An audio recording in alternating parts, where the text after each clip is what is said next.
Dentro de momentos terá início o seminário. Pedíamos a todos que tomassem os vossos lugares e se sentassem, por favor. Obrigada.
Good morning.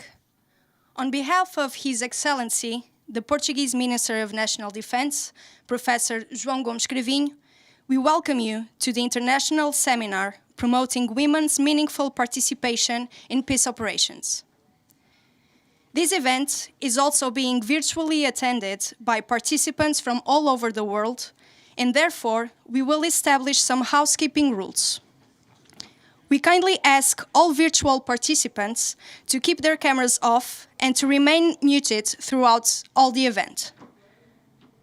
During the seminar, you can use the chat box to present your questions to the guest speakers, starting by identifying yourself with name, position, and organization, to whom you are addressing the question. It can be to all speakers, and finally, the question itself. For your information, this seminar will be recorded. We wish you all an excellent and fruitful seminar. To open this event, we give the floor to our keynote speaker, His Excellency, the Minister of National Defense of Portugal, Professor João Gomes Cravinho.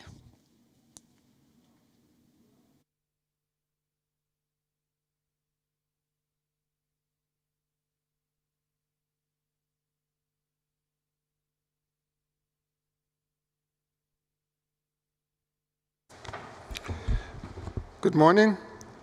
Sr. Almirante, Chefe de Estado-Maior-General das Forças Armadas, speakers and panelists in today's sessions, the directors of the Portuguese Ministry of National Defense, officers of the Portuguese Armed Forces, the Internal Security Forces, and NATO structures, and representatives of the Ministry of Defense Gender Equality Working Group. Ladies and gentlemen, the 6 months of the Portuguese presidency of the Council of the European Union are nearing the end, and here at our Ministry of Defense we have been very actively engaged with all of the European Union member states and institutions, as well as with partners of the European Union, in developing the European Union's common security and defense policy. We have covered a great deal of issues, from the strategic compass to relations with Africa, relations with NATO, transatlantic relations, from the defense economy and defense industries to matters of the environment and emerging disruptive technologies. But our contributions to CSDP would be incomplete without this seminar on the Women, Peace and Security agenda. As we develop the Union's strategic vision for its defense, gender needs to be fully included in our reflections and our actions, with a strong commitment to justice and equality. This is not an optional extra that should be added on to other dimensions, but rather a central part of the current process of developing a European defense identity that is fit for purpose. For that reason, I want to thank the Office for Equality at the Portuguese Ministry of Defense, led by Lieutenant Colonel Diana Moraes, for setting up this timely initiative. And I want to thank all of the speakers and the moderators in today's event for sharing their views with this audience that is following us both here in Lisbon and online. We have a great deal of valuable lessons from previous decades that we need to incorporate in the process of setting up more diverse and equitable defense policies. The terrain of war and peace is not gender neutral, as the landmark UN Security Council Resolution 1325 recognized.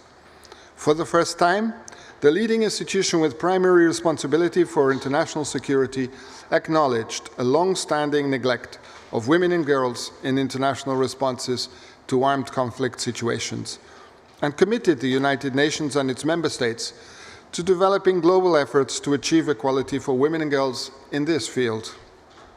Since then, the Women, Peace and Security agenda has provided the tools to transform peace building and to achieve sustainable peace by bringing women into the processes.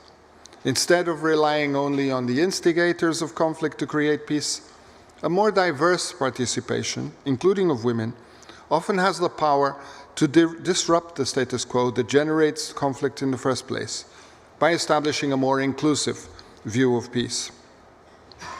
Portugal and other EU member states are bound by these commitments. At this moment, as we are developing the European Union's defense policy, it is essential that the women, peace and security agenda remains at the top of our priorities, rather than just a symbolic topic that we approach occasionally on official speeches. The discussion about increasing the participation of female peacekeepers has been going on for more than 2 decades, yet it has not achieved the progress that we expected.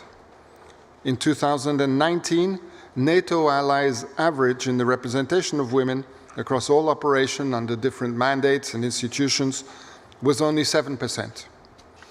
At the EU level, by May 2021, the average representation in military operations was also 7%, whereas in civilian operations, the figures were substantially higher, reaching almost 27%.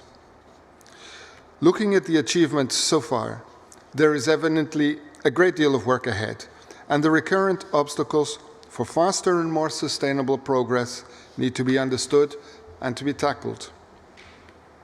Allow me to address one of the most complex and possibly controversial issues in addressing the participation of women in peace operations, the reason why participation is needed in the first place. Over the last decades, conflict has been profoundly marked by transnational terrorism and violent radicalization, as well as the return of territorial annexation and contested sovereignty in disputed territories, often with resort to hybrid warfare. As the conflicts in Ukraine and more recently in and around Nagorno-Karabakh have shown, violent territorial disputes remain a feature of contemporary armed conflict. And all of this is taking place in a context of renewed geopolitical competition among leading world powers. What this complex scenario suggests is that the preparation of our military forces increasingly needs to combine training for war with training for building peace, because they are different expressions of the complex social realities that we have to deal with. It also tells us that the challenges to our peace and security are diversifying, and they are growing in complexity, including through the intensive use of technology. In this context, soldiers need to do more than just inflict force upon adversaries. They also need to build trust and gather intelligence, working side by side with societies and partners with different organizational backgrounds in order to address the root causes of war and to create more favorable conditions for long-term peace. Peace operations are an expression of international solidarity and a commitment to eradicating violent conflict.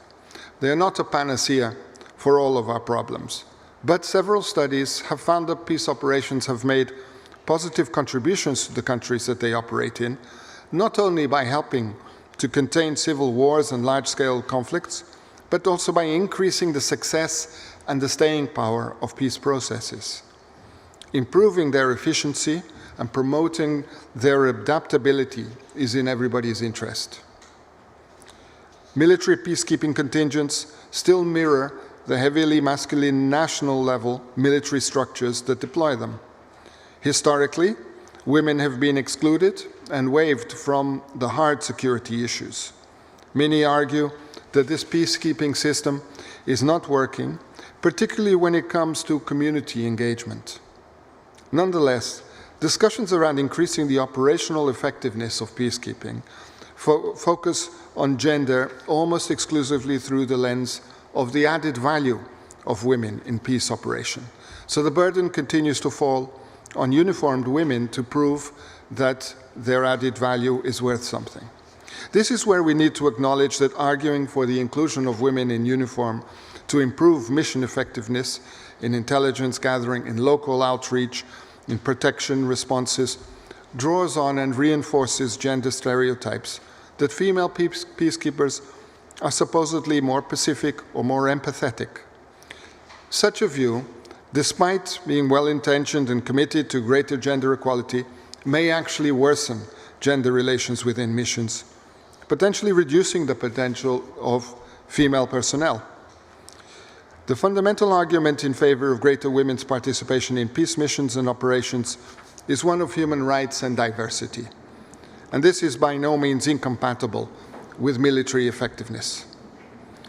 Meeting the complex demands of peacekeeping environments requires a diversity of skills, experiences, perspectives, and approaches. Making missions more diverse, ensuring equal opportunity for deployed personnel, and promoting a culture of cooperation and empowerment are factors that are crucial to improving operational effectiveness and protecting all local beneficiaries. The United Nations Secretary-General Antonio Guterres said earlier this year, and I quote, "Gender equality is perhaps the world's greatest human rights challenge. Women's equal leadership and representation is the game changer that we need." End of quote. Enhancing the leadership of women peacekeepers and ensuring their full and effective and meaningful participation is a moral duty, but it is also a major contribution to rethinking and improving peacekeeping missions. Gender equality should not be an aspiration that is reserved for peaceful countries, one that is somehow too difficult or inconvenient for countries in conflict. The evidence shows that the participation of women in peace processes leads to better outcomes in the substance and the quality of peace agreements, as well as in their durability. By failing to achieve the promise of Resolution 1325, we are depriving ourselves of the means to achieve peace. We need direct, substantive, and diverse inclusion of women so that they can influence the outcome of missions and operations.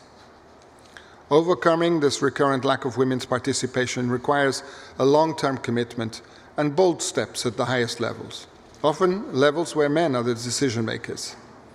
We know that women are essential to identifying durable and inclusive solutions that can lead to sustainable peace. Yet overcoming the obstacles to their participation has no quick fixes. Portugal is committed to playing its part, and we know that we must lead by example. Equality and diversity are streamlined as guiding principles in the policies of the Portuguese government, and defense is no exception. On the contrary, we want to be at the forefront of these efforts, as historically the military has been in many other topics. Likewise, we would like to see equality and diversity leading to defense policies that promote a more meaningful participation of women. Portugal defends that equality and diversity are essential elements in promoting fair, responsible, credible, and prosperous societies. Women and men have the same rights and responsibilities, and everyone without exception must have the same opportunities and the same access to power, based on human rights and democracy, in intervening in decision-making that shapes national and international politics. That is why we envision defense policies that pledge and that leverage gender equality. A defense policy that promotes gender equality and the implementation of the Women, Peace and Security agenda by adopting egalitarian principles moves from the commonly accepted gender mainstreaming to challenge existing institutions and their biases and assumptions on how security is made. Decision makers everywhere need to address this topic, to move beyond words to actions and beyond scattered initiatives to a systemic policy that will sustain the necessary changes. This is the way to ensure coherence and sustainability of results. We should see this initiative also as an opportunity to reinforce a much-needed dialogue between the European Union and NATO on the Women and Peace and Security agenda, in line with the commitments that were made under the joint EU-NATO declaration of 2016, where this topic was included as one of the areas of cooperation. It is high time that we join efforts between the two organizations in elevating the standards on women's meaningful participation in peace operations and in supporting member states to develop national policies that respond to this need. This is not just about counting women. It is about making women count. So with that, I would like to thank you very much for being here and to wish you a fruitful day of work. I'm sure that it will be a day of work that will inspire many others to join us on this important path. Thank you.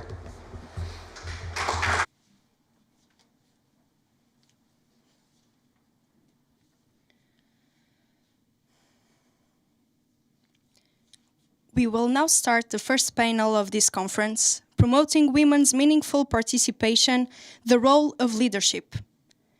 Our guest speakers are Ms. Claire Hutchinson, NATO Secretary-General's Special Representative for Women, Peace and Security, Ms. Charlotte Isaacson, Senior Gender Expert at EEAS Gender and Diversity Office, Major General Hermínio Maio, Deputy Director and Chief of Staff of the Military Planning and Conduct Capability, and the panel will be moderated by Professor Ana Santos Pinto.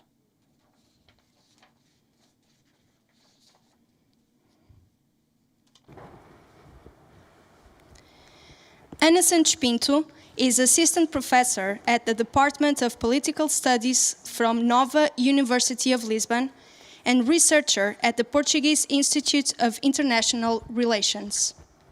Professor Ana Santos Pinto, the floor is yours. Thank you very much. Good morning. Welcome to the first panel of this international seminar on promoting women's meaningful participation in peace operation. It's for me an honor and a pleasure to moderate this session with such excellent speakers that we have here and that I will present briefly in a while. I would like to start by thanking the Minister of National Defense, Professor João Gomes Cravinho, for such a kind invitation to be here and to moderate this session, but mainly for the opportunity to hear and to learn about such an interesting topic that I think does not have the value and the time in debates that sometimes should be. I would like to briefly present this topic by remembering that 2 days ago, talking at the Women Political Leaders Summit, the NATO Secretary General said, and I quote, "Gender equality is not only the right thing to do, but the smart thing to do." And I think his argument on gender equality is gender equality and all the equalities in diversity societies is a fundamental principle in transatlantic societies that should be pursued, and that in face of such a complex and unpredictable security environment, we need all human in humanity talent, men and women, them to counter and adequately respond to the threats that we face. The Minister of National Defense was just talking about basic principles, just as equality, diversity, justice, inclusive societies, but we need to take a step further from narrative to actions. It's not counting women, it's making women count, as the Minister said. And this may seem obvious and common sense, but the reality shows that the numbers and the behaviors does not fulfill for the same opportunities for all. And we are talking about all spheres of public life, all levels of decision making. We are not talking only about military. We are talking about political decision making, economic, financial, cultural presence in societies. So we all know there are several barriers that prevent women, but also some men, from pursuing and accessing to different positions. And of course, the military is no exception. And I'm going to be provocative, probably because they take part of the society, and the society is not so diverse and equal as it should be. So almost 21 years after the approval of the UN Security Council Resolution 3025, we still have a long way to go. Our panel is focused on the role of leadership, how the European Union and NATO can lead by the example in assuring women full, equal, meaningful participation and leadership in all missions and operations led by these two organizations. And my first question is, what does this mean? What is the good example to lead? And what does it mean to have full, equal, and most important, meaningful participation for women in this context. So to do this, we have the three great speakers that are here by my side.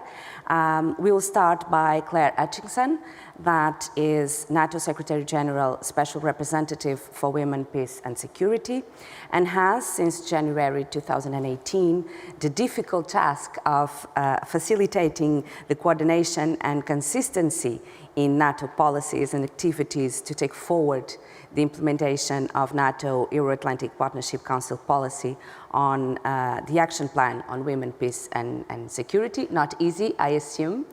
Then we have Charlotte Isaacson, senior gender expert at European Union External Action Service in the Gender and Diversity Office, who, between other tasks, has been working and committed with the EU strategic approach to women, peace and security and its action plan. And last but not least, General Hermínio Maio, who is currently Deputy Director and Chief of Staff of the European Union Military Planning and Conduct Capability. General Maio has a full and recognized military career, serving at the political and strategical level in several training and various missions, national and multilateral. And I have to highlight the last one as Mission Force Commander for the EU training mission in Central African Republic. So each of our speakers will have a brief introductory presentation of 15 minutes, and afterward we have the Q&A period. So I will start by Claire. Claire, thank you for being with us. The floor is yours.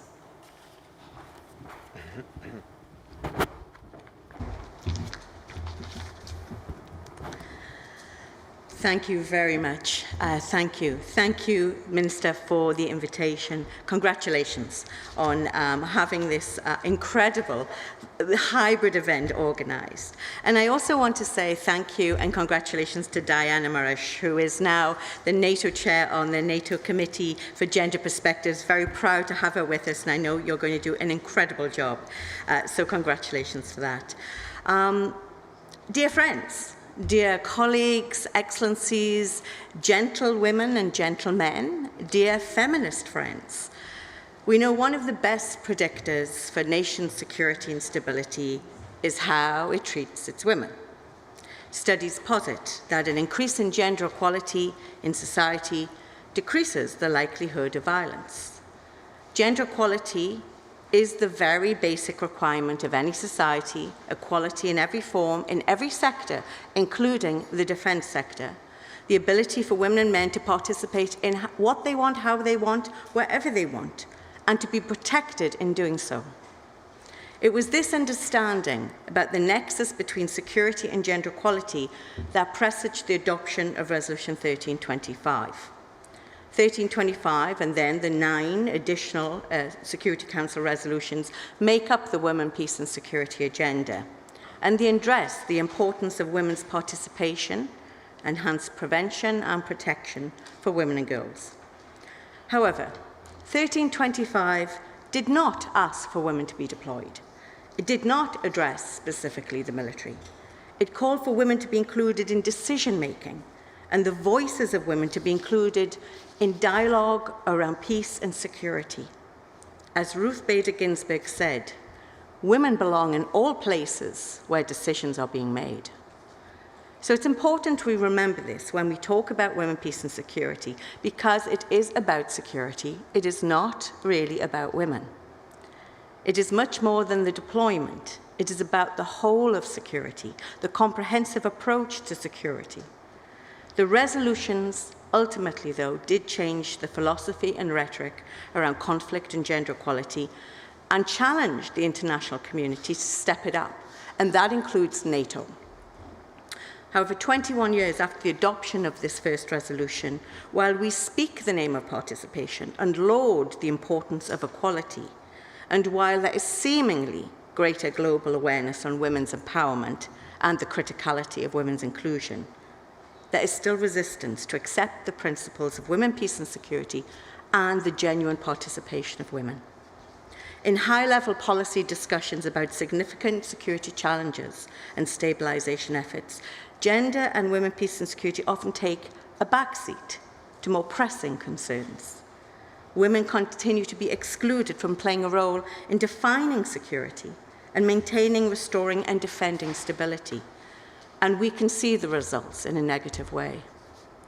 For NATO, the adoption of these Security Council resolutions represented a significant political shift. First of all, the post of the Special Representative was put in place in 2012, the highest leadership level, which set a tone about the importance of women, peace and security.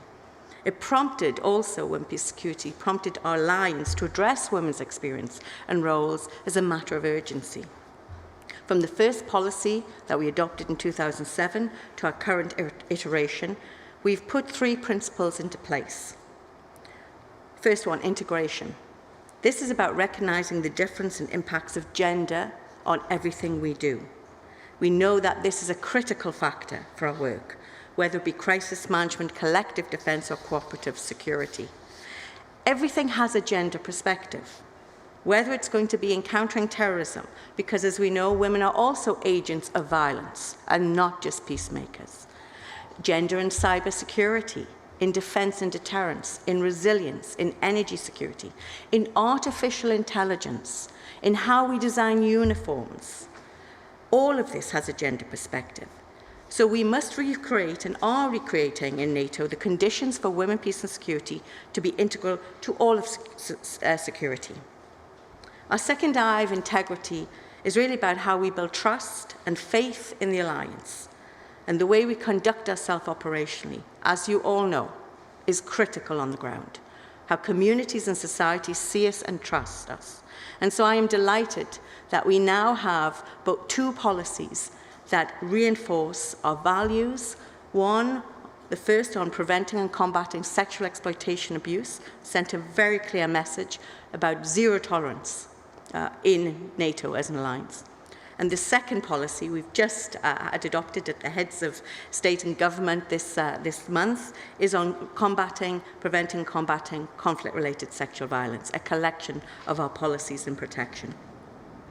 But finally, the third I is about inclusiveness, and this is about representation of women and increasing the numbers of women in national forces, but also in NATO. And importantly, also addressing opening all posts for women. And we are very happy that 90% of all of our nations have all posts open, but we support all posts being open for all women to have all opportunities to advance their career. We have more women in leadership structure. We have more women than we've had before. We have more women as defence ministers. We have more women working as military advisors.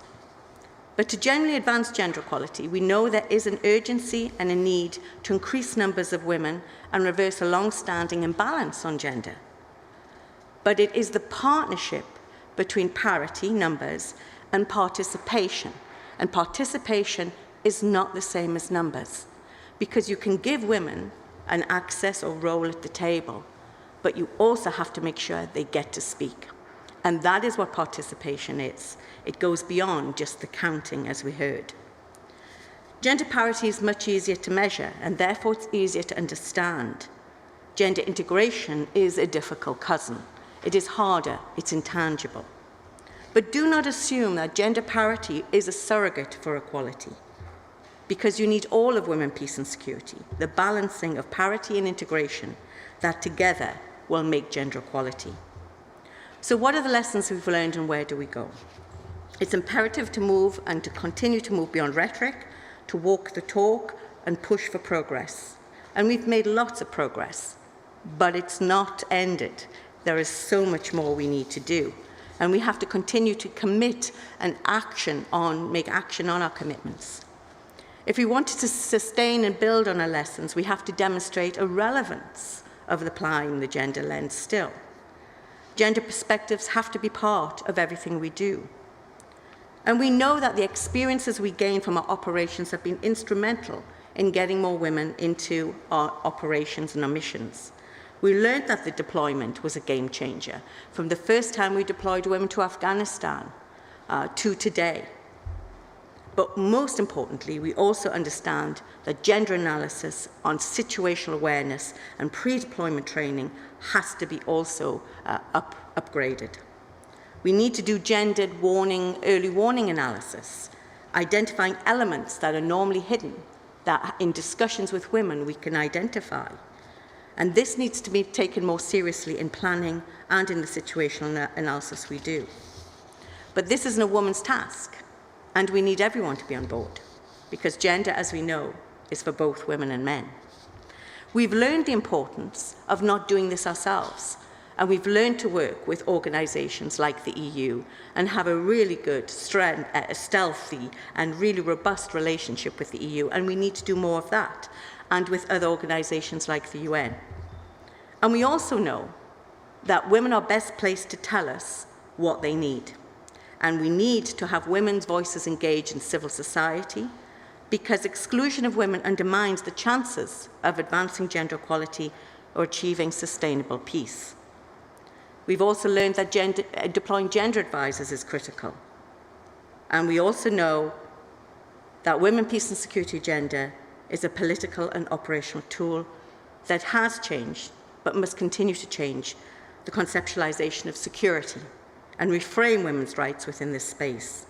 It's a tool that still needs stronger commitment of interest. It's only when gender becomes integral to our thinking can we change the way we do business. Because achieving gender equality requires a change of mindset. And change requires courage, and it demands commitment. And the Women, Peace and Security agenda needs collective action from us all to ensure its tangible progress. Because the easiest and the best and the most successful way to increase women's participation is simply to dismantle the obstacles that stand in their way. Thank you very much.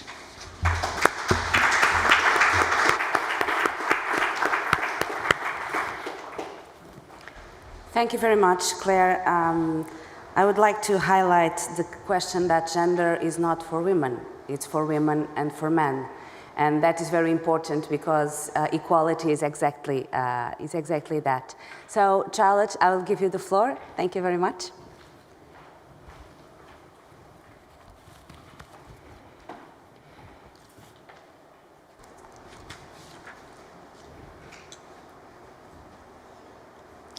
Thank you, Claire. Very good start to build on, and especially a huge thank you to Portugal's defense minister and also the Portuguese presidency of the Council of the European Union, which we congratulate you to both the successful 6 months and also organizing this, to us, very important conference, because I really want to underline that this conference is really important for the daily work we are aiming to carry out in Brussels and also, of course, in our missions and operations. I also thank the organizers, and I'm very impressed by this. So, huge thank you from my end, and I'm very honored to be here. So, if you want to achieve something, you normally do. The relation of your investment is normally correlating or causal to the output or the outcome. And what I mean with that is that most things you set up your mind to, you can actually achieve. So for Kennedy, it took exactly almost on the day 7 years between his famous speech on setting a man on the moon and when the day came that they actually did. So with that in mind, I think we can all agree that this is not an impossible task. This is actually something that can be done. We can achieve our objectives. We have spent a lot of time speaking about objectives of women, peace and security for many years now. And now we have, in my view, stepped up, and we took the next step to the next level. And this is why my message to you today is, while bringing a few challenges and obstacles still, because they are there and we indeed need to do more, it is a message of hope, and I think we should feel, all of us, very optimistic. Because what we do see today is something we didn't see even a spark of it 10 years ago in terms of the true leadership commitment at the highest political level, and that is nothing else but very promising. And that is actually the key item that will make sure that we will finally achieve our objectives of women, peace and security. And for us in the European Union, those objectives are peace, security, and gender equality. And they are interrelated, but just because you have peace, that doesn't mean we have security. We have seen that, for example, in Colombia, where women are facing a lot of insecurities and very high unsafe situations even after the peace has been established. And just because we have peace and security, that doesn't mean we have gender equality. So we have to keep our eye at all these three objectives simultaneously, because all of these are equally important. And this is not at least important in light of the strong pushback we now see in these days against women's rights and gender equality globally, and also closer to home. And therefore we must do better and promote this agenda and safeguard.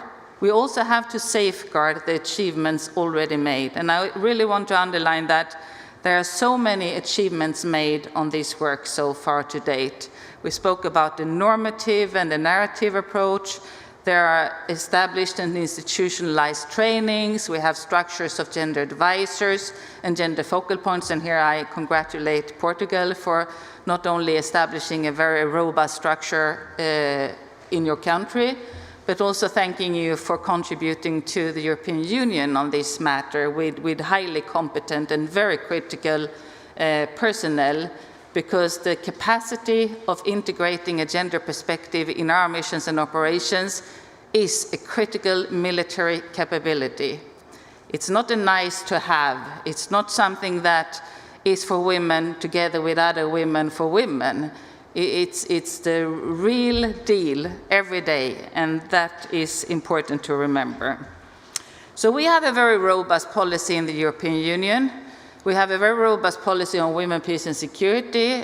Claire, she mentioned the pillars. Of course, we speak about participation internally in all matters related to peace and security at all levels, by the way. And also women's participation in peace processes, in negotiation, in mediation, etc. And as Claire said, participation is not only to have a seat at the table, it actually is to be able to speak. And even more so, it is important to make sure that then when speaking, you're actually listened to. So this is where also, even if we are operating in male-dominated environments, the good news about that is that each of those men and our male colleagues can listen to those voices and can decide, if you have the power at hand, to actually do something about it. And this is where leadership comes in. So gender equality is about both gender balance and gender mainstreaming. And even if gender balance is a prerequisite for gender equality, it is also for us an objective in its own right. So it's absolute. And for us in the European Union, that is actually based on a rights-based approach. That means that it is a right for women to participate, and we shouldn't necessarily all the time have to carry the burden of finding the ultimate argument for why women should be participating. And this is one of the most common questions I hear in my work. Why do we need more women in the security sector, in the military and missions and operations, and what added value do they bring? But as again said, women's representation is a right, and indeed it has been proven by many already that there are so many benefits from having diverse organizations, units, teams, and missions. Diversity on gender and men and women, of course, but also a broader diversity of other intersecting identities and groups. So intersectionality is critical to the European Union to make sure that we also consider matters on age, class, sexual orientation, ethnicity, and race, etc. This is important. And we shouldn't perhaps spend too much time exploring and tell others why we should have women and what they may bring, at least not until we ask the same question regarding men.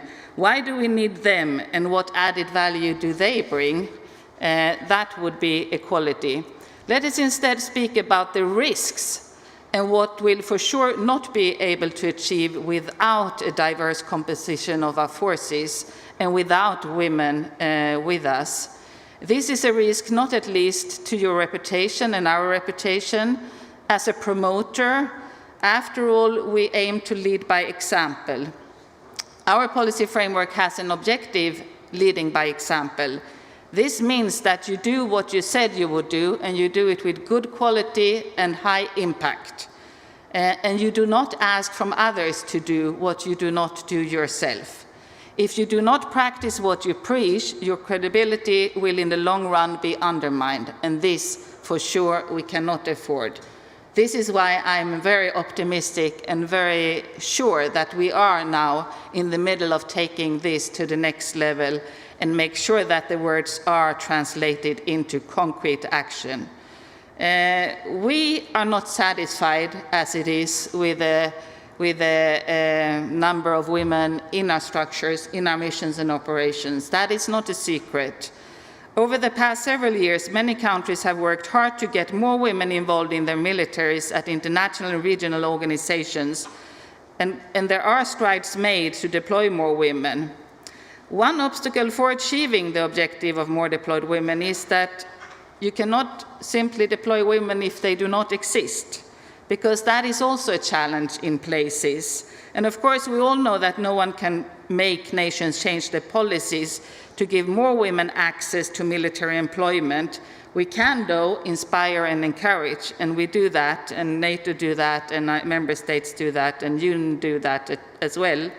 And even countries that are reconsidered in the forefront are still falling short in attracting sometimes women into the security sector and military forces.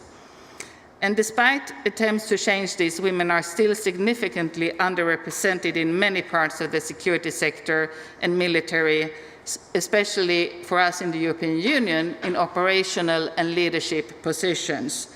But this is not just a problem for the European Union, this is a global problem.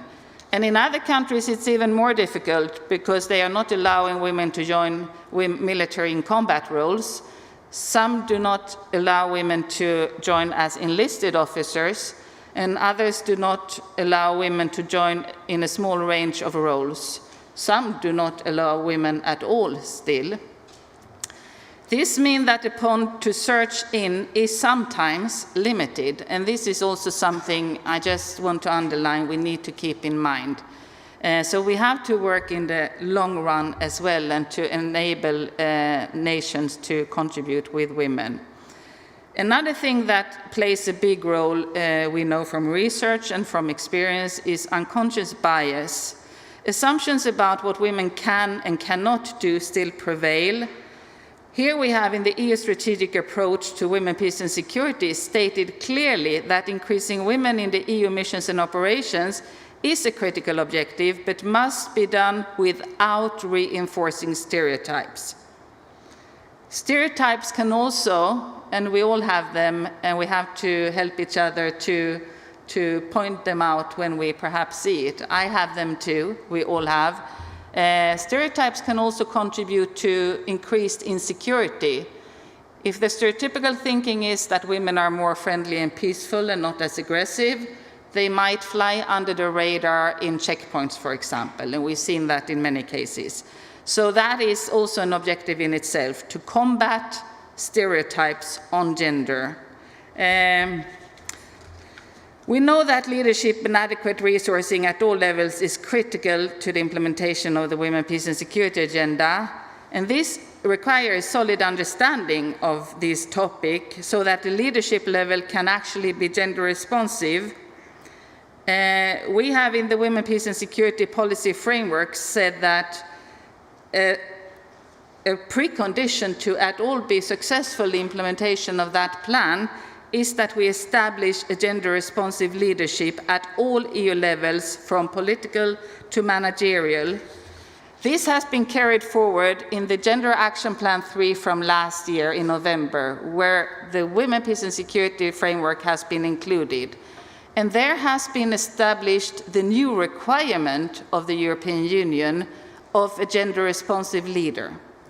A gender-responsive leader, as we see it, is a person who leads by example, both in the workplace and when directing implementation of the mandate. The gender-responsive leader mainstreams gender equality frequently and always. The gender-responsive leader motivates and enables staff to deliver on the objectives on gender equality and women, peace and security. The leader also consults and strategically involves gender advisors, gender focal points, and other gender equality experts.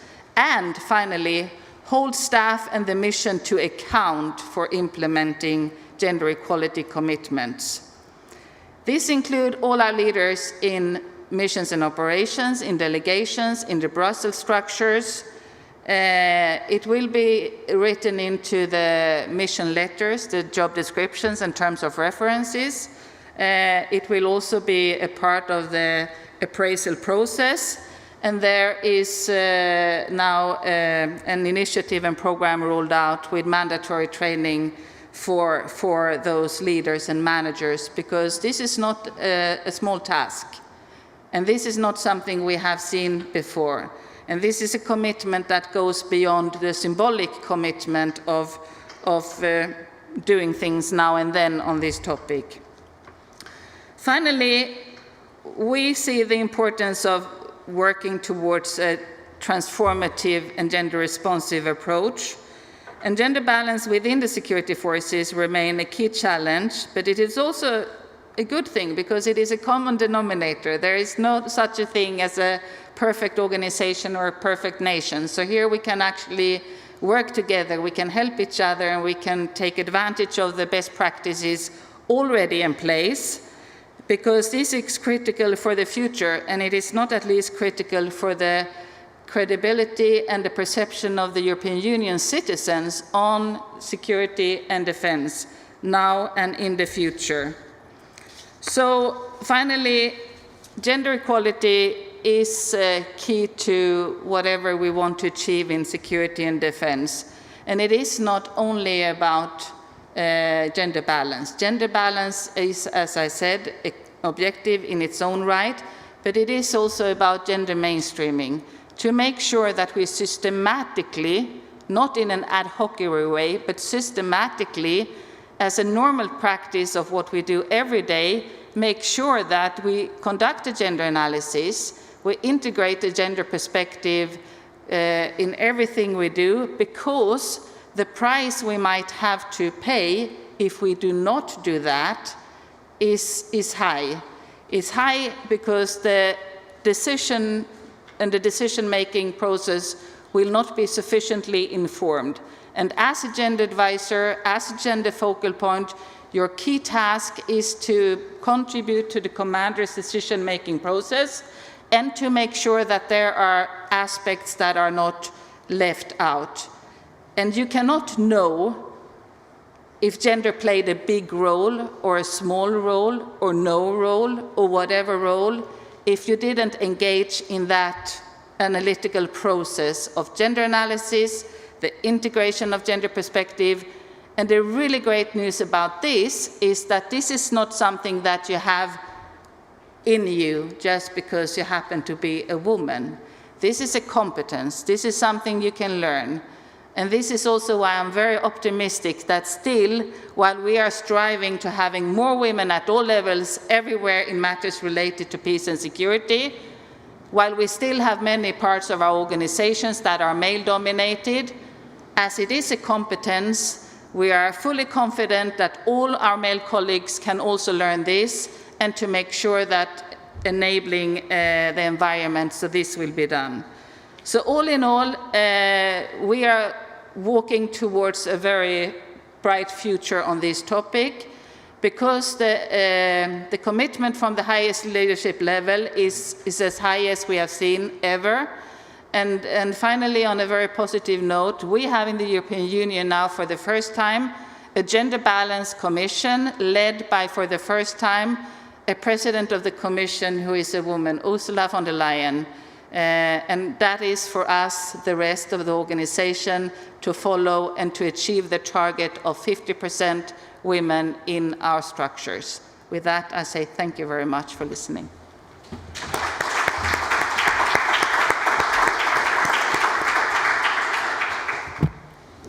Thank you, Charlotte, for your presentation. I was hearing you, and you talk about the data and the analytical process. And good decision-making can only be took if you have good information. And what we have is a lack of information. I'm a qualitative researcher, so it's not only about numbers, it's about the content. And we need to work on this information to take good decisions and to lead by example, because decisions are always example of good governance. So I would pass the floor to General Emílio Maio. Thank you very much.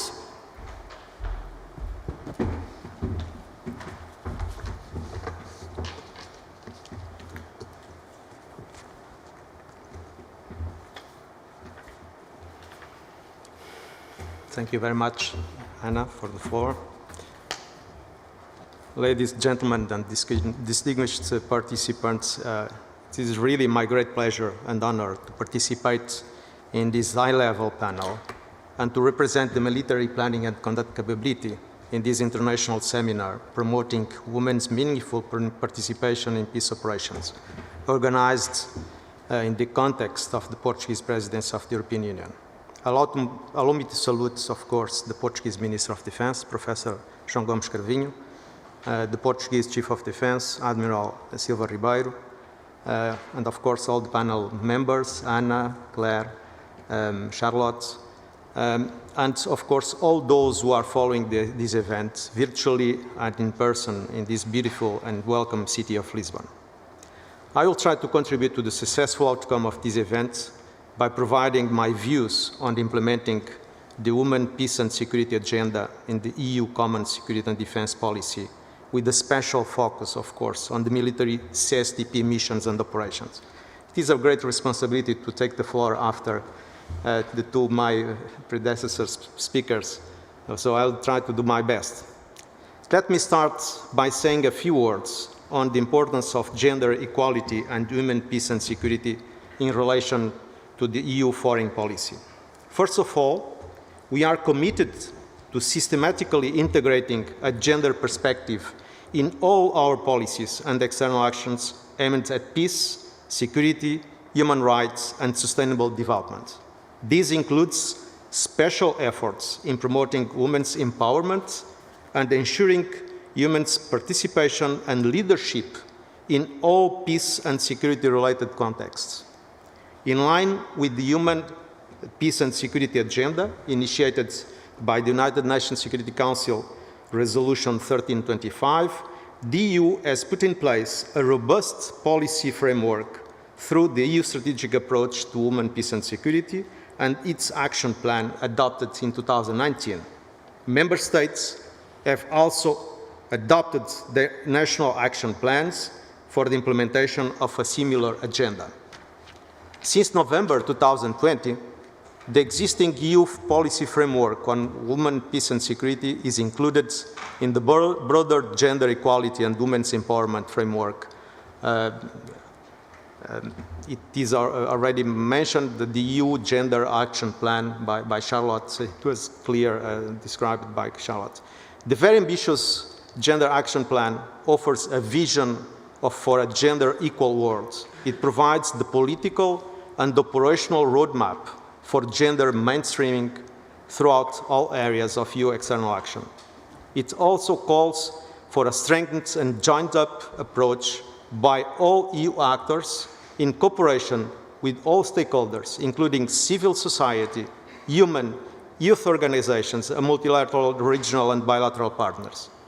The policy applies both externally and internally in third countries as well as in Europe, including in our civilian and military CSDP missions and operations. Everyone has a vital role in its implementation, from gender advisors and focal points to EU leaders, managers, and force commanders. So we have in the EU a sound policy framework. But what about implementing the human peace and security in CSDP missions and operations, which is my main point for this presentation? Promoting women's participation in CSDP contributes to the EU's ambition to lead by example and to be a credible promoter of gender equality and human rights in all our external actions. Besides being an important EU foreign policy goal, we strongly believe that diversity contributes to the effectiveness of the EU CSDP missions and operations, thanks to a larger pool of talent, skills, and competencies, while making the best use of human resources. This is the key point. It doesn't matter if it is a man and woman, so the best use of human resources to accomplish our missions. It is also important that the composition of all the contingents carrying out our CSDP mandate reflects as much as possible the composition of the EU, as they, at the end of the day, are the ones we represent and serve. The EU CSDP military missions and operations are dependent on the EU member states' contributions. In this context, the number of women in the security sector in EU member states is still too low, and is currently one of the limiting factors for increasing women's participation in missions and operations. This, however, does not mean that there are no qualified women to do the job, and I can prove it myself. The practice is that in our missions, the practice in our missions shown that the member states have always provided skilled and capable women, and that they have been carrying out their roles in advising, education, and training with great success. This is the reality. In military CSDP missions and operations, women represent approximately 7% of the military personnel, which is above the level in the United Nations peacekeeping at only 3.94%. We know that all organizations, internationally, regionally, and nationally, strive to address this issue of lack of women in uniform. We know also that some of our member states opened up military positions for women only in the recent past. In the national armed forces of the EU, women make up a small minority of 10 to 11% on average. Increasing women's participation in CSDP missions and operations has to be seen as a long-term strategic perspective. While taking into account our objective for leading by example at the fourth generation conferences, the EU member states are encouraged to increase the number of female personnel in all domains, but especially in leadership and operational positions. In this context, I would like to stress the importance of gender-responsive leadership in the CSDP missions and operations. The leadership makes special efforts to ensure conducive working conditions, and I can quote some examples in our missions. They are also responsible to provide adequate training and due diligence policies, and to promote gender equality both internally and externally in the partner countries. The appointment of specific gender human rights advisors and focal points assists the leadership in these efforts, and we have this experience. However, it is worth mentioning that despite this clear policy and the repeated guidance at the political level, the number of specialists offered by member states for advice in the field of gender remains very limited. I would like to return to the importance of gender equality to the effective delivery of the mandates of the CSDP missions and operations. There are anecdotal examples of improved situational awareness, information gathering, for example, and positive community engagements in the partner countries when CSDP missions and operations include diverse teams. Diversity in particular is well received by our target audiences in the missions, with excellent results in the three areas of training, education, and advising. The EU CSDP missions and operations also support women's participation in the systematic integration of a gender perspective in the security sector in the partner countries, as well as in conflict prevention and resolution and in peace processes. Diversity is also particularly important to counter the new forms of cyber and hybrid threats, new operational domains, and of course human participation is very important, and to adapt, of course, EU CSDP to the evolving security situations on the ground in many conflict-affected countries. We are currently analyzing the state of play of gender mainstreaming in EU CSDP with our missions through the baseline study 2021, which builds on the previous study on 2016, and of course we expect to identify new lessons learned and best practices for the future actions. Let me now stress some examples from the UTMs. For our training missions in Mali, Central African Republic, and Somalia, and in the near future Mozambique, we are accelerating the planning process for Mozambique, for new UTM in Mozambique. The EU is actively promoting an improved gender balance at all levels. The MPCC, also this is important, sometimes we don't know what is really doing MPCC. MPCC is the EU command responsible at the strategic level for the operational planning and conduct of these military missions, working under the political control and strategic guidance of the Political and Security Committee. Each mandate of our missions and operations includes the promotion of rule of law, human rights, international humanitarian law, human peace and security, including prevention and protection against conflict-related sexual violence. All of these topics are mainstreamed into the operational planning and execution phases at all levels.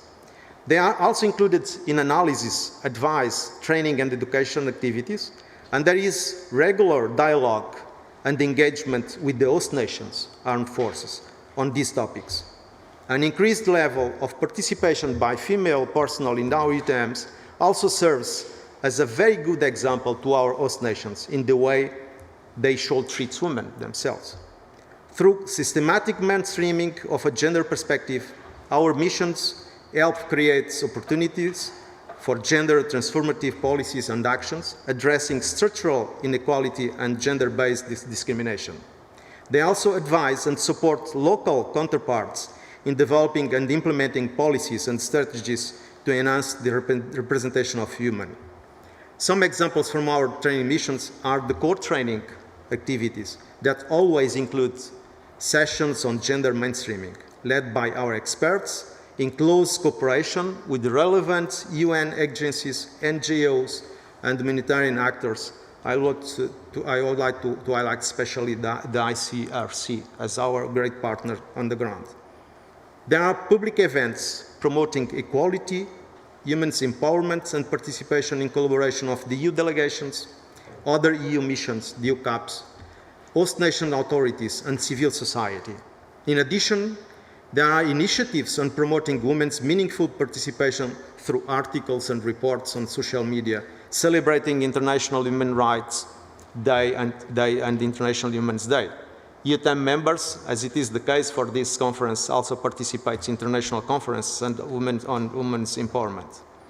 For UTM Somalia, for example, UTM Somalia supports online gender awareness courses for Somali military personnel, including some innovative approaches in support of the Somali National Armed Forces. In Central African Republic, UTM is advising the Minister of Defense and Armed Forces staff on how to contribute to gender equality and women's empowerment.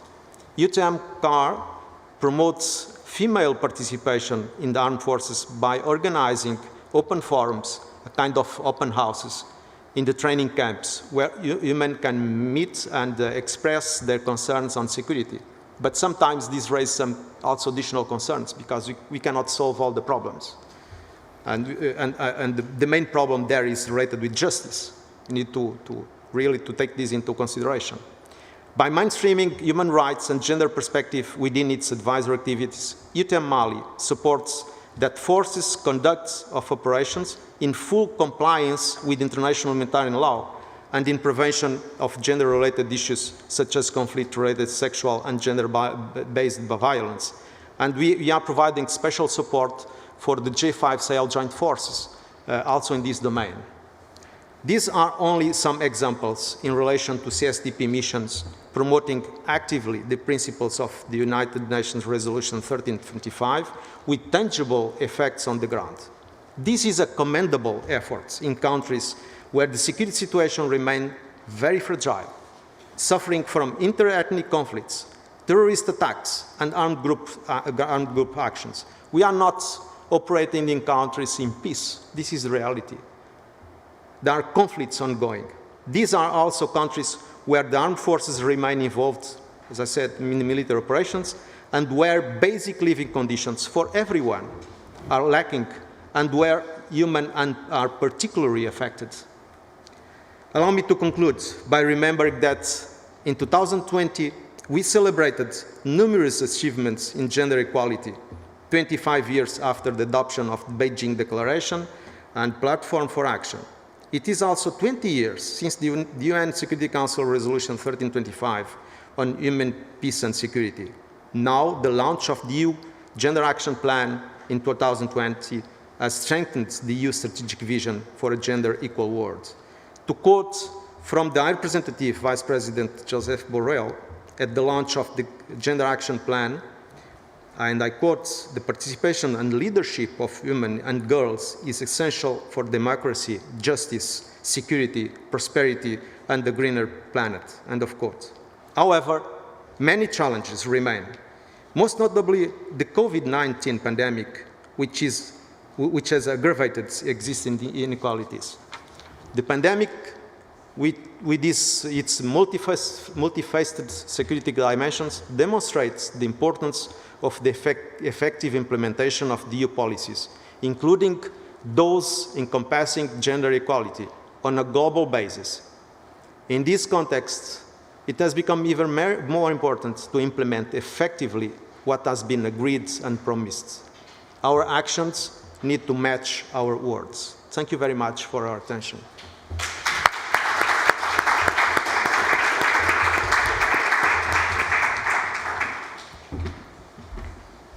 Thank you, General Maio, for your insights on the tangible results that CSDP missions can have in the ground. And I think your last sentence summarizes it all. We need to put an action in our words, not only on the narratives, but also in what we do in a daily basis. We are now going to start the Q&A period, so I would like to ask to everyone who is following us in the internet to put the question through the chat at the Zoom platform. I will going to put the questions to our speakers, but I would like to use my prerogative as a moderator to ask the three of you a question, and if you want to comment the other presentations, please feel free to do it. Because we are always using the same expressions, the difference between narratives and discourses and what we do, the question of the unconscious bias. And it's not only the unconscious bias in the operational, it's also on the leadership and on the political. Because we still have a bias in a room. As you said, you can be seated there, but if you cannot speak or if you are not listened with the same level of responsibility or credibility, you have an unconscious bias also. The question of stereotypes, of course, women or men being more competent between each other is one of them. And this question of gender mainstreaming. So when we use these buzzwords, what are really contributing to the debate? Aren't we doing the same narrative and not trying to change the minds and the behaviors? Because to advise policymakers, we need to make them realize that we can change something. Words change, but words are not enough. So how do you think really this narrative is perceived by leadership? Do they believe in what has been said in so many plans and resolutions, etc.? I would like to start by Claire and then the other three members of the panel. Thank you for that. And so much could be said, and so much I can say. First of all, I want to address the bias and the stereotype, because I think this is one of the narratives that's been used that is quite, in a way, can be quite dangerous for the agenda. The assumption that women are automatically going to be better at something, right? They're going to be more peaceful, they're going to be better leaders or better carers or better... the assumption that if you deploy women into a mission, you will eradicate sexual exploitation abuse is simply not true.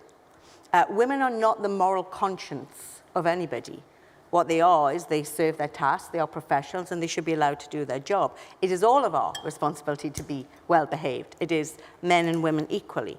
And I think what happens, and what has happened over the last 20 years, is the narrative of women, peace, and security has become lost in a fray of random assumptions that can be quite dangerous, or narratives that are, in a way, stalling our progress.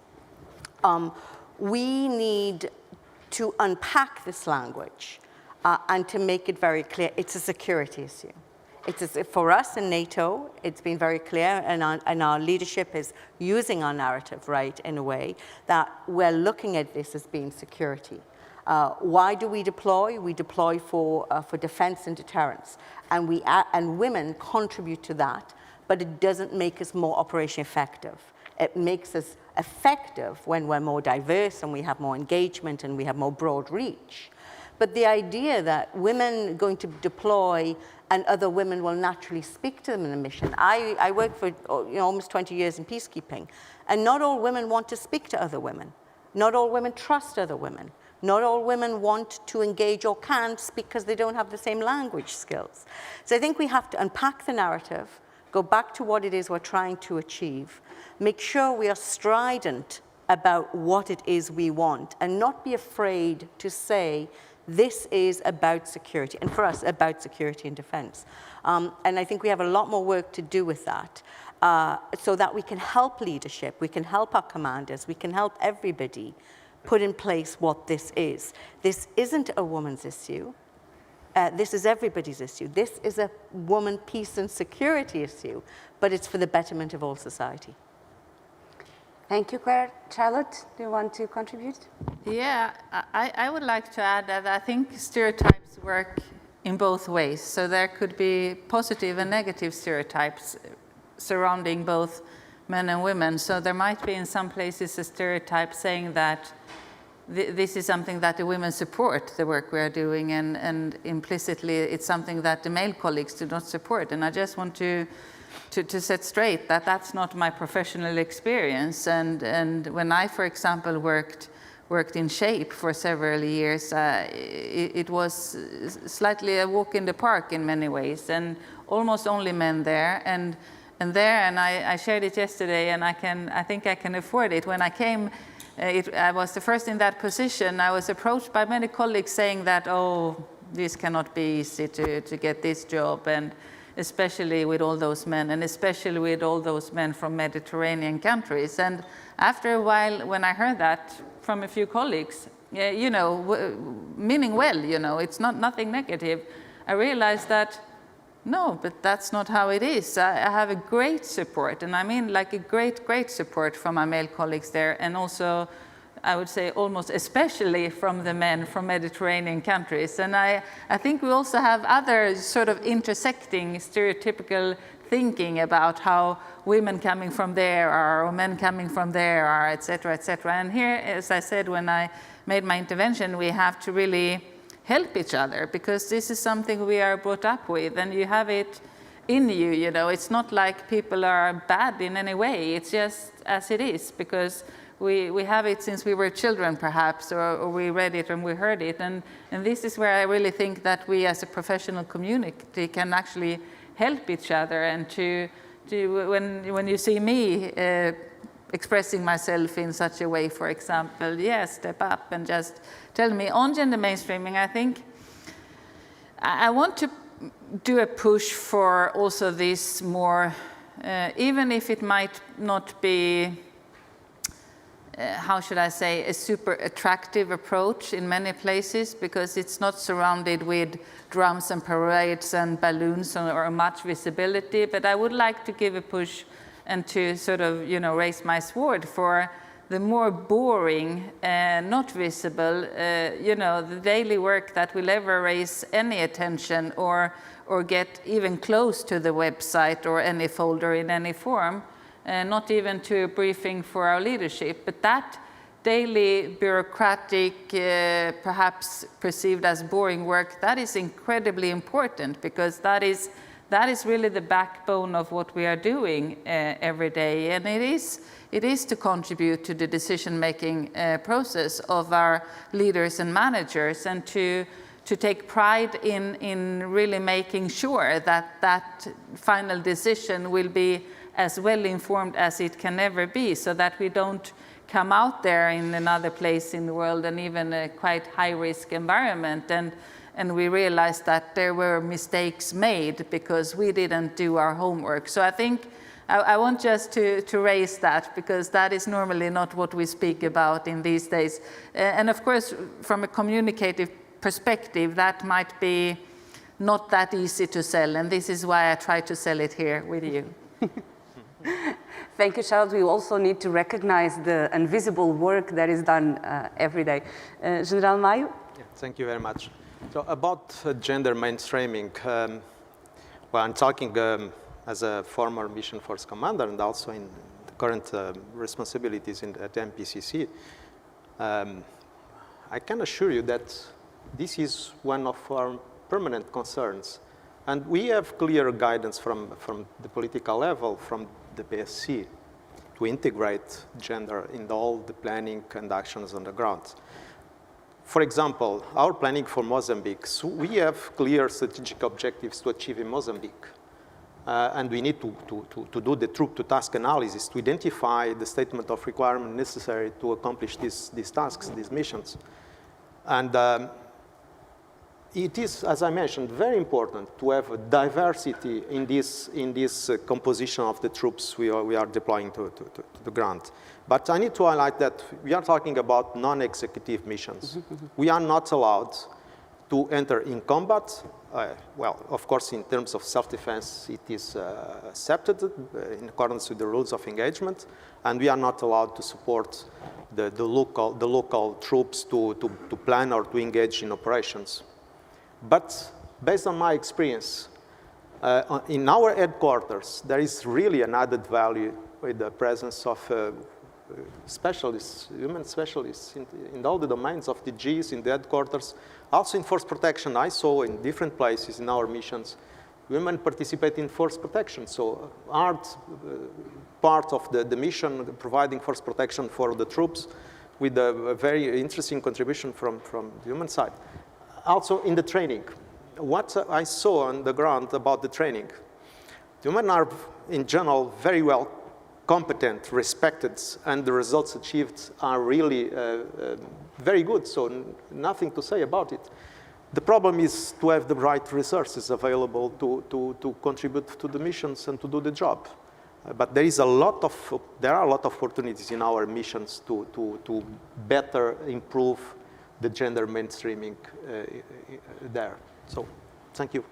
Claire, do you want to add something? I just want to add in terms of mainstreaming, I think what you said is the baseline is critical. It is about the planning. It is about the analysis. If you don't get it in from the analysis and the planning, one thing in NATO we're working at is looking at putting gender into artificial intelligence and putting into even in things like uniforms, realizing that body armor and flat-plated body armor was harming women. We saw this in COVID. Make sure it's mainstreamed into design of PPE equipment. Make sure it's we have to get it to the base of the work we do of analysis, because otherwise it's too late to add on after, because we forget about it. And so mainstreaming is asking the question, what about, where is the gender perspective at the very beginning of what we do, at the beginning of mission planning, at the beginning of thinking, at the political decision making, before we even get to the mission planning. That is what mainstreaming is. And if you don't get it there, you're not going to get it later. And that is a really important point why we need to work at both the political and military levels together to make sure that we're hand in hand promoting gender mainstreaming, gender perspectives through everything we do. Thank you. We are going to open the questions. I don't know if anyone in the room would like to raise a question to our speakers, or even at home. I'm trying to follow here the chat box in the platform. Anyone in the room wants to raise the question? The first one is always the most difficult one to raise.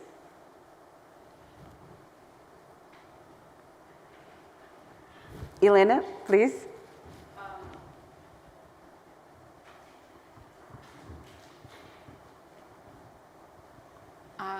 I really appreciate Charlotte's vision, optimistic vision. I think you're right about what we have achieved, and thank you for your insights and examples of where we got with all this very robust agenda and involvement and leaders and commitment.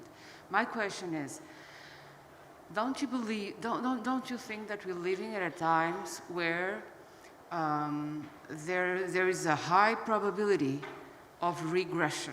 We are looking at many situations where we're going back. There are drawbacks. There are risks that we lose and achievements that we had already gotten. So, how do you see these situations where we go back, or politically there's a chance of really destroying part of what we have already achieved in terms of conquering greater gender equality?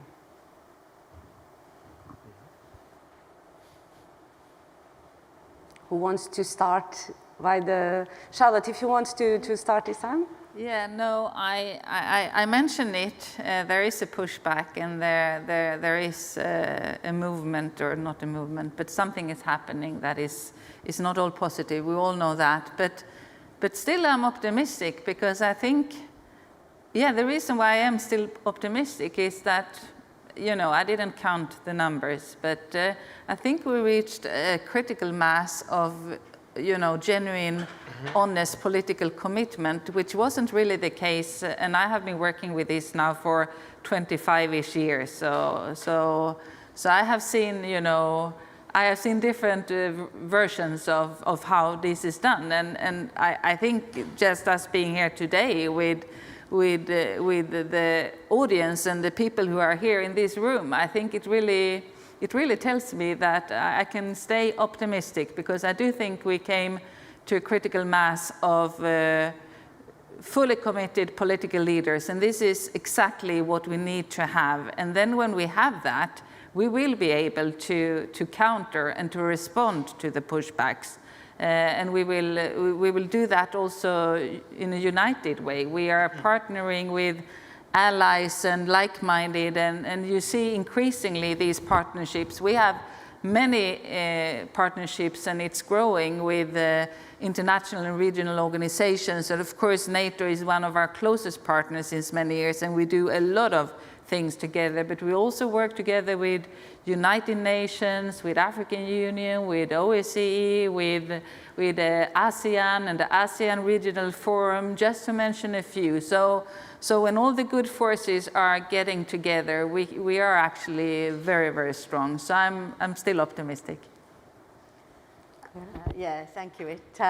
It's very interesting. I mean, change is very difficult, and it comes at a cost. And people are very frightened of change, and I get that. And that's why I believe for change to really be sustainable, it has to be done stealthily. It has to be done in a way that's not cosmetic, it's not fast, it's sustainable and grounded. But I do think there is a chance, and we see it, that pushback happens. It can happen, and it can happen if the foundation isn't solid. And that's why we shouldn't go for low-hanging fruit or the lowest common denominator of anything. We have to go for the real sustainable change. And And I think this is where we get to help leadership, and this is where leadership gets to help the agenda. Because the change that is made, we have to make people feel comfortable with it, that it's a good thing. I like Charlotte, been doing this many years, and I remember, and I'm positive with cautious, let's say I'm a cautious optimistic, probably more cautious than optimistic. But when I started out, I was left outside of rooms where they actually told me, we're dealing with real issues. You need to wait here. The many things that we have been pushed back over years. And today, having conferences and conversations. In NATO, we had a defense ministerial dedicated to women, peace and security last year. That wouldn't have happened 10 years ago. So there is progress. I think what we have to be challenged and take up this challenge to do is make sure that progress and that the movement and trajectory is always going the right way. Because if you take your foot off the brake and you watch and lose the focus, it can change, and it can change in a way that's a little bit more negative. So I believe that is why we all need to be seized of this agenda and at the leadership level do everything we can to promote it and continue growth.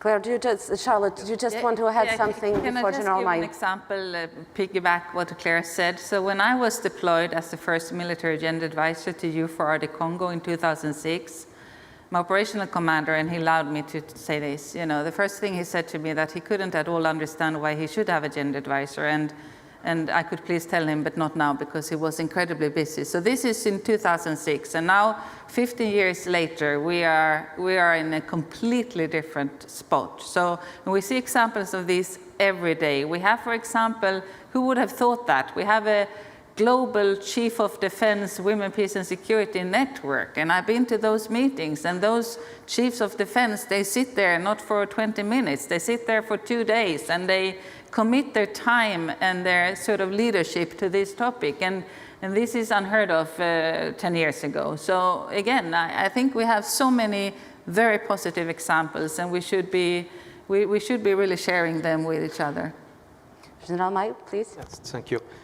Well, very interesting point. But I'm really positive. When I see what is happening in our societies in general, we are seeing that more and more women are taking very important roles in our society. We can talk, for example, about the health system, the education system, the international organizations with women assuming high responsibilities. So there is a movement empowering women in our societies. Talking about defense, so defense is a system of systems. I would say people-centric at this moment. So this is up to us, the leaderships, and of course the political leadership with the right directives, the right policies to grant that we'll not have setbacks in this domain. And I see in the defense new domains. Recently, for example, cyber as a new operational domain, hybrids in general. We saw the pandemics with a very important role for the armed forces. So different domains asking for more diversity involvement. What I see as maybe as a threat is, let's say, a shift for a more technological-centered defense in the future. But I see also an opportunity there, because to deal with the technology, we need more brains than muscles. So we for sure, we have innovative solutions to deal with these new trends in the future. I don't see technology as a threat for, let's say, a gender balanced in the future. I think on the contrary, I think the technological developments and, for example, IA, the artificial intelligence, will going to raise a new dimension that you need all parts of brain of men and women to work and to predict. So that could possibly be a good opportunity. I have here a question from one of the one that is listening us in the networks that would like to know your view on how gender perspectives can be developed at the highest military command structures.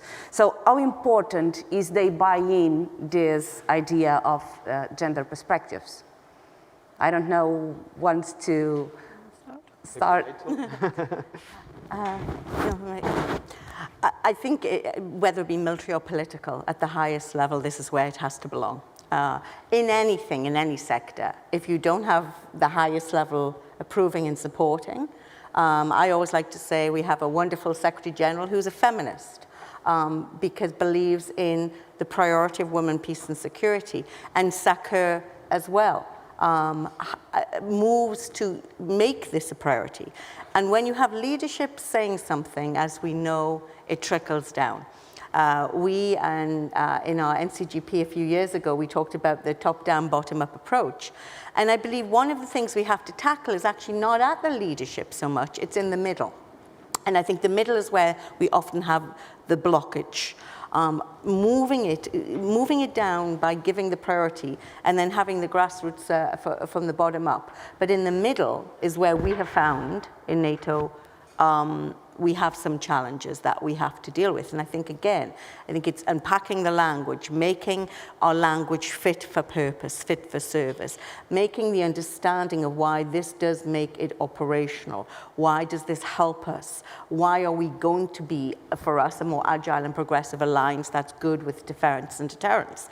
By integrating gender perspectives, by having more women and men working together on this. So leadership, absolutely, but to me it's not the leadership where we're having challenges and it's not at the ranks going up, it's in the middle. And that is where I think we need more concerted action to have change.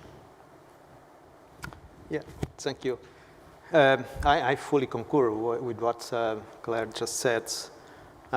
In the EU side, so we have 6 CSDP missions and operations. So yeah, we have a small structure. I'm not talking about NATO. So the MPCC is really a small structure. So there is a kind of big advantage because we are able to follow very closely what is happening at planning during the planning process and also during the execution phases. And all the commanders are really very well prepared also in this domain. So I see it positively. Everyone is really well prepared and open-minded and willing to work together, not putting any kind of obstacles.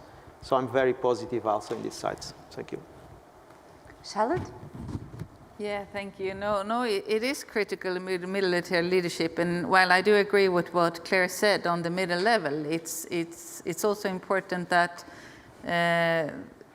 people are held to account if they are not committed or delivering on what the commander gave order about. And I think this is a really important role for the highest leadership to play. And we have, in my office, we have daily interaction with our cabinet for both the Secretary General and for the High Representative, and I also want to underline that. But so that's my reality. But at the same time, and this is something I want to share in this group of friends, because at the same time, I hear everyone I speak with, they say that my leadership is fully committed, so on board. It's so amazing and I'm backed up. But at the same time, that doesn't really match the reality, because if that would really be the case, I think we would have been far by now. So I think you also have to be, you have to really look at that. And this is, of course, who should look at that? Yeah, that is the people at the highest level of leadership, because, we who are working lower down, it's not our role, but of course the ones who are driving this boat is having to look a little, sometimes you have to look a little bit behind the scenes, I think. And that, again, is, in my view, the role of the highest leadership, the military or the civilian and political. Schnellmeyer, please. If I may, just to add one point very important in my perspective. So we should not lose the main objectives of our actions. So our capacities should continue to be effective. Effectiveness is the right measure of what we are doing. And this is a very important point in all our actions and from the leadership perspective, this is a very important point, of course. Thank you. Please, Admiral Silva Ribeiro. Thank you very much. I would like to start. Thank you all the three panelists for the excellent presentations you made. I heard many times that we in Portugal, we do not have a gender equality problem within our armed forces. It's probably true. However, I am absolutely confident that we have a great amount of space to improve in what concerns gender equality, conscience or awareness. So what I would like to ask the panelists is if you don't think that this situation is common to other EU or NATO countries, and if you don't think that it's not enough to have ministers, to have secretary generals, or to have shots that are committed to this issue. Don't you think that is very important to introduce in our education programs this topic? It's my question. Thank you. Who wants to? Should I start again? Okay. Let me do it. Excellent question. And what I'm going to start out by saying is that no country is doing it excellently right. I mean, if we were, we would have fixed it all by now, right? We would have genuine equality. I think it's a slow progression and we're getting there. In terms of education, absolutely. You have to start with changing mindsets and changing the way people think. And when I say people, I mean everybody, how we think about this. And this is a very difficult thing to do because it is very cultural, it is very contextual, it is very geographical, and what it is we're looking for. Many of the countries that I have been deployed to have served in, you have to have a different context and a different application to make the change. But I genuinely think that if you can relate equality to something that makes sense, and sometimes it's either political, sometimes it's financial, sometimes it is being operational, and you can show the reason for why change and having women's equality or women's empowerment important in any society, be it in military, be it police, be it political, societal, whatever, then you will have traction. And I've seen this through all my work, through everything from looking at when I was in Malakal in South Sudan, simply asking for to integrate a gender perspective into what we do. And it came down to the end how we got it, because when there was no lighting, women weren't using ablutions, and therefore we were having medevacs that cost us too much money. It came down to a practical implementation. And I think if we go back to education, be it as for young people all the way through years we will change, but it will take years. It will take years in any. But I don't think it should put us off by saying, oh, well, we have years, because there's an urgency to this. There's an urgency to society. And we saw in COVID, we saw the disparity in COVID. And if we don't get it right, we are going to have more incidences where we have health crisis or other disaster, where we are going to have women impacted more. And so I think there is an impetus for us now to understand this is important.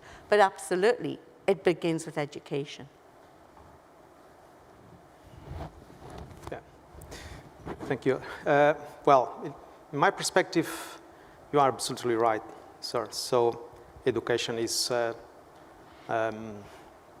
the most important part in this process, and we are seeing a kind of bottleneck in our missions and operations due to the fact that we don't have candidates in our countries, in our societies. I see a positive trend with more women being educated in technological domains, engineering, mathematics, sciences. And I think this will change things also in the future. And so Of course, we need all of them. We need people educated in social sciences and also in technologies. But this will improve, and this is a common issue in all Europe. But from my experience also, and I wanted to share it with you, it is a little bit strange. For example, the fact that in Central African Republic, women are more represented in the armed forces than in Europe. And we can see what is happening in terms of the educational system in Central African Republic. So this is not only a question of education. Mm-hmm. This is my point. Thank you. Charlotte?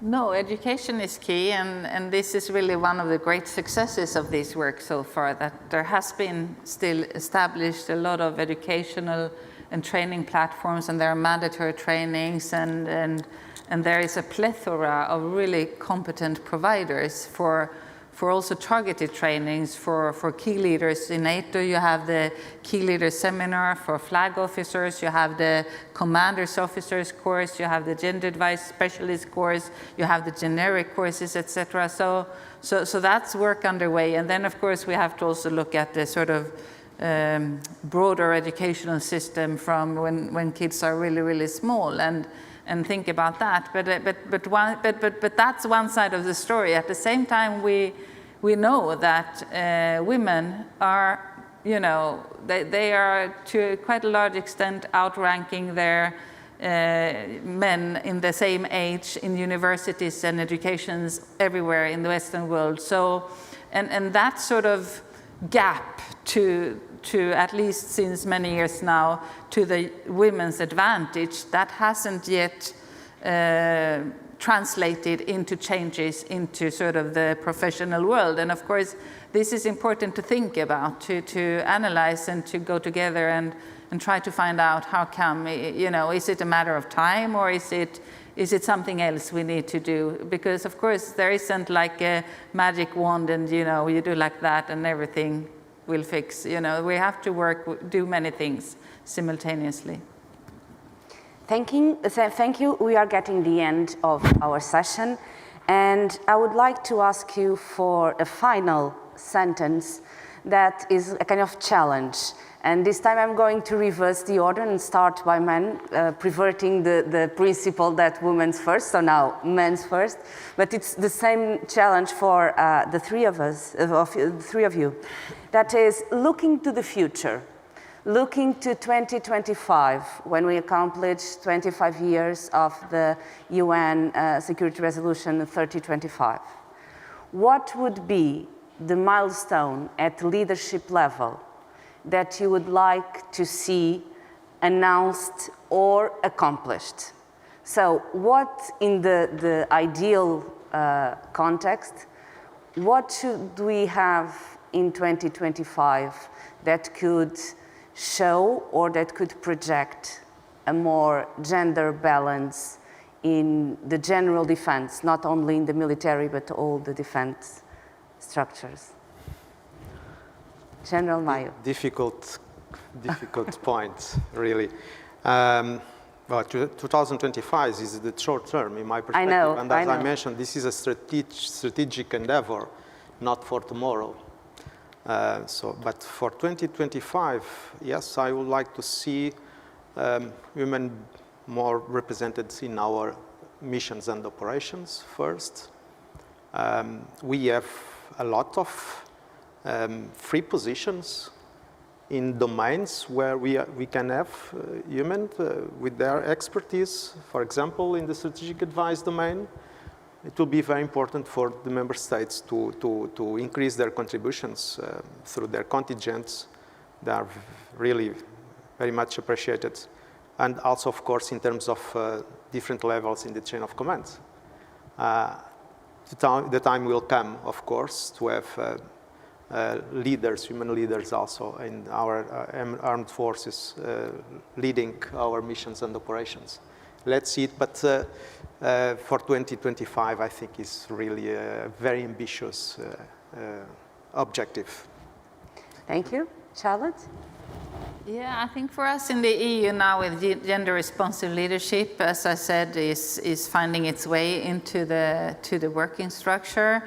In 2025, it's in all job descriptions of our leaders and managers, and it started to to trickle down so that anyone who is interested in a job at management or leader level in the European Union, they will know by then that the best way to prepare, or one of the best ways to prepare for that, is to make sure that you already have this capability and competence when you come, because in the future, I do think this will be a competitive advantage when you will compete for these positions. I also, perhaps not 2025, but 2026 perhaps, I think that we will have more of those situations where top leadership are not satisfied with, what the subordinate, no matter the nice words and explanations, you will be called up in person and somebody will give you a straightforward message about what is expected. So I think that's sort of direct leadership, which is done in many other areas, but I think not so far on gender equality and women, peace and security, if it is not about sexual harassment, of course, because then we have seen it happening. And third, I think perhaps in 2028, we will also have this situation where our leaders are leading in a gender-responsive way, so that also gender advisors, people like me, we are not giving these, open autostrada to do things as we wish ourselves, because there is a person who will say yes, no, left, right, no, we will not do that, or we will do that, or I hear what you say, but this is what I think. So that we come to the next level where our leaders and managers will be so comfortable with this topic, so they have their own opinion and view, and that they will not be victims of gender experts' views on what to say and how to say it and what terminology to use, etc. So they are steady in their shoes and they do it their way, because that's what we need. And I think we're on our way to get there. Thank you. Claire, to finish? Yeah, I'd like to see my global wish list for the world. I'd like to see 2025, I'd like to see collective women secretary generals everywhere. I would like to see all positions open for women, any position, because it's up to a woman to decide, not for men to decide if they're right for them or not. I would like to see us not having to talk about this anymore. I would like it to be like last year when I asked a young woman in my office if we should put training on a CD, and she said, "Oh, Claire, nobody talks about CDs anymore. You're so behind the times." I would like that to be women, peace and security, so we never have to talk about it because we're just doing it. Thank you very much to our excellent speakers. Thank you for everyone who is following us. And we're going to end this personal and session that we have this contact. Thank you very much. The seminar will proceed in the afternoon, after lunch. Thank you. Thank you. Thank you very much, Professor Ana Santos Pinto.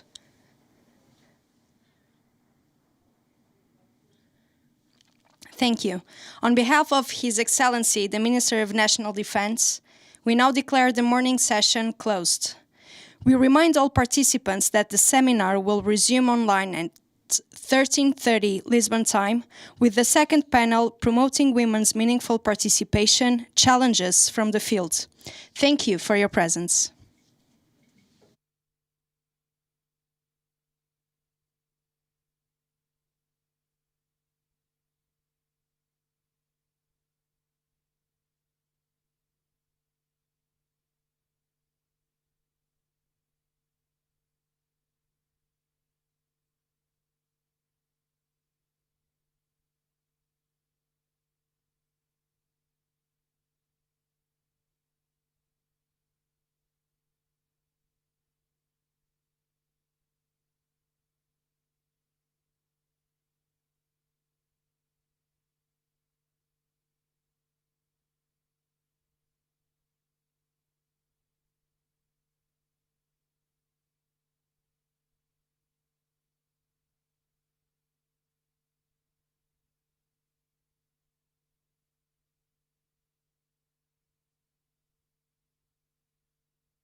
Elton John Baby.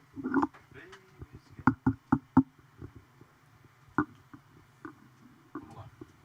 Toma lá. Queres ficar com isto aqui? Queres pôr lá fora? Não, fica aqui.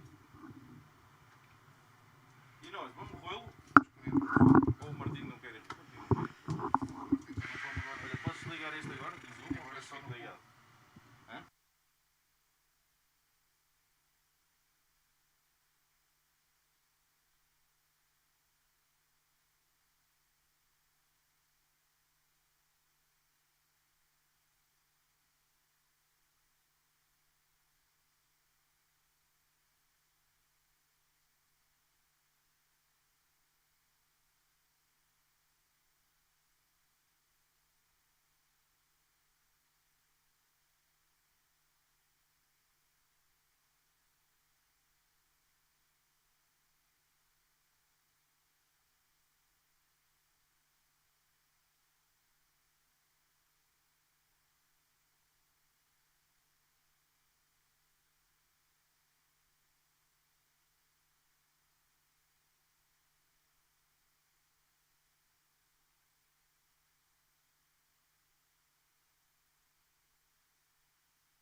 Good afternoon.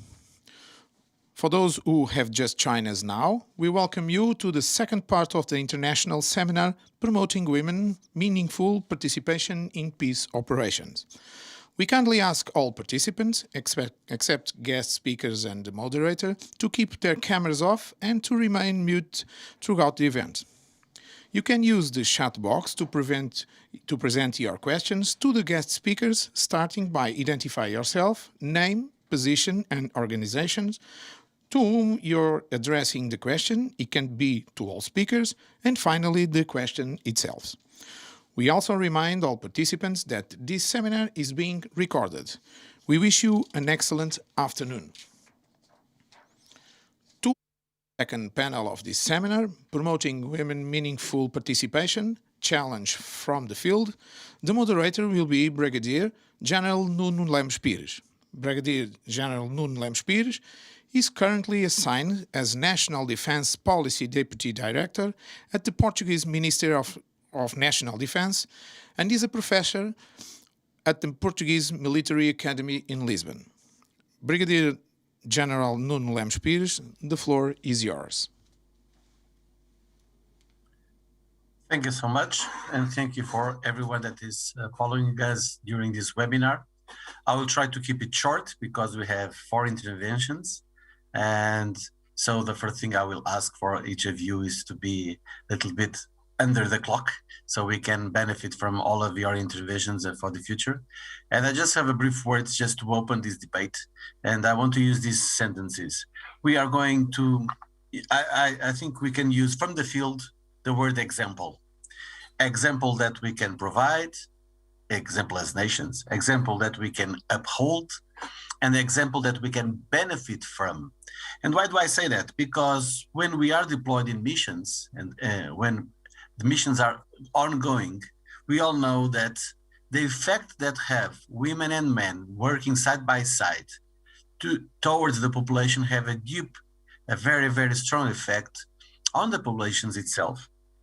It has, of course, huge implications in the training audience, because if they see the empowerment of women and working alongside with everyone without any distinction, we're talking about the training audience will benefit from this example.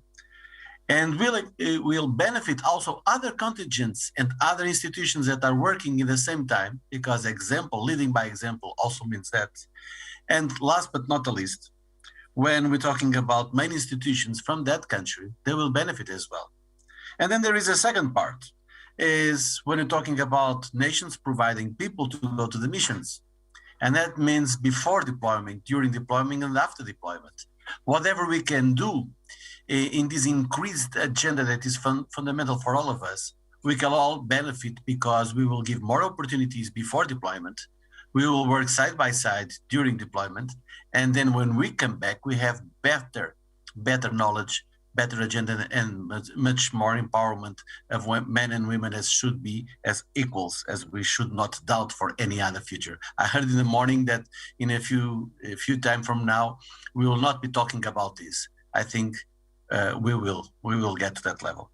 But anyway, it's not about my experience. It's not about my role. I'm just a moderator, and I have the privilege to have here 4 very important, experienced persons that have a lot of experience from the ground. And so without any further time, I'm going to present the first briefer. It's Major General Franco Federici. He has a long bio, but I'm just going to talk a little bit of some of them. By the way, we are the same age, sir, so we were born in a very good year for the best wines were in 1965. So, by the way, he was, of course, deployed in 1997 as NATO Stabilization Force, Operation to Bosnia-Herzegovina, within the Multinational Brigade North in Sarajevo. He also was in the Joint War College in Germany. In 2002, due to Operations Iraqi Freedom, he was detached to the Combined Joint Operation Planning Group established at the US-European Command in Stuttgart.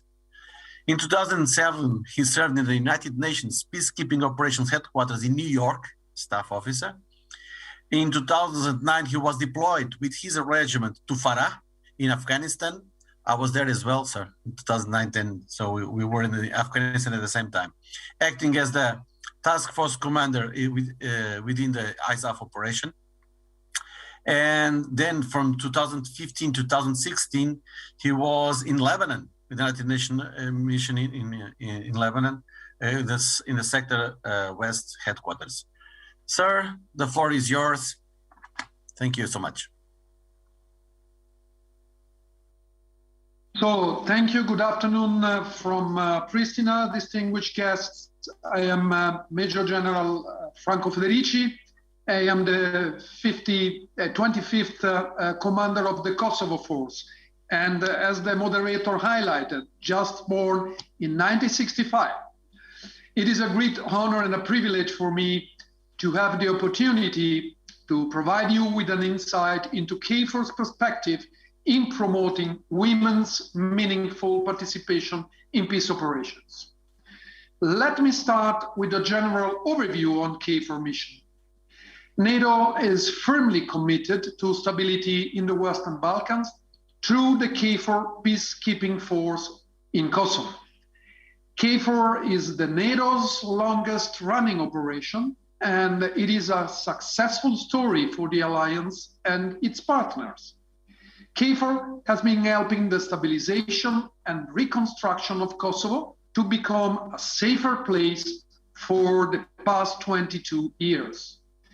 Since 1999, KFOR performs its activities cooperating and assisting the United Nations, the European Union, and other international actors in order to support the development of a stable and peaceful Kosovo, as well as the development of a professional, democratic, and multi-ethnic security structures within the institution in Kosovo.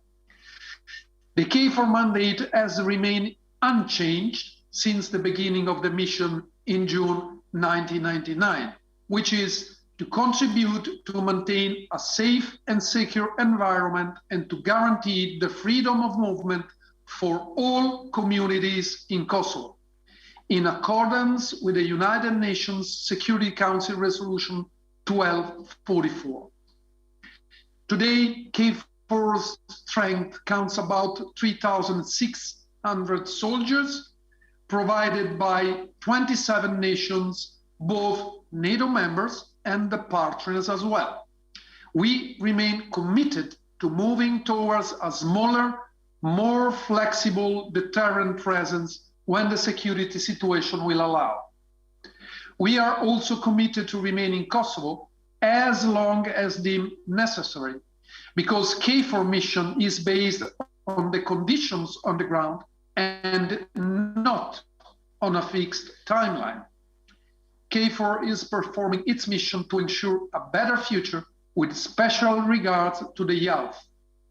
For this reason, through our projects and donations, we continue to dedicate our efforts in supporting any initiative that might improve the future of the population, with a special eye for the youngest generations.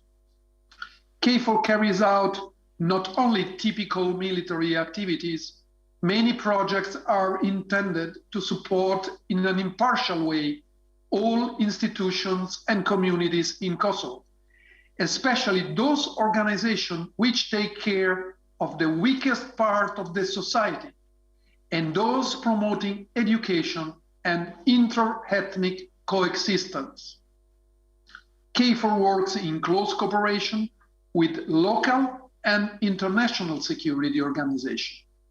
In case of any warning which could potentially affect the security situation, KFOR is ready to adopt all the necessary measures required to maintain a safe and secure environment in close coordination with the Kosovo police and ULEX for the benefit of all communities in Kosovo. KFOR maintains constantly a real-time situational awareness, and there are currently no signs of a possible tensions. The security situation is a result of many factors, such as economic, politics, welfare. Everything that could affect the security situation is monitored carefully day by day. Looking at KFOR structure, the two main components are the two regional commands, East and West, the multinational specialized unit, and the Kosovo Tactical Reserve Battalion. So this last unit is currently provided by Hungary, but till April 2017 was led by Portugal. Today in KFOR, 218 women are operating within the maneuver and support units, as well as in the headquarters of KFOR. Focusing on the regional commands, they are composed of a kinetic battalion, which represents the maneuvering component capable to support local and international organization in case the security situation deteriorates, and a non-kinetic battalion, which instead supports situational awareness and the communication campaign in their area of responsibility, liaising with the local authorities, international organization, and non-governmental organization. Among the two, the non-kinetic component represents a new approach to the operation, and it is a good example from the field in tune with the subject of this conference. It, being in close touch with the local institution and population, contributes to maintenance of a safe and secure environment by monitoring atmospherics related to the local security, socio-economic and political situation. It promotes many projects supporting in an impartial way all institutions in Kosovo. Again, especially those organizations which take care of the weakest parts of the society and those promoting, again, education and inter-ethnic coexistence. Within the non-kinetic battalion, I would like to emphasize the role of the liaison and monitoring teams, which significantly contribute to improve the relationships among all the communities of the area, but also to foster the population's credibility towards KFOR. They are very important tool for KFOR because they live among the local communities and they regularly talk with the population and the local authorities. Some of them live in field houses located in the relevant cities, so on the field. KFOR liaison and monitoring teams are present in all the municipalities in Kosovo.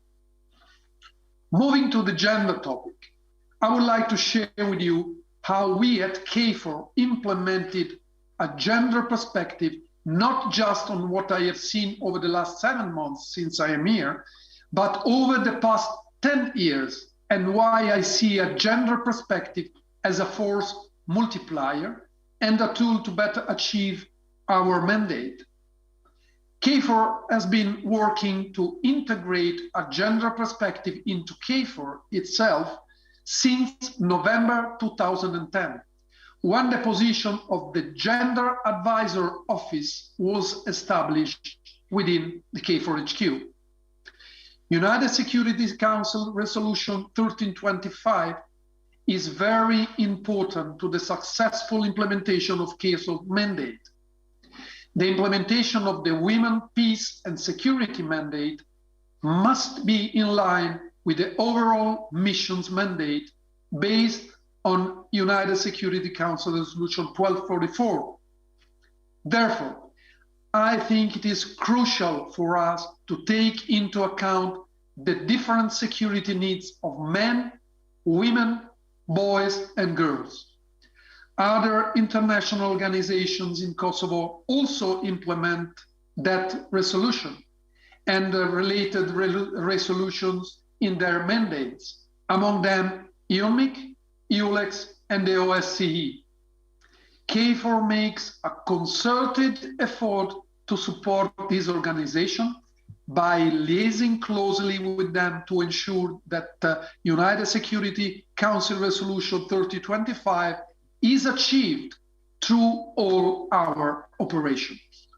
The approach KFOR has now undertaken is completely inclusive. All parties are considered in the equation: the young, the old, men, women, boys, and girls, regardless of their ethnic and religious backgrounds.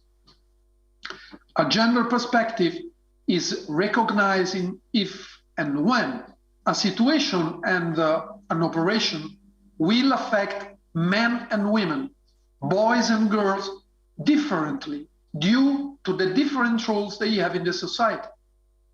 In other words, implementing a gender perspective means that with every operation KFOR does, we ask ourselves this question: how does this affect men, women, boys, and girls? I would like to highlight something that I consider as crucial. I have clearly highlighted that gender perspective can act as a force multiplier, benefiting both the local population and the operation as well. KFOR is convinced that a lasting peace in Kosovo will only be achieved by fully engaging all members of Kosovo society. As women and minorities are often not represented, even proportionally, in formal or official positions, KFOR has established methods to reach out to them and create a dialogue to further the peace process in Kosovo. My gender advisors are tasked to ensure that KFOR soldiers, particularly our liaison and monitoring teams, as I mentioned before, are trained in how to do their work, taking into account the gender perspective and how to reach out to all social groups in their areas of operations. Much of their work is dedicated to training on the benefits of reaching out to vulnerable groups in the society and how to perform this outreach. The liaison and monitoring teams are not just my eyes and my ears, but also my mouth. They have to make sure that they engage with everyone in their communities, paying particular attention to the most vulnerable in the society. Minorities, elderly, women, children, they are often overlooked. These all provide me with a complete and comprehensive picture of the security and social situation. These teams are operating in all 38 municipalities with the main task to monitor and observe the situation in the area of responsibility. These mostly involve meetings with key leaders such as mayors, police chiefs, and members of other organizations, and ordinary people like shop owners, farmers, to get a more complete and comprehensive picture. The teams report to the HQ on a daily basis about their patrolling and their engagement with the key leaders of the population. They are operating in the local community as the link between the local authorities and KFOR. Again, they are the eyes and ears on the ground, and they're able to truly feel the pulse of the local community. Lastly, I would like to mention an initiative promoted by KFOR Multinational Specialized Unit, which is a military unit composed entirely of Italian Carabinieri. Particularly, Multinational Specialized Unit has donated the first so-called family room at the Kosovo Police Headquarters in Skenderaj, which is a city in the vicinity of Pristina, as part of a wide-ranging project that will equip Kosovo Police Headquarters in Kosovo with other similar rooms. The family room is a room set up according to international recognized standards for listening to victims of domestic violence in a peaceful and relaxing environment, and able to allow the victims to tell their stories to the key Kosovo police officers in a safe and comfortable structure.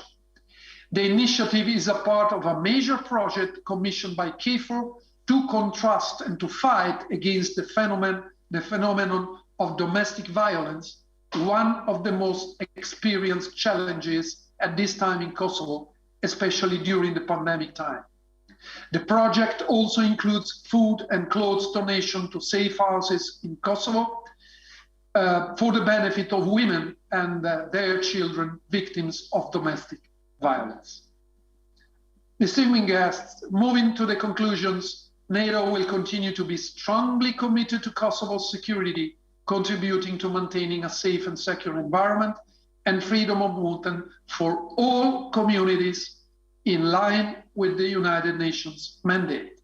In this context, KFOR, with its inclusive approach, supports the implementation of the United Security Council Resolution 1325 coherently with the overall missions mandate based on United Security Council Resolution 1244.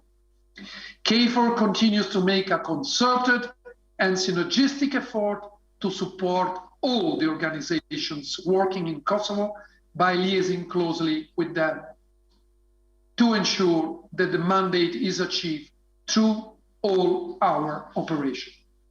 NATO remains committed to moving toward a smaller, more flexible deterrent presence when the security situation will allow.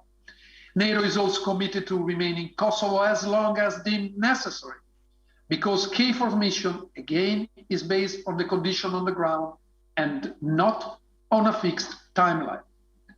Thank you for your kind attention. Grazie tanta, General Franco Federici. It was straight to the point, and we got all the messages, and I'd just like to highlight, you ended like you started, saying that NATO will be there as long as it is needed, and it's conditions-based and not timeline-based, and that is a very important one. You talked about women as a force multiplier. I think that is a concept that we have to use a lot, because it is indeed, it is exponential, I would say. As more we have, we can have more effects. You talked about the importance of the gender advisor that has been in that situation. It's very important, especially now that we are not yet there to the level that we will not need it in the future. And then you talked about, for instance, expanding the scope of discrimination, not only about men and women, but also about age, religion, and ethnic. And that is very important, because in one tool, we can exponentially make efforts for other tools. Last but not the least, and I use the word example, you gave the example of the Carabinieri unit, and that is a very good example, because doing on the ground together with the population, we can have all the effects that we need. Thank you so much. Now I'm going to move a little bit west to Croatia. Brigadier General Gordana Garacic, I don't know if I pronounced it correctly. Okay, thank you so much. She's the head of the planning directorate of the Croatian Armed Forces General Staff. And some of the very long resume, she was advisor in the military representation to the NATO, European Union in Brussels. And she was also the chief of cabinet of the chief of defense. She was also the deputy director of the Center for Security and Cooperation, also served in Afghanistan twice, in ISAF in 2010 and 2014. And during her last tour, she was gender advisor to the ISAF commander. Some of the last thing I would like to refer is she achieved a medal by the Afghan government in recognition and engagement about integration of women into the special police of ISAF. I think this example that we just finished from the Carabinieri now talking about this will be very helpful for the beginning. Brigadier General, the floor is yours. Thank you very much. I have to say good afternoon, and I'm really glad to be in the distinguished company today. And I would like to thank to Commander of KFOR also to be in the point. And as a commander, it's very important, and I would show during my short briefing that it's very important to have a committed leader, because in operations, almost everything starts with commanders. So based on my experience as ISAF Gender Advisor, I have to mention that it was the first time that NATO decision has been made in NATO that 1 star would be a position of gender advisor. So I think it is the first and the last time so far that gender advisor had a post of 1 star. The reason why it was a kind of experiment, why it was decided so, was in order to give the better access to the local government, the local ministries and security forces. And I unfortunately dare to say it was also the second reason to have a better visibility in our own HQ. It is, as a gender advisor, as any other advisor, it's very important to be part of the command group because you have access to a leader, to a commander, because this advisor, gender advisor, is just advising, facilitating, but the decision lies with the commander. So we are the tool that are helping to fulfill the mission, the mandate, but we need to have a support of our leadership. Otherwise, it will not be so effective. So as a general in ISAF, I had it really helped, rank help. I had access to any commander from Afghan side I would like to talk to their security ministries. So it made part of my job a little bit easier, but also sometimes it was a little bit more difficult because sometimes it was thought in my HQ, okay, we have a general as a gender advisor, so she can do it on her own. No, that was not the point. The point was to make it more visible, to strengthen the position in order to help to fulfill the mission. It should not be forgotten that out of 3 military objectives in ISAF, number 2 was implementation of UN Council Security Resolution 1325 and helping Afghan security forces to integrate gender perspective. However, I'm glad that the title of this conference has a word meaningful participation. It was one of the emphases that we were always trying to push in the operation. It's not just important to have certain number of women or men or whoever somewhere, and it would, so you can say we have integrated or implemented gender perspective. No, it is very important that you have a critical number, that's true, but it's also very important what positions, what jobs these people have and how you relate to them. I have to say that during all the years in ISAF, first half of the operation, I think we made a huge mistake because we didn't speak to other 50% of the population. And when finally we decided to do so, we started with the female engagement teams and so on and so forth with small civilian projects. But what was the most important is to put the emphasis on, I would say, to prove, as it was, you know, Afghanistan is in 60s of the last century, women were dressed like in Western clothes, like we are here, and they were members of police, doctors, teachers, judges, and so on. So then suddenly something changed, but it takes some time now again to prove that being a policewoman or a soldier, it's an honorable job. It's a profession, so it's not a shame for a woman to be part of the police or military. So the huge emphasis should be done on let's say, public affairs. And what we have done is that you need to connect with the local community because they know better than us. So my other part of the job was to speak to other international actors in the area because we had an EU mission there and UN. And when I arrived to ISAF, there was a general opinion that ISAF is actually recruiting women into, recruiting women into police and military, knowing that they will be harassed in their communities, that they are recruited in bad working conditions. So yeah, that was one of the kind of atmospherics that were so far. So my first job was to started to talk to other international actors, to exchange information, because all of us were working on the same topic. But we had different ways and different, I would say, understanding of our mandate. So it was very important that we all send a similar message, that we not confuse our local partners, and that we are all working on making those conditions much better. For example, that was part of the UN mandate.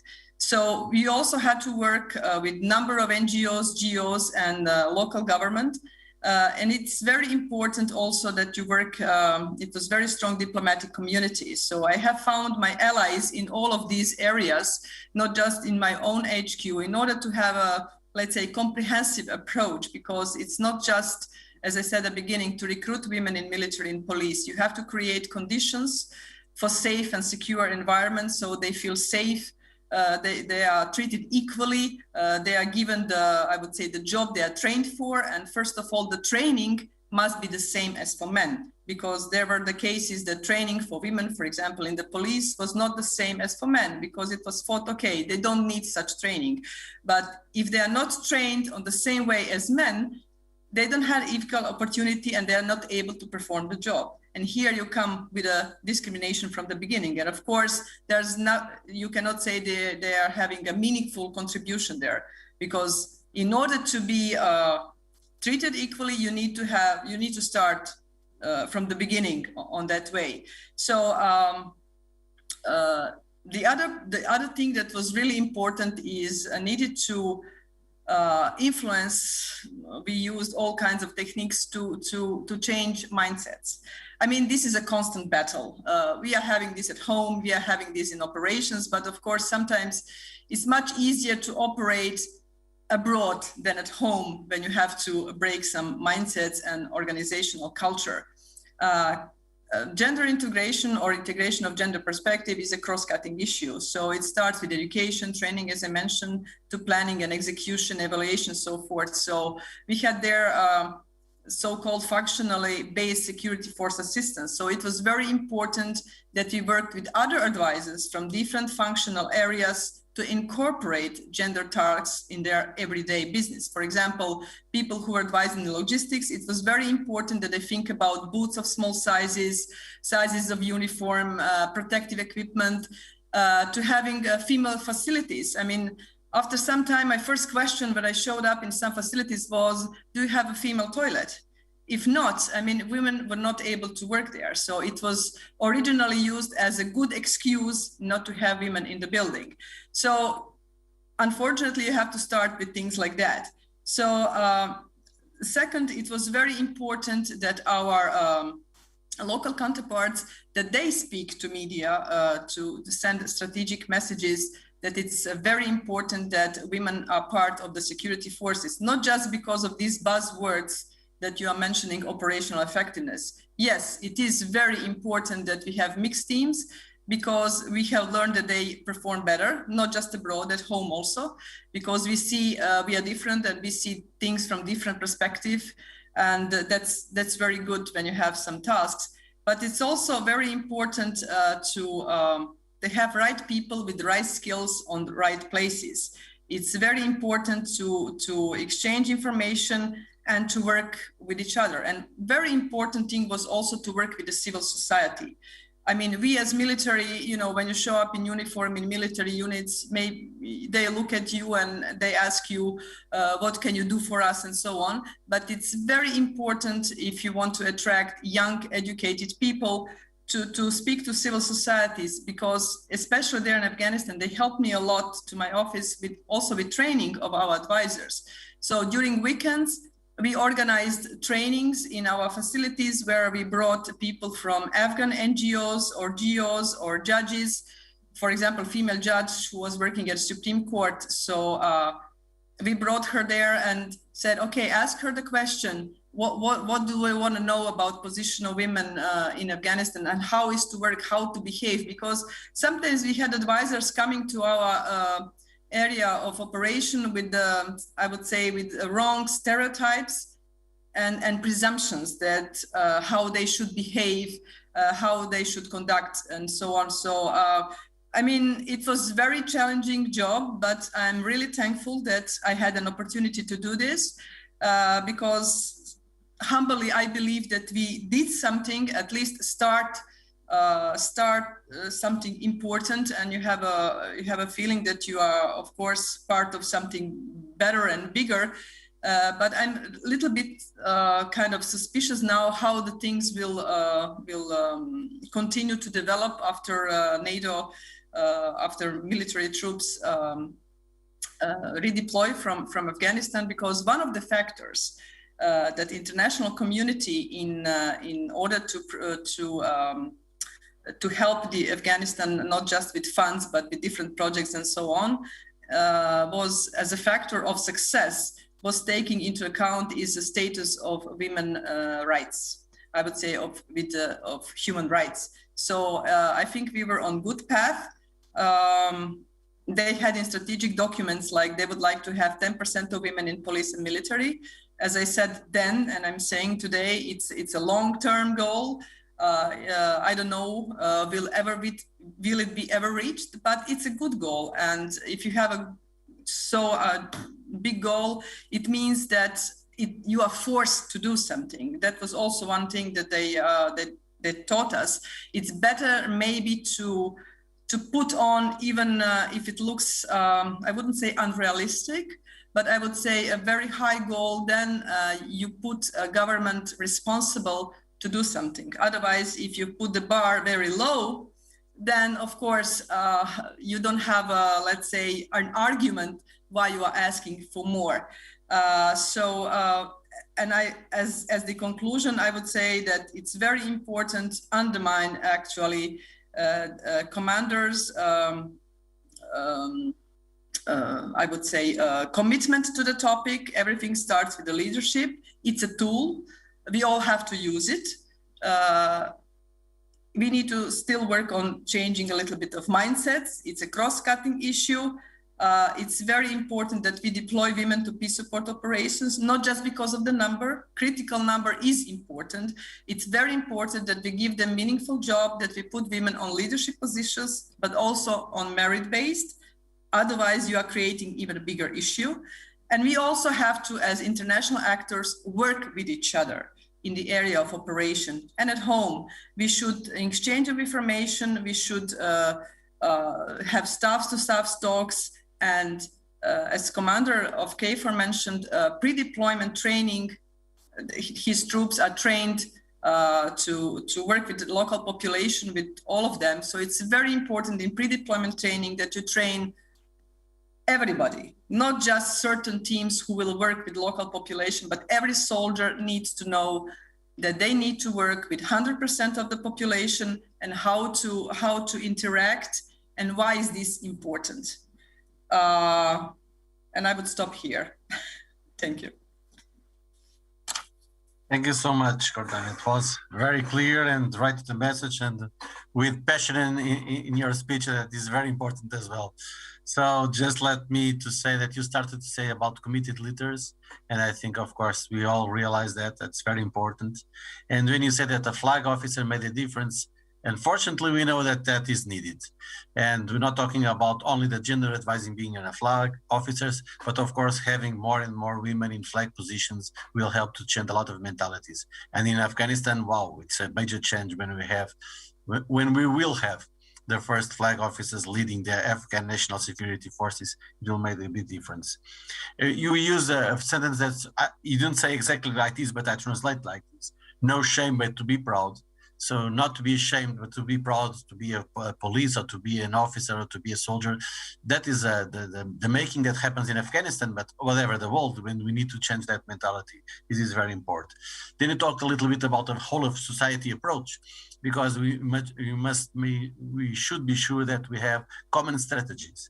And talking about different institutions. And ISAF in Afghanistan is a nightmare because you have more than 57 NGOs or 25 institutions, and everyone pursuing their own agenda. It's difficult to have a common strategy, and you are so right. And last but not the least, you told, again, the buzzword I choose in the beginning, example.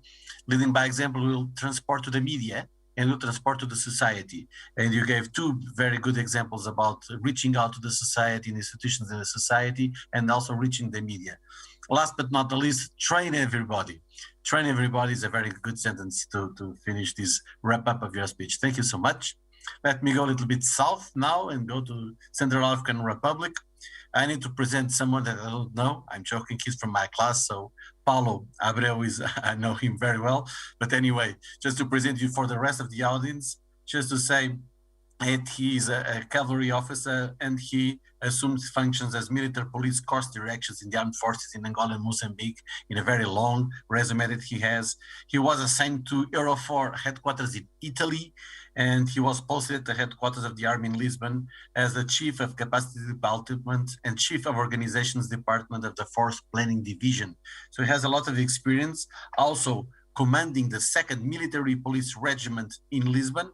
And he was also, before being deployed to the Central African Republic, as the commander of Mission Force Commander of the European Union Training Mission in Central African Republic.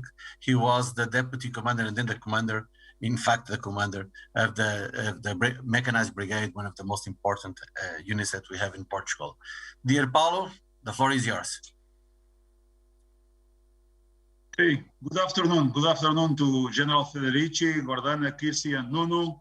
I would like to say that we are very grateful for the seminar invitation and honored to have the opportunity to share our experience among such distinguished speakers and audience. My name is Paulo Abreu, and I'm here today to talk about how the UTM-RCA promotes women's meaningful participation in Central African Republic and challenges we face in the country complex situation, as we all know.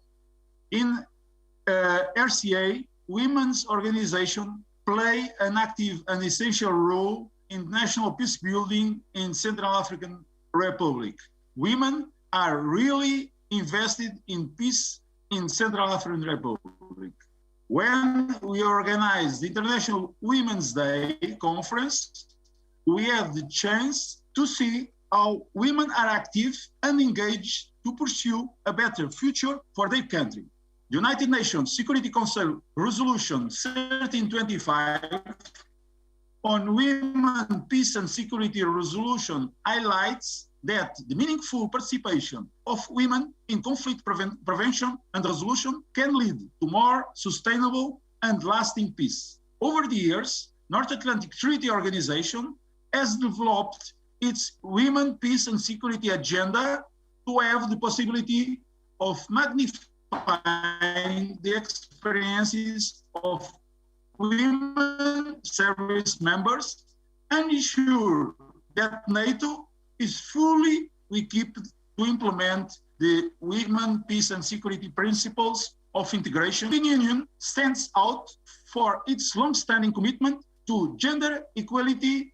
Its commitment is not limited to internal relations, but extends to external relations.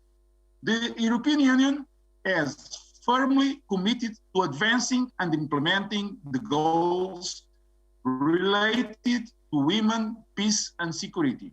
In their efforts to mainstream women, peace and security objectives, common security and defense policy missions and operations are informed by 3 P's: protection, prevention, and participation, and humanitarian aspects set out in the United Nations Security Council Resolution 1325 and subsequent resolutions. The P of participation is strongly linked with the other 2 P's, the prevention and the protection. All the activities are conducted. Working on prevention and protection enhances the participation and there's more participation of women acting prevention and protection. UTM-RCA has been committed to mainstream women, peace and security objectives and has been working on the protection, prevention and participation and integration of the gender perspective. For that, the UTM-RCA has developed, following the European Union Gender Action Plan 3, their own gender action plan for the internal and external activities to be implemented by all UTM, supported by the gender structure in HQ staff and pillars.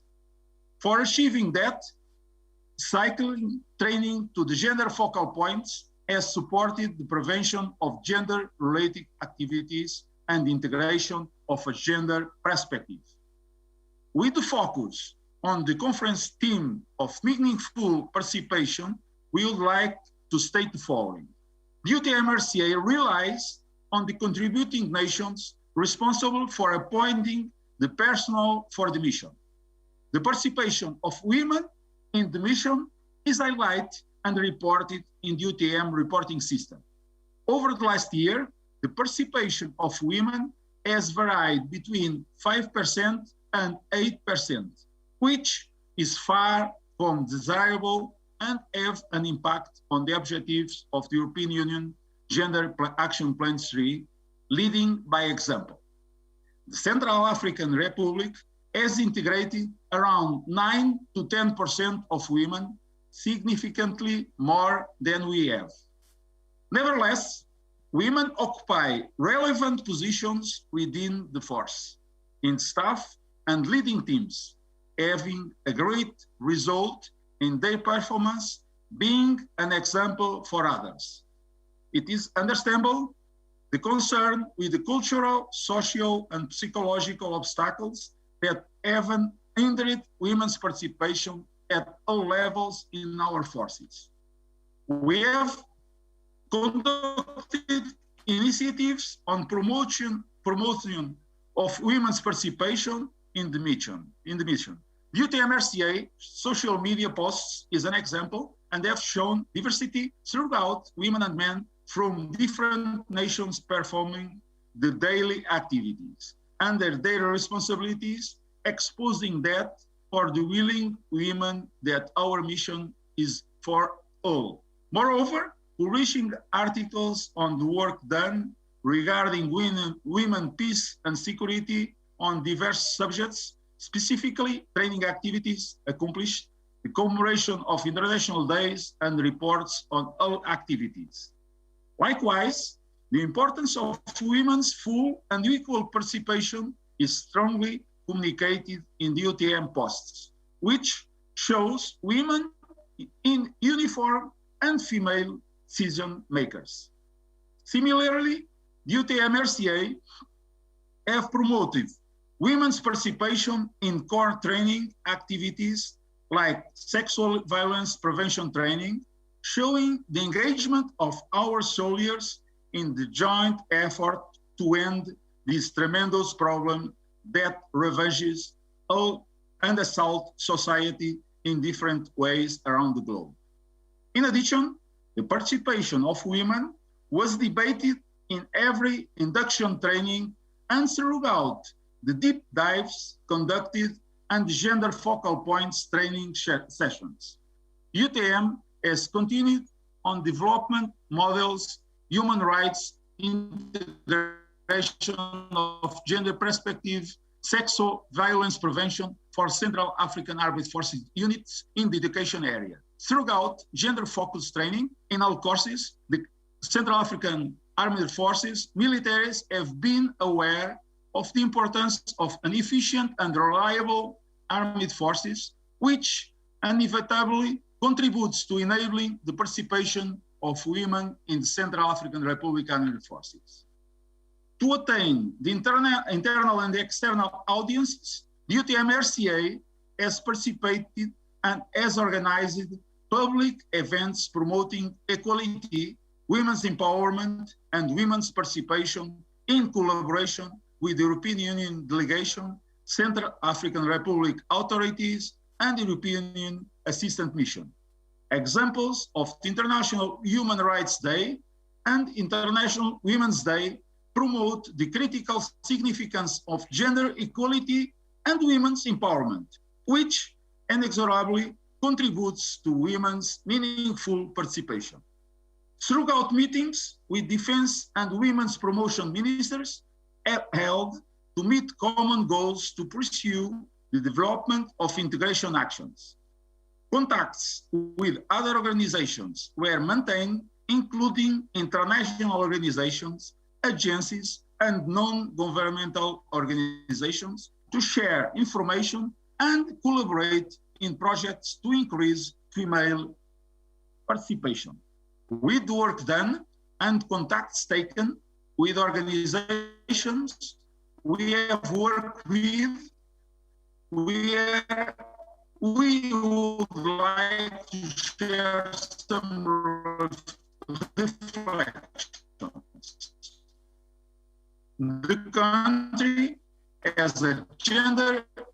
Equality Index value of 0.68, ranking it 159 out index following the Humanity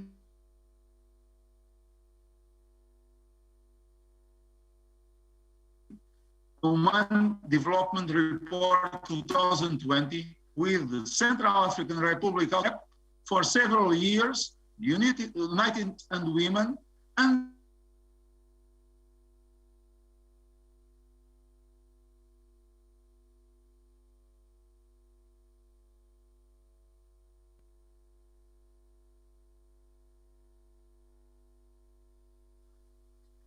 Paulo? Paulo, are you hearing us? Paulo?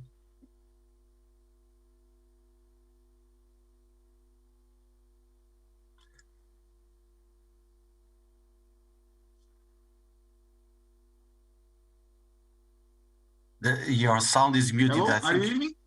Yes, yes, you can proceed. Okay, thank you. Working together with Central African Republic authorities to diminish the mentioned gap for several years, the European Union has been carrying out vital work to promote opportunities for girls and women and encourage them to take a more critical place in country structures and institutions. The UTM has given its contributions to its effort. According to the traditional leaders, many obstacles exist in CAR on women's empowerment, which affects the participation of women in the institutions, namely administrative barriers, forced and early marriage, education, strong prejudices, religion, and gender-based violence. Rendering peaceful work in Central African armed forces and around 9% of the force are women. There are no female generals. This has to be changed. Several avenues have to be considered: religious, cultural, social, and individual account. The need of continuing to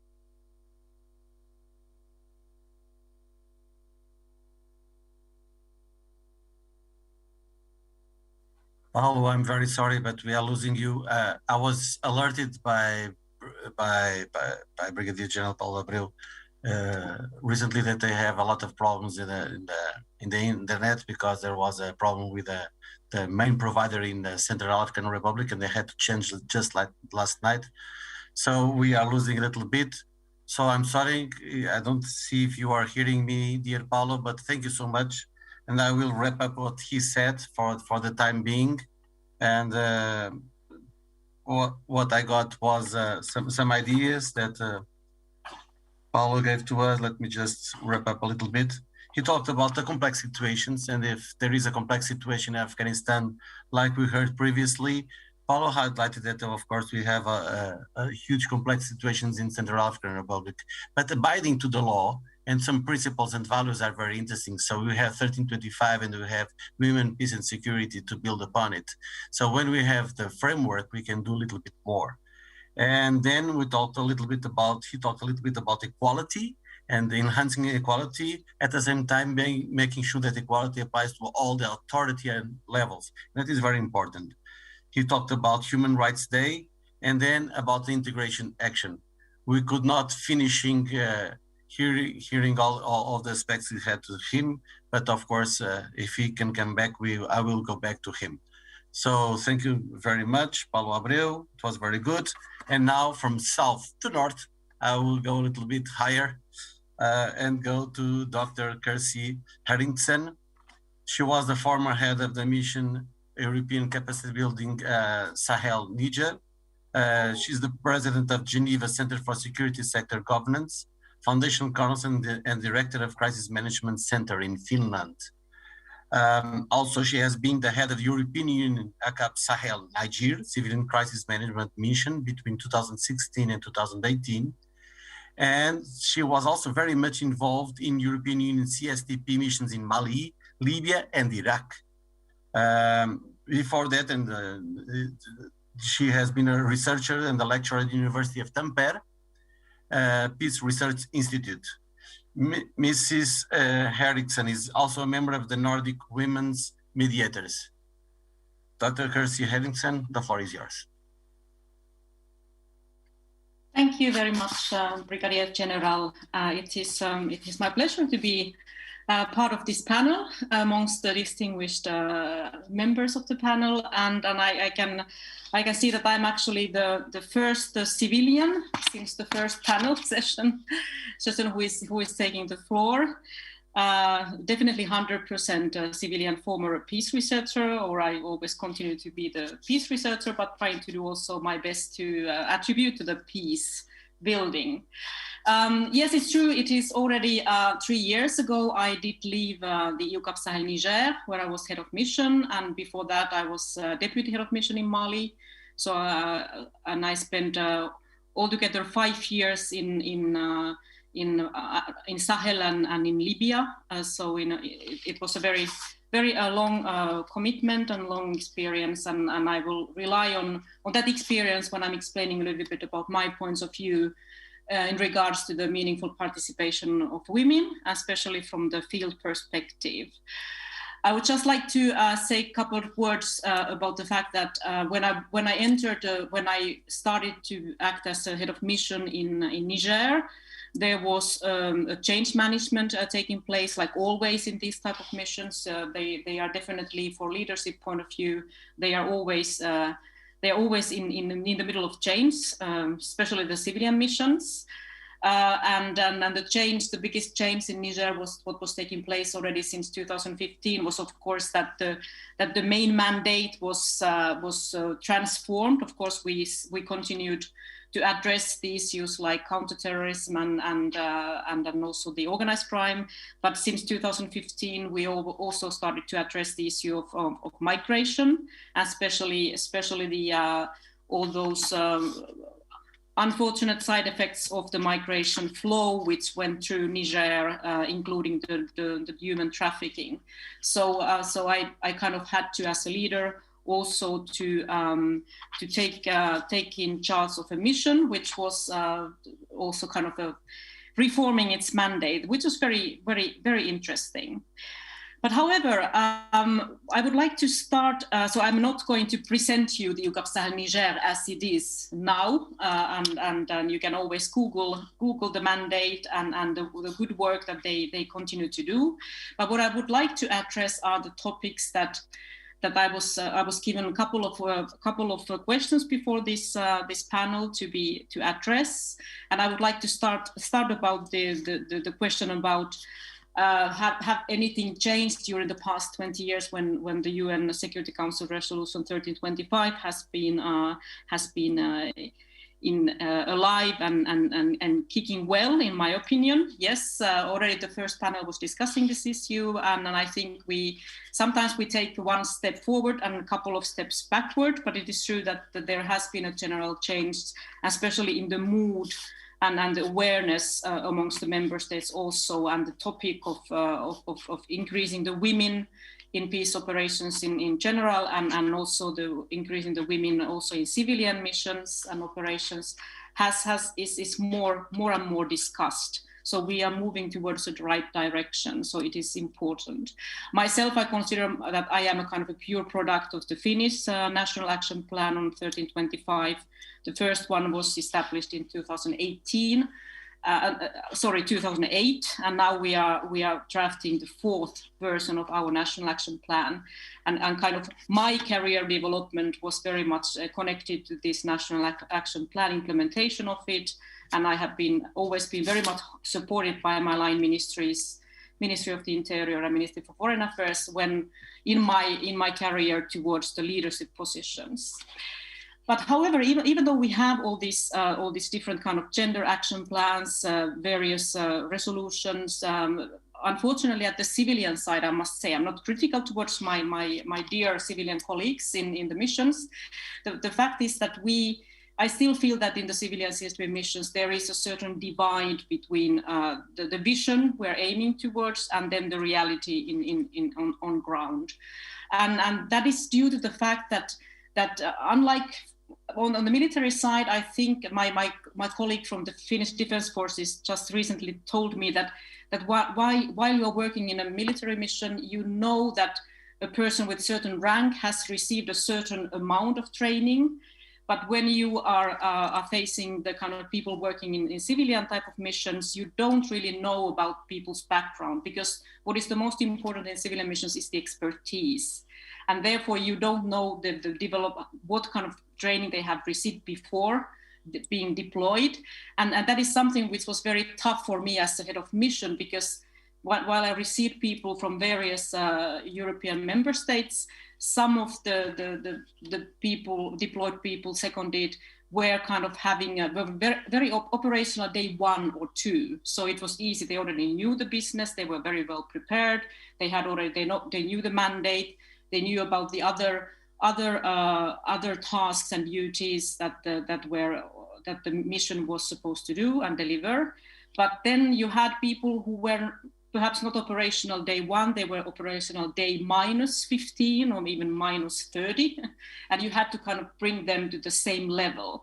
So therefore, what I think is very important, especially in regards to the human rights and gender topics, especially about the equal opportunities and the diversity in the mission, what is important is that the seconded staff members who are supposed to be seconded, they receive a mission preparatory training in the respective member states.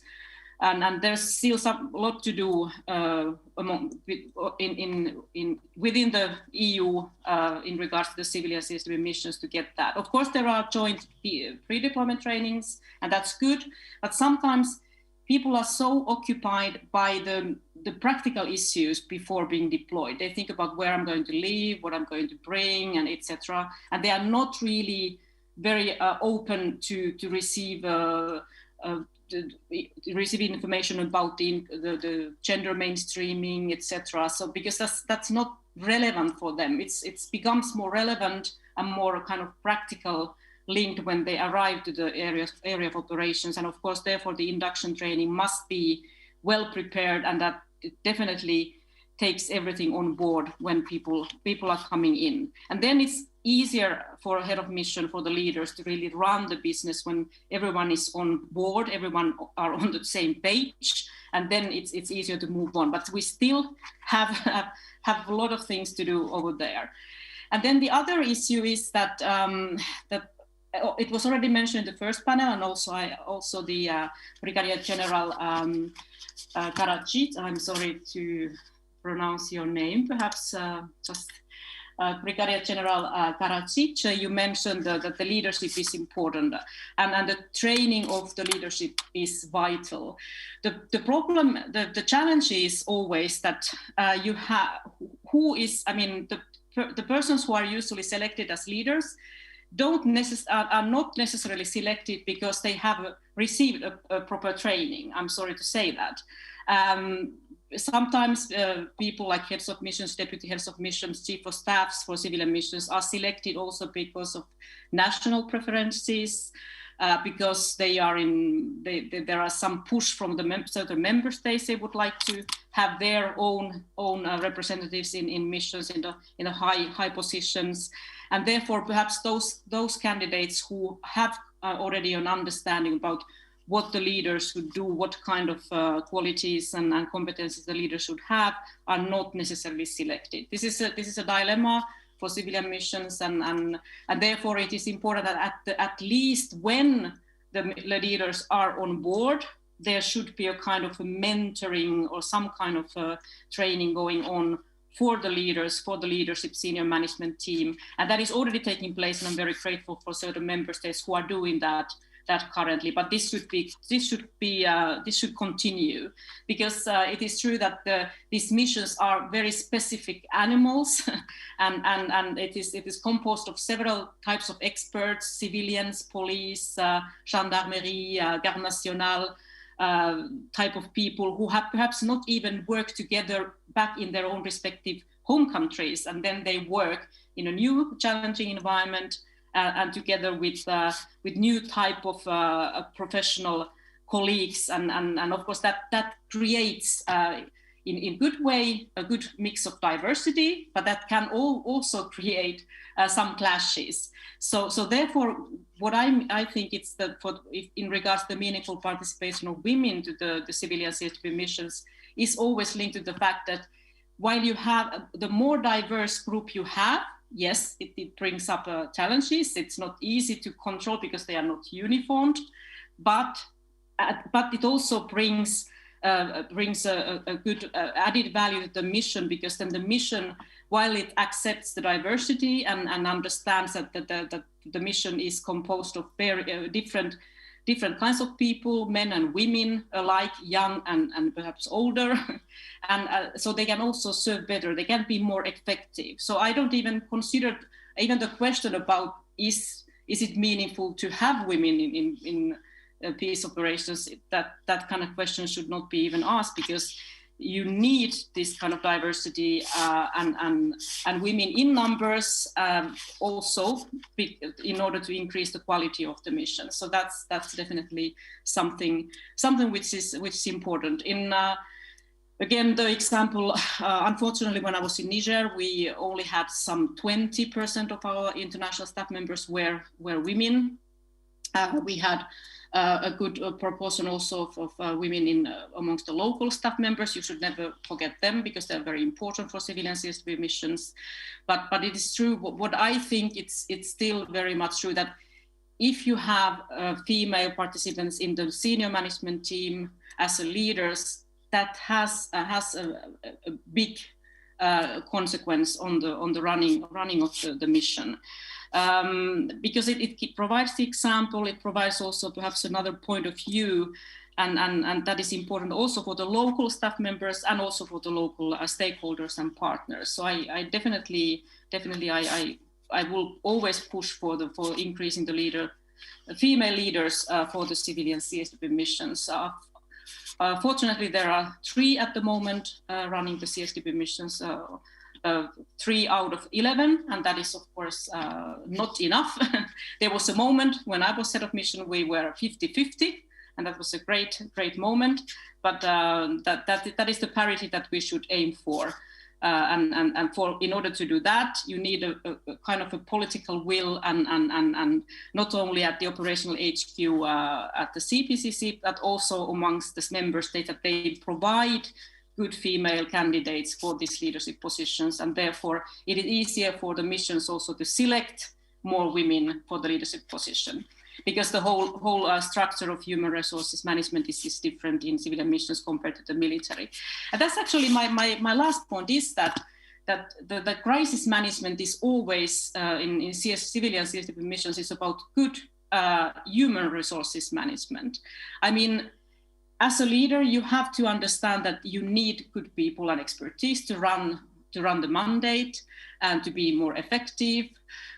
You need the best experts from European Union member states and from third countries to deliver the mandate. But at the same time, you should also take care of that the mission is also kind of a diverse, and it also provides a good working environment. It motivates people. It prevents code of conduct issues. Unfortunately, there are a lot of code of conduct issues. Currently, as the director of CMC Finland, I am the one who seconds Finnish civilians to more than 25 different countries, to OSCE, UN and EU missions. So I know very well that there are several issues in many missions, not only EU missions, that just are linked to the fact that people have issues in everyday working life, when they're working together, and then this kind of clashes in the workplace can also cause, perhaps serious harassment issues, or when no one is going to deal with the topic and the code of conduct, the breach of the code of conduct, then it also doesn't motivate the people to stay in the mission. And I have noticed that especially the young women do have the tendency to leave these type of missions because they don't think that they will get what they were thinking about getting, and therefore this is a very bad thing. So it is very important that there is some kind of a motivation, that the leadership facilitates a good working environment, because you are already working in a functioning and very challenging environment, and therefore you have to do that. So basically, as a leader, you just have to facilitate, you have to understand that this is about a normal human resources management, it's about some normal bureaucracy, as was mentioned also by previous panelists. It's kind of a normal working place topics that you have to take care of. Normal human resources management on daily basis that you have to take care of as a leader in civilian CSDP missions. It's not a rocket science. It's true that you have a lot of ad hoc things and unexpected situations, but once you have a committed staff members, both men and women, and everyone feels like empowered, so then you also deliver good results. And then my last point is about the mainstreaming topic. What I feel is that what is very important in this kind of civilian CSDP missions is that you have a business continuity, despite the leaders and senior management staff members who are functioning in the mission for example, 2, 3, 4 years, and then they leave. And then when they leave, you should have the business continuity, and you should have the same type of walk the talk as the previous leaders had. If the previous leaders had a kind of a full commitment towards gender topics, that they did respect the mainstream of gender, they valued their gender advisors, the business continuity should be the same for the next leaders also. And therefore, I think the one way to do that is that you have to focus on the mission implementation plan. You should mainstream the 1325 type of topics into the actions, and then you should monitor that the mission is doing it. Because otherwise the mission mandate will be prioritized in such a way that always the gender topics will be kind of put on side. You talk about them, but they are not really in the daily activity of all the departments, all the operational lines. So therefore it is very important that you kind of use your mission implementation plan, make it function, monitor that you have gender topics in it, and then it flies, and then the business continuity goes on even after when the mission leaders are changed, and perhaps the next one is not so focused on the gender mainstreaming. But that is very important. And there the responsibility of the operational HQ is very important, that you also have the business continuity, you monitor this, you emphasize it. So then we will head to the full mainstreaming. But this is actually my points I wanted to raise in regards to the civilian CSDP. I know it's a totally different type of perhaps a working environment, a different type of a mission compared to the military missions that were explained and presented here before. But I hope that through my presentation you have some kind of idea about the challenges, which were also quite similar to the military type of challenges you have on the field. Thank you very much for your patience. I'm ready to answer to your questions. Thank you.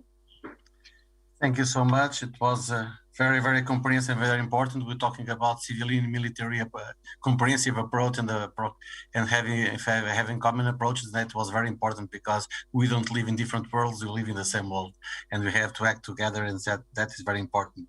So you talked about the civilian side, a little bit of divide in reality, talked a little bit about expertise / training. It's not exactly the same thing. So one thing is to have expertise, another thing is to have the basic training to go to a mission. You talked about the word meaningful, and meaningful, I resonate with the world example that I have been using in the beginning. But of course, look, 20% of women in some of the civilian missions, that's much more than we have in the military side. So talking about, we heard the numbers today in the morning, talking about in some missions with 4%, some missions 7%. So let's go to 20%. That will be very good for the military missions as well. Let's see that we can go to the 50-50 that we all desire. The word motivation is very, very important. And sometimes we think about the effects, think about the mission, and we forget how to have people on board. And to have people on board means to find the clear motivation and to be sure that everyone goes. Business continuity was one of your last topics, and make sure that gender topics is not just a topic, but is something that it's always there. So we don't forget about this important thing. I will just, thank you so much. I would just like the opportunity to go back to Brigadier General Paulo Abreu. Paulo, are you there? If you want to finish your presentation, I see you are online.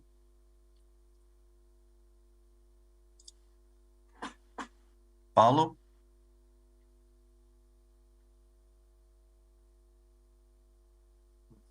Yes, are you hearing me? Yes, go ahead, go ahead. Hello? Yes, go ahead. Okay. I will follow, I think, where I finish to say the last two topics.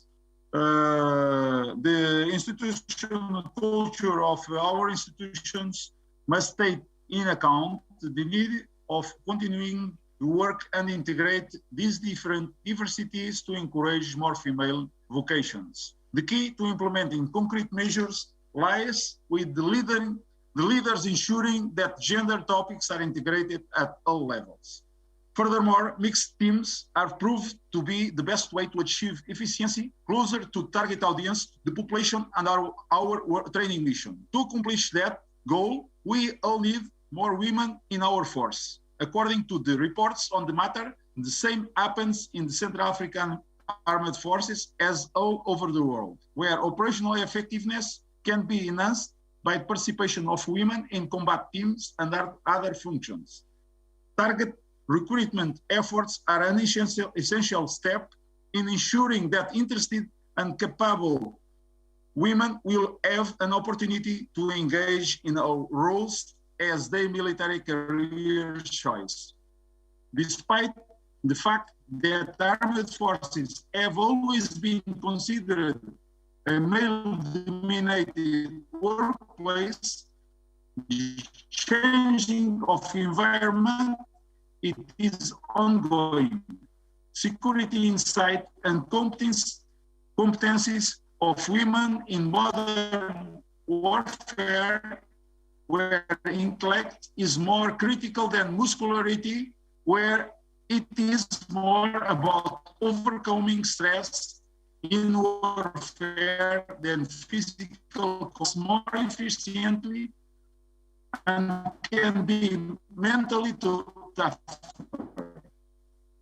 This is not to undermine a woman's physical capability. Many obstacles cannot be overcome, forgetting that women's stereotypes today. Some women may feel hesitant to join the armed forces, but given deliberate conclude that we have a long way ahead in pursuing full participation, free obstacles, having diversity.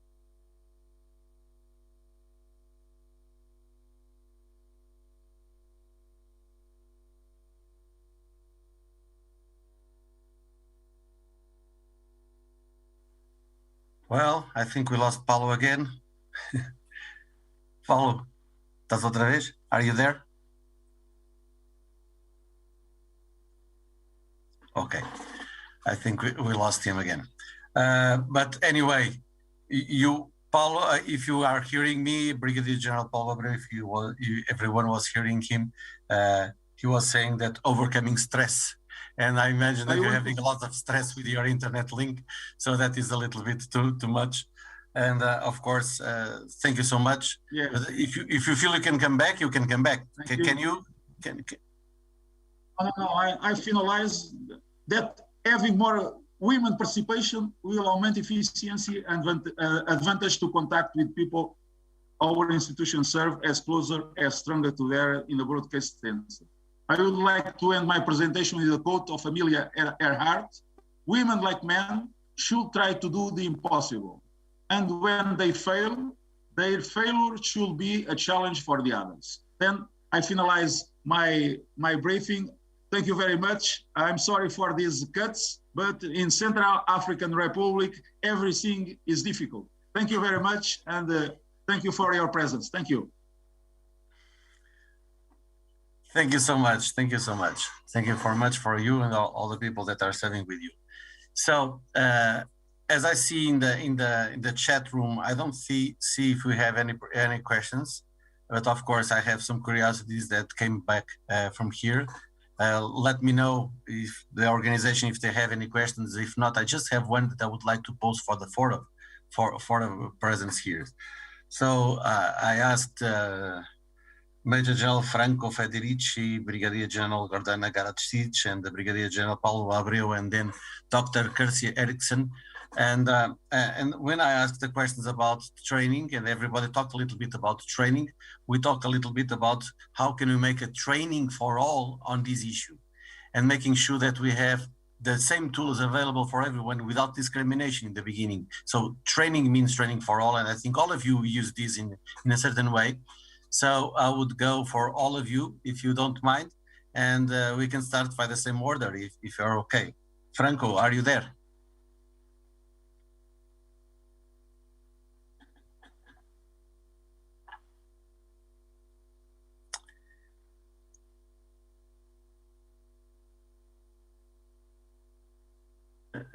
No, I don't see we have K4 online.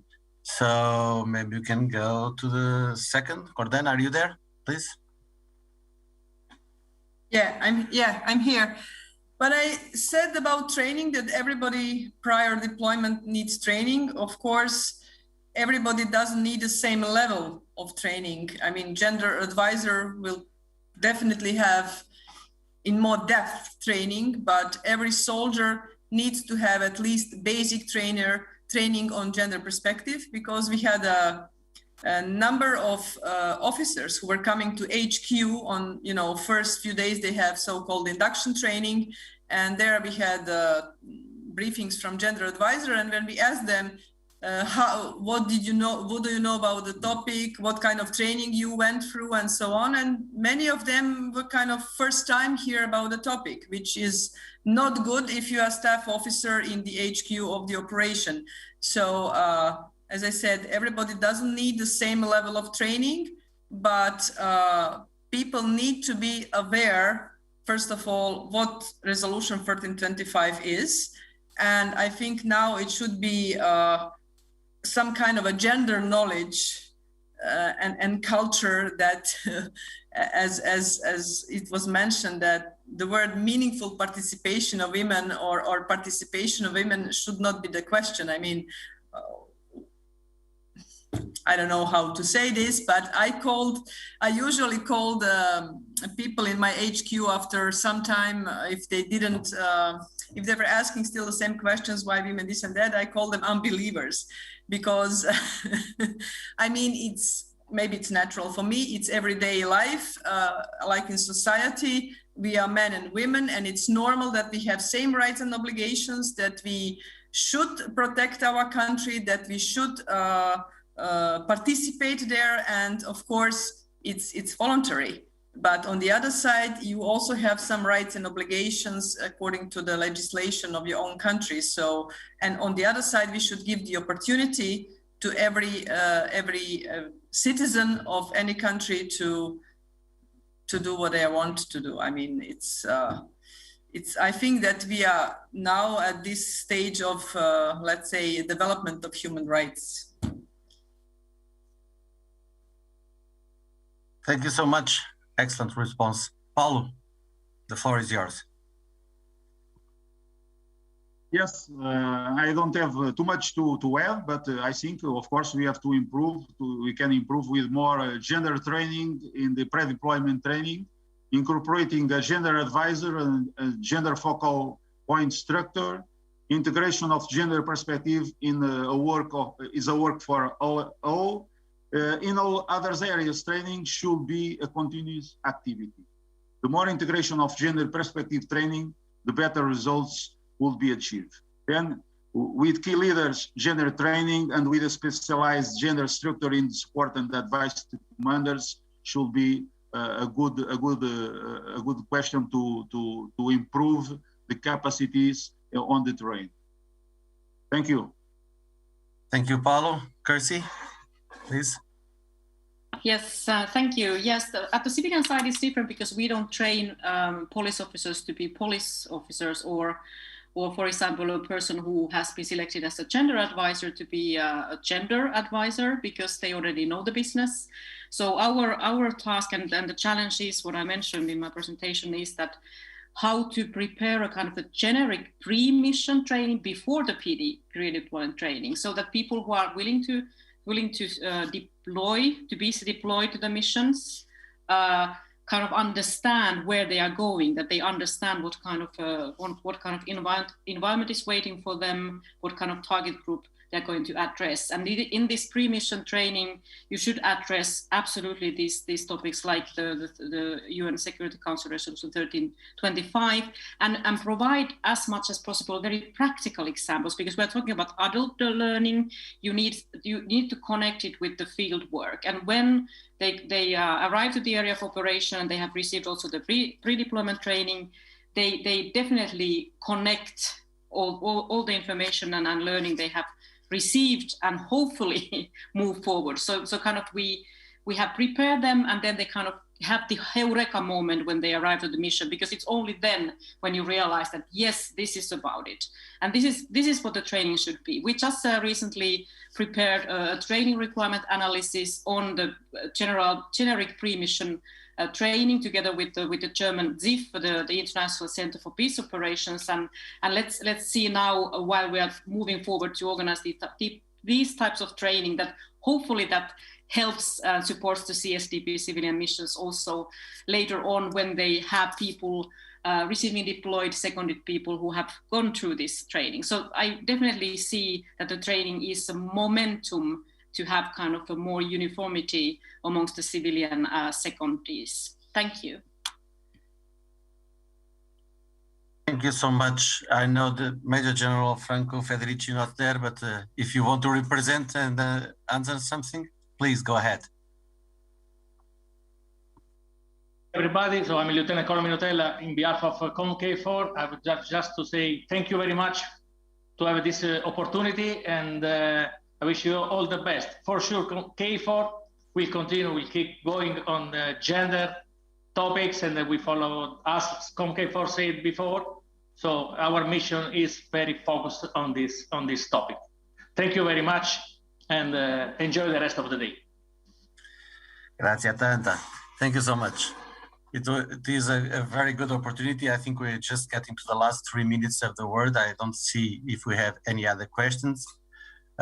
So just to highlight that there is a request for Brigadier General Paulo Abreu. Paulo, if you are reading, they are asking if you can provide your here. So if by any way you can provide the text that you read, it will be useful to get to the organization, okay? If it is possible, because it was difficult to hear you. Anyway, just to wrap up in the final parts of this, I think it was very useful to have, if you watched, I think nobody made the coordination before, but it was a little bit like it was coordinated, because we started a little bit what we say, the preparation for a mission, and then we highlighted the gender aspects, especially by Brigadier General Karadzic. I'm sorry. I got your name now bad, not or did I say correct? I said correctly, okay. That's why I prefer to address everyone with the first name. That's why I said Franco and Corana and Paulo and Garcia. For me, it's much easier, like I say, no. But anyway, just to say that you highlighted the aspects that was in the practical terms in ISAF. I think it was very important to highlight when we're talking about how can we make effects on the ground.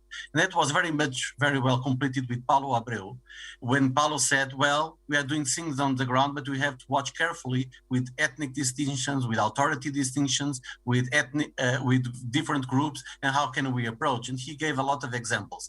And by sharing the tip of the cake, Kirsty in the end said, well, we have to have an inclusion policy that we make sure that people, we also look inside of our own organizations. So we make sure that people are motivated and we can help them to get to a portion that the word meaningful will not be used any longer because it's mandatory. I would say it is a mandatory approach for all of us, civilian, military, mandatory approach that we have for all. So I don't know if I got the grasp of all of our interventions, but if I did, I thank you so much for all of your presence. It was indeed a privilege to be here, and thank you so much.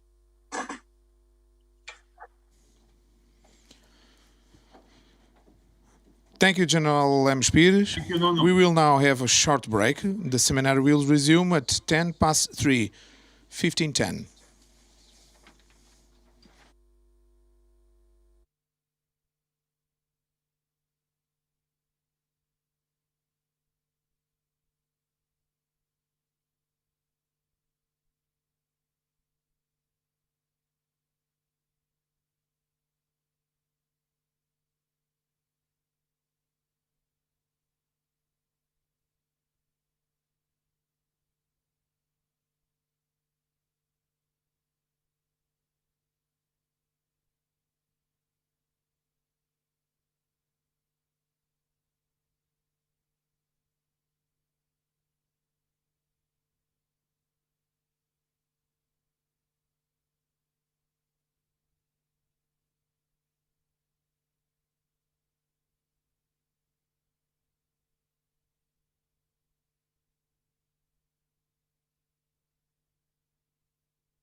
We will now start the third and the last panel of this seminar, Promoting Women Meaningful Participation, the Academia Perspective, with the moderation of Lieutenant Colonel Diana Moraes.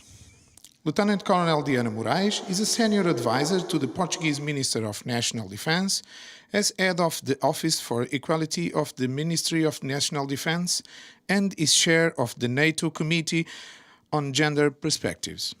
Lieutenant Colonel Diana Moraes, the floor is yours. Good afternoon, good morning and good evening to all participants around the world. We have had a great discussion to the topic today, and we will end with an amazing lineup of speakers that will give us an insight from the academia perspective. To me personally, it is an honor to be moderating this panel. Before I start, just a quick reminder that during the presentations, we urge all participants to use the chat box to submit their questions. Don't forget to identify yourself, your name, position, and organization, and to whom you are addressing the question. Well, 2 days ago, NATO Secretary General at the Women Political Leaders Summit stated, and I quote, "The more diverse and gender equal we are, the more effective we are at defending our values and our people. So we have to do more," he reinforced, end of quote. More than 20 years have passed since the adoption of groundbreaking Security Council Resolution 1325. We have now a strong normative foundation, and our leadership recognizes that there is no sustainable peace without women, and we discussed this topic during the morning session. But being blunt, why do all of us engaging with the Women, Peace and Security agenda still have to justify and show it is essential, not an add-on, and it is the right and the smart thing to do? What is the way forward to reach the transformative change we need?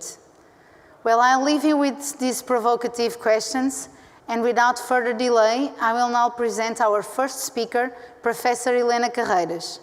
Helena Carreiras is Director of the Portuguese National Defense Institute and Associate Professor at ISCTE Lisbon University Institute, where she served as Dean of the School of Sociology and Public Policy.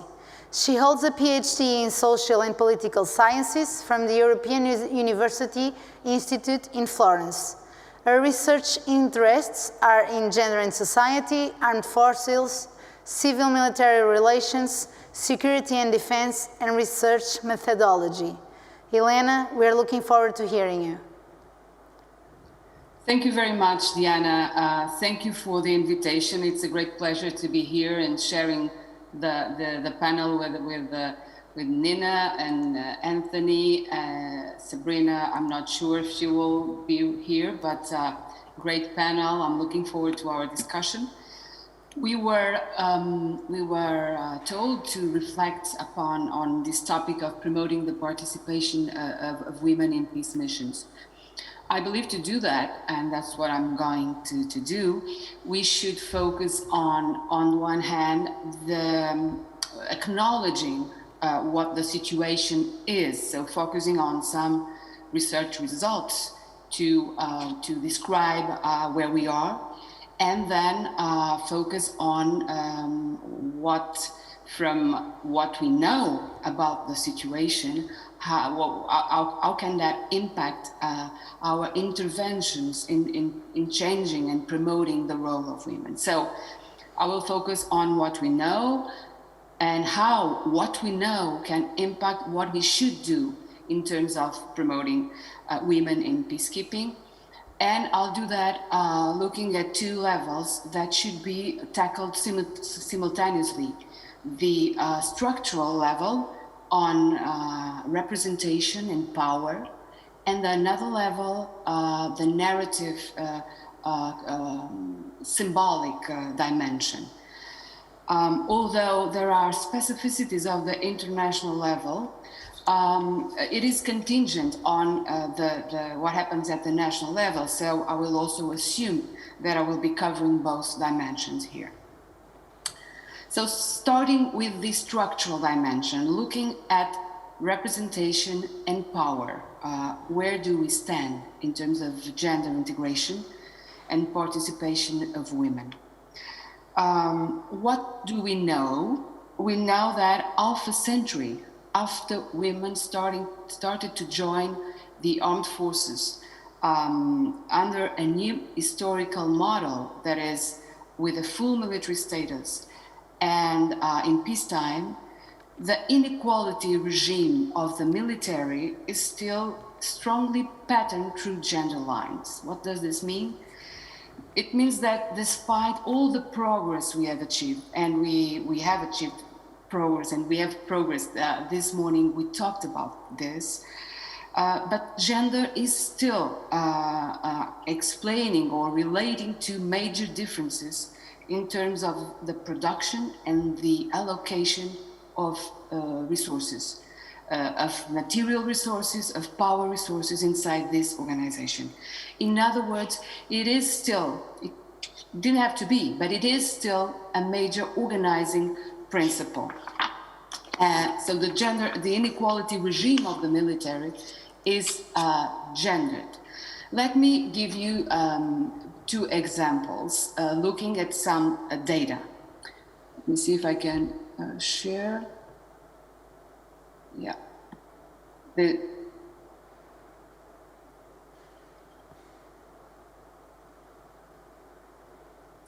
Okay, so just a few tables. The first one shows you the average percentage of women in NATO forces from 1999 to 2017.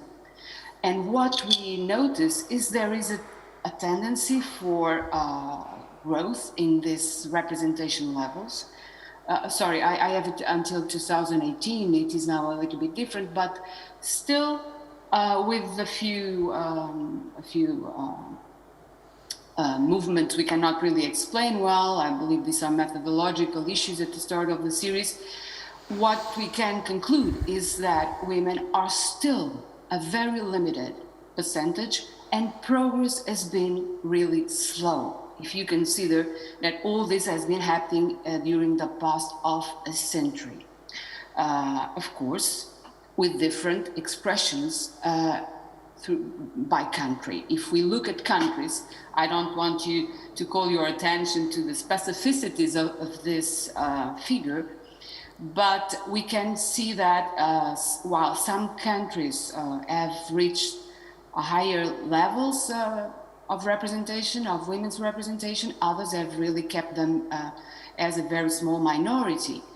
The orange bars are for 2017, and the what's that color? The darkest red are from 2000. So we can also see that the trend in the majority of countries of NATO has been of growth, and that of course is important. There are differences, but we can also see that there have been regressions in a few cases. Those percentages have reduced. Okay, from the darkest bars to the orange ones, there are a couple of cases. So it can happen. The reasons why this happens are various, from the different demographic patterns to the social and political position of women in each country, to the type of military and its organizational pattern, personnel accession policies, a type of gender integration policies that have been or not pursued, etc. The motivations of women in each country depending on the labor market. So a variety of reasons. I'm not addressing those now. I'm just bringing in this to show you that at the level of structural factors, representation, women are still a minority in most of the countries, despite this variation, okay? And then a second indicator of structural differences, of inequality at the structural level. This graph compares 2000 and 2017 in terms of the distribution of women by occupational areas, in separating support areas, technical, operational, and other. The first, the source is always the Committee on Women in NATO Forces, although the comparability is not perfect, of course. The first ones were collected by me some 20 years ago in a direct contact with the committee representatives for each country. And I was able to collect data for 13 nations. At that time, there were only 19 members in NATO. Now there are 30. So on the right side, you have a different reality. And the data comes from the reports of the committee. But look at it. The structure is identical. There is one important change, is that overall operational functions areas seem to have a greater weight in the most recent times, okay? But the relation between the representation of men and women throughout those areas is the same. What is it? Women are and still are 20 years after Resolution 1325 as well, clearly overrepresented in support areas and underrepresented in technical areas and operational areas in very identical patterns regarding, if compared to men, okay? We can come back to this. So my point is that at the structural level, we could even get a third indicator on women's underrepresentation in operations. This is for major UN operations. And we know that percentages have been growing, and that's really relevant, but they are still even a lower percentage than in national forces. As you can see, well, it used to be, and overall I think it still is between 3 to 4%, and some 10% in the police, but 3 to 4% in military forces. Here you have somewhere percentages on the major missions between 4 and 7%. We know more things about the underrepresentation of women in missions. Sabrina Karim would be really helpful in highlighting us on her idea of the existence of a gender protection norm that prevents women to be deployed to international missions. We can talk about it later. But of course, I have to say these are averages. If we would look into sub-categories, we would find many important differences, of course. Just one example, in Portugal, 41% of the officers in the short contract category are women in the Navy. So if you look to the specific locations inside the institution and in missions, then you find relevant variation. But still, it's been off a century and or 20 years, whatever the milestone you take as a starting point. We are not where we wanted to be or where we should be by now. Okay, so the question is, do we want to change this? Do we want to promote women's participation? That's more relevant than one might think, because we all agree we maybe should, but there might be different opinions. So if we do believe we should, what can we do? 3 notes. In my opinion, we can intervene on representation, on the incentive structure, and on the disincentive structure. Representation, just highlighting 1 or 2 aspects. Of course, we all agree that we don't want the add women and steer approach. We know that increasing numbers of women by and in itself does not shake the power structures that reproduce the gender inequality I was mentioning. But my point is this: we should not lose focus on numbers, on fair representation. We should not lose focus on achieving the formal equality and on changing laws and regulations, because there are still restrictions. That has not been achieved in many places, the formal equality, let us say. And we know there are backlashes. We talked about this morning. So we should not take for granted the mere fact that we have good representation, or at least acceptable representation in some areas. So we know it's not a sufficient condition, but it's a necessary condition. Without the numbers, without presence, without representation, we know that the only thing we assure is the reproduction of inequality, of the status quo. So a critical mass is definitely, we all agree on this, very important. But it's important, we need to remind it, because there may be backlashes here. Okay, so this is my first point. And of course, then connect this to how formal equality can translate into real equality or real integration. That's another issue. It's got to do with my second and third points for what to do in structural terms. Intervene in the incentive structure. What do I mean? Let me take just one variable. Among the many reasons why representation is what it is, the motivational pattern of women is sometimes mentioned. Well, if women do not want to come, what can you do? Okay, so it's also a problem that women are not looking for this type of occupations. My proposal to this debate is that while this might be true, and yeah, sometimes it is, the question is, are we happy with it?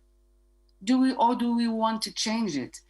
Are we happy that women's underrepresentation in science and technology, for instance, is low? Or do we acknowledge that it is the result of bias caused by notions of appropriate gender roles, and thus prone to change? I mean, we can see that we can change it. As much as the absence of women from the justice sector, from courts, once presented as natural, because women, of course, were too emotional to judge, was challenged and changed, fundamentally, I would say. So can we do this?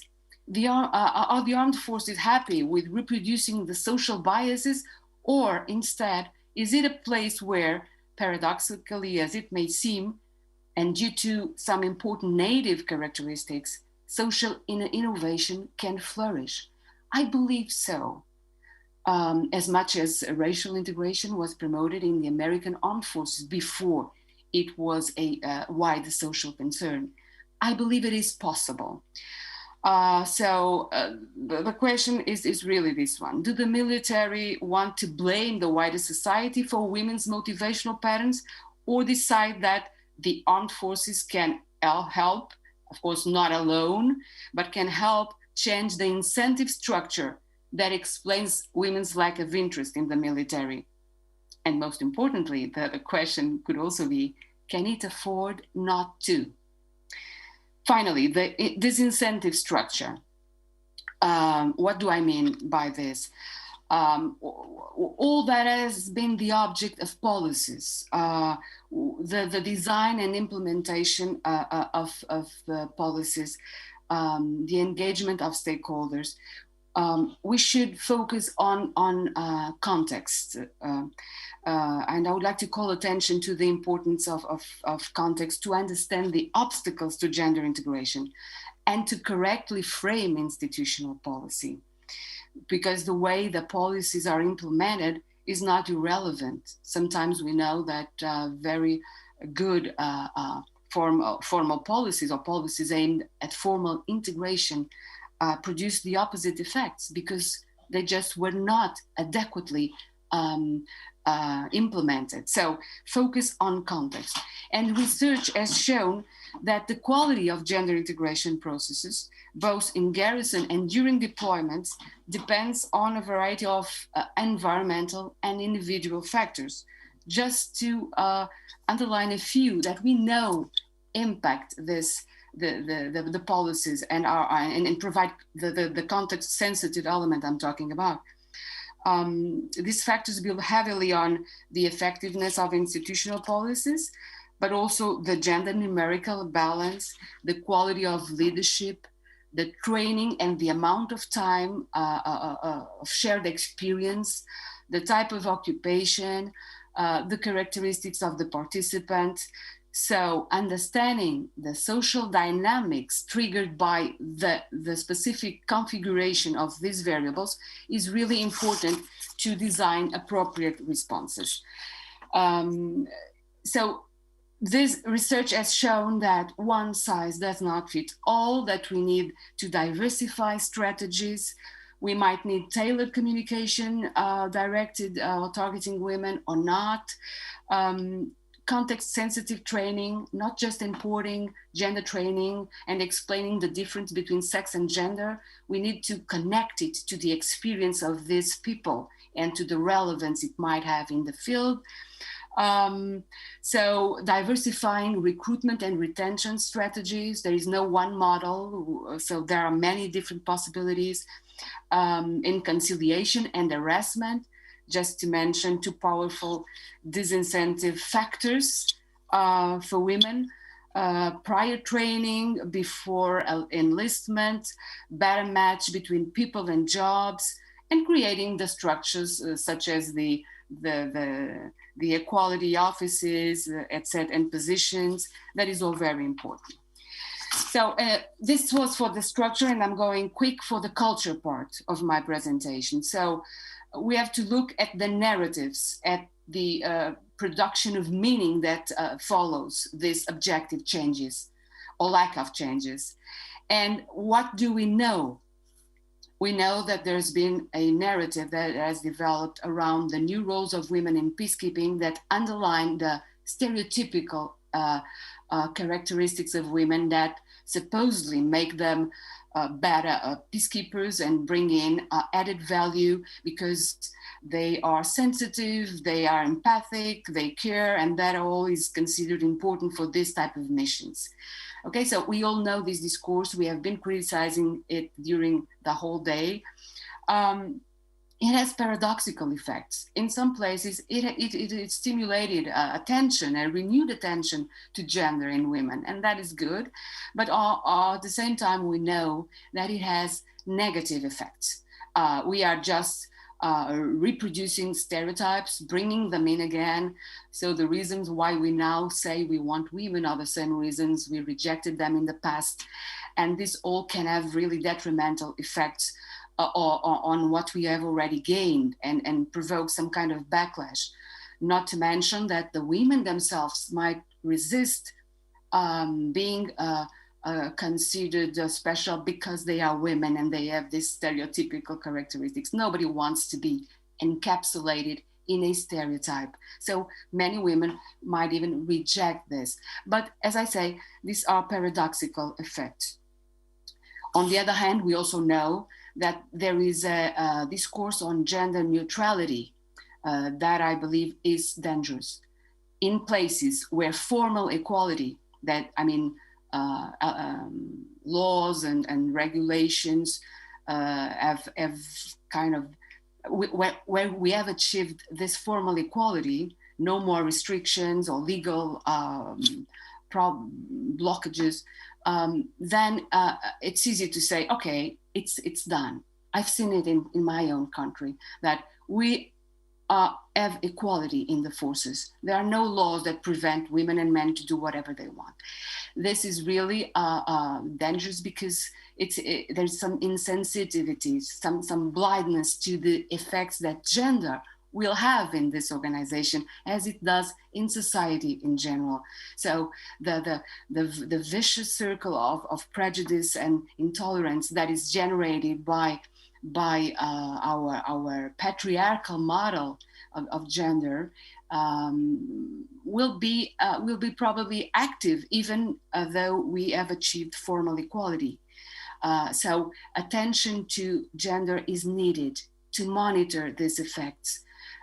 pretending it doesn't exist because we don't mention it is not the right attitude. It will be when we decided we reached some equality, some reasonable equality. Until we do, the discourse of gender neutrality is dangerous because it prevents us from doing the right thing, do what we have to do, develop the policies to fight discrimination and prejudice that harm cohesion.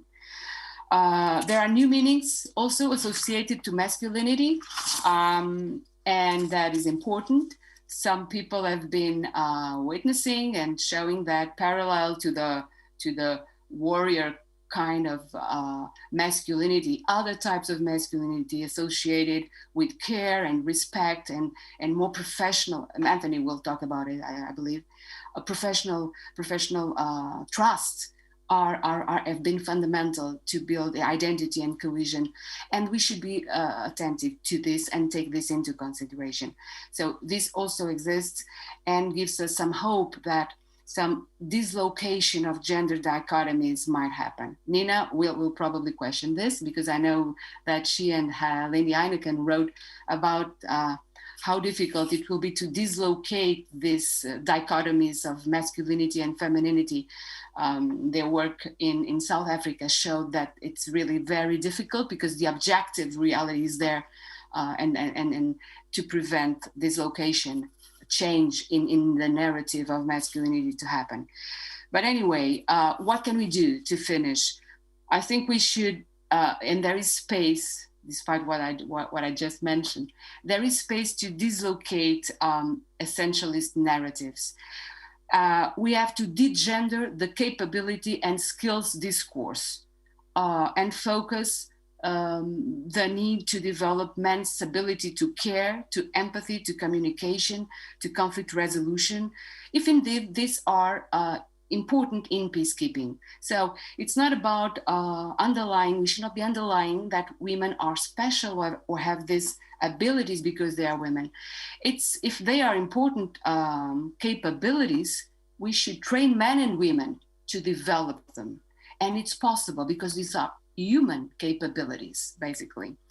So Anthony might want to talk about some categories that, like the honorary man, that is the situation of some special women in some selected places, but that would not be a very good response to this to the challenges I'm talking about.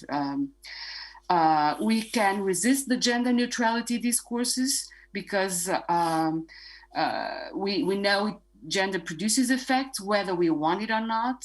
Discrimination is not necessarily the result of malign and conscious policy. It is, as I was saying, a social effect at work everywhere. So no reason why the armed forces would be exempted from this. It's the good practice is not to make it invisible by not mentioning or going gender blind. It's to monitor its effects and prevent unconscious bias as much as we can, or be aware of it and do something about it. Finally, mobilizing native characteristics I was talking about.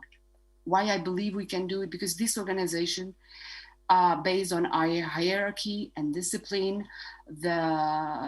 gives us some ensures us that norms, regulations will be followed if the leadership is seen and is trusted, is legitimate. And so it's easier to implement some innovations because they will be more easily accepted than in other less hierarchical or formal institutions. That's one hypothesis for us to work on. I believe it is a real possibility, but of course it requires the leadership to be committed, to be involved, to be engaged in all these efforts. And leaderships, as we saw this morning, not only at the top level, but at, sorry, I should have stopped this. Not only at the top level, but at the middle ranks as well. That is important. So wrapping up, to formally integrate women while devaluating or allowing prejudice and discrimination to endure, destroys cohesion. To promote gender training without connecting it to operational reality of the military is counterproductive. Having tools and policies without conquering commanders and leadership to that effort is inconsequential. I think we can do better. Thank you very much. Thank you, Elena. This was really a great way to start. Thank you for that. And thank you for sharing all that important data, because as we've been discussing, so numbers alone are not enough, but they are really important, as you've mentioned, and that critical mass is also key to improve and to promote women's meaningful participation.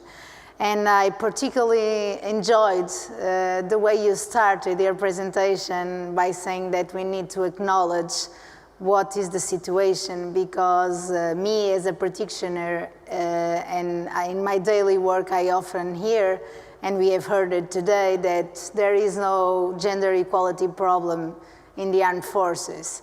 So I think it's really important to start by that, by showing that there is a problem and that everything is not right and that there is work that needs to be done.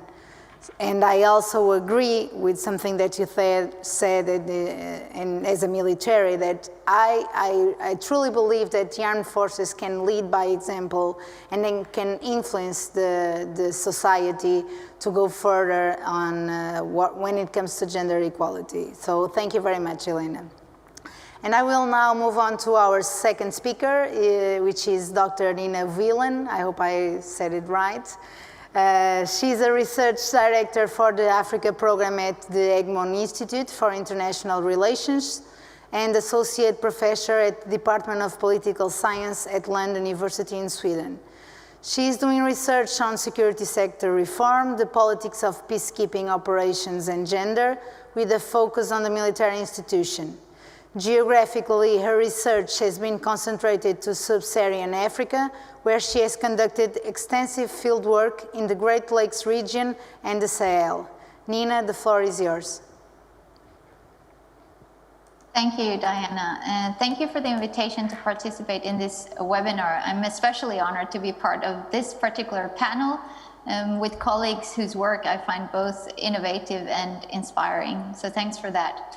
I will speak about the dilemmas that are related to pushing for more female peacekeepers, and also try to turn the focus around from women themselves to the context in which they are to be integrated, which is the security sector. So I will touch upon many of the topics that Helena already spoke about and that I think previous speakers today have spoken about. So the question of increasing the number of female peacekeepers has risen to the top of the agenda in recent years, when multiple scandals of peacekeepers' sexual abuse and exploitation have tarnished multilateral organizations' reputations, such as the UN. And this has coincided with a demand from member states, in particular the US, to make peace operations more effective.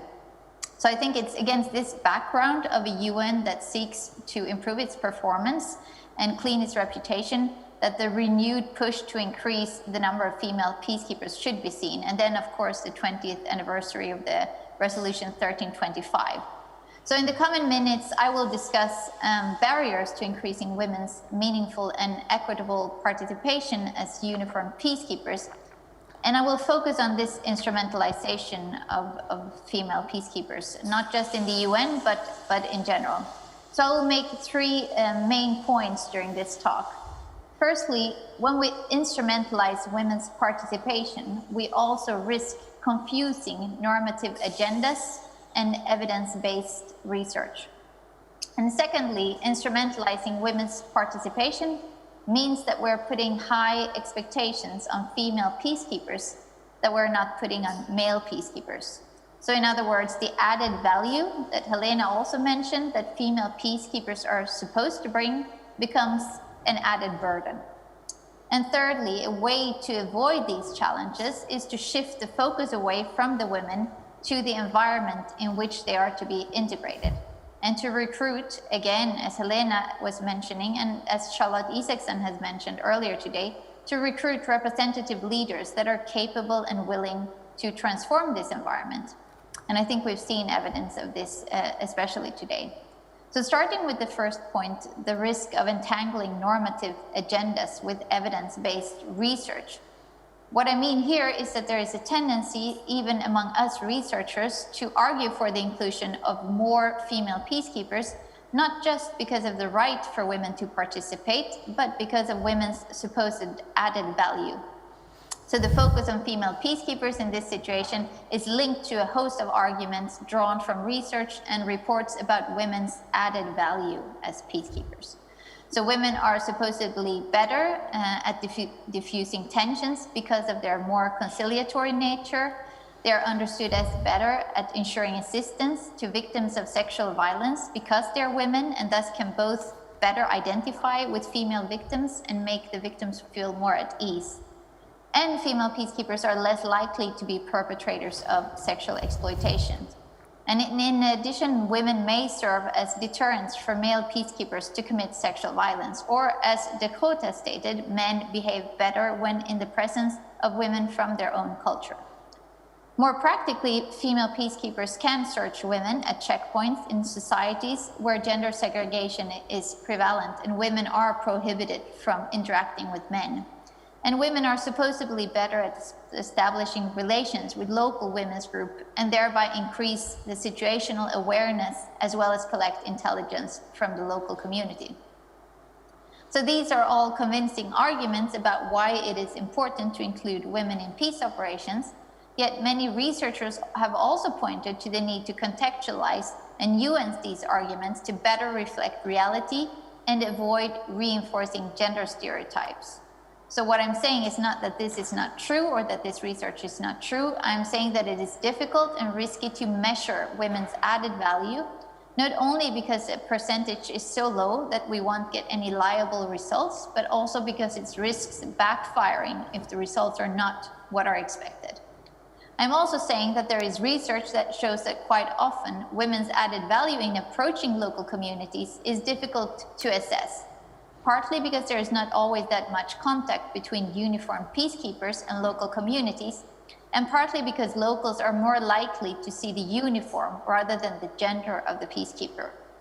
So in interviews that I had together with Lindy Heineken with South African peacekeepers, it became clear that context matters for when female peacekeepers actually could interact with the local population. While in the DRC, the Democratic Republic of Congo, the women soldiers saw that they could more easily establish relationship with the local females than their male colleagues.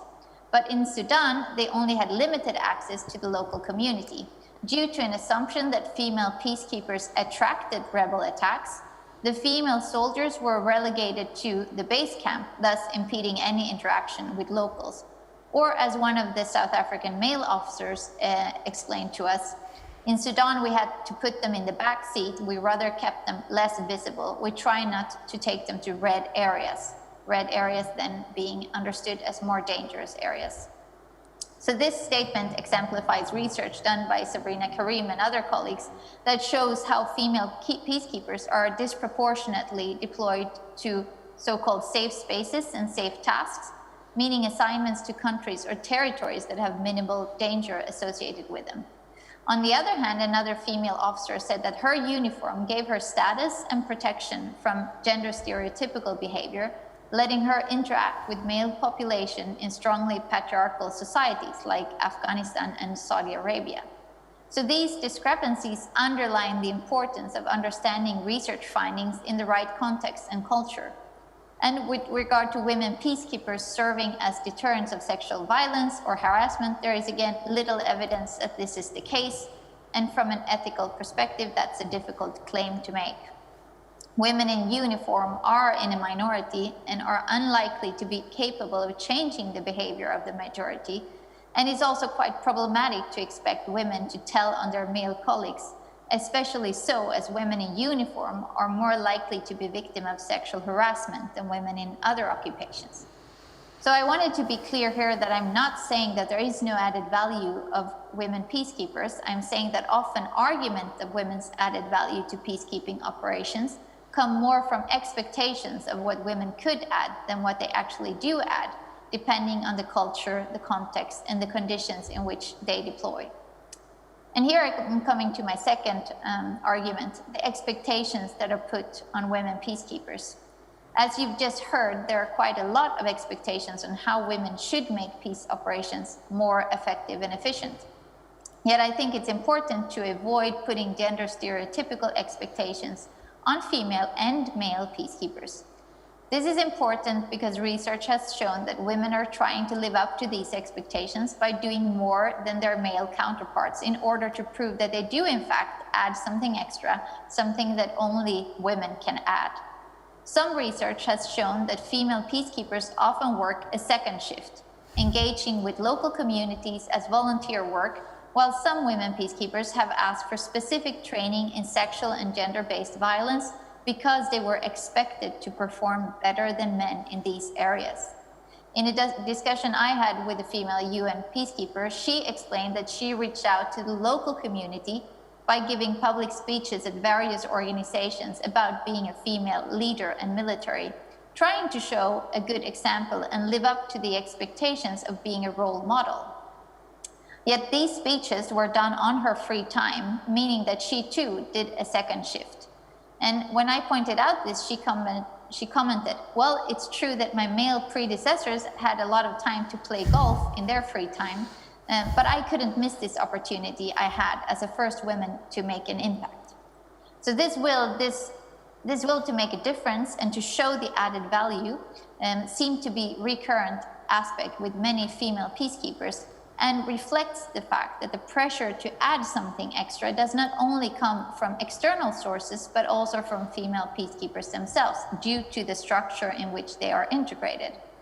So what I'm trying to say here is that the more expectations that we put on women to add something extra to increase operational effectiveness, the more burden we are putting on these women that are already in very delicate positions as clear minorities in a very masculine and male-dominated environment. And if this point was implicit here, I should make it explicit.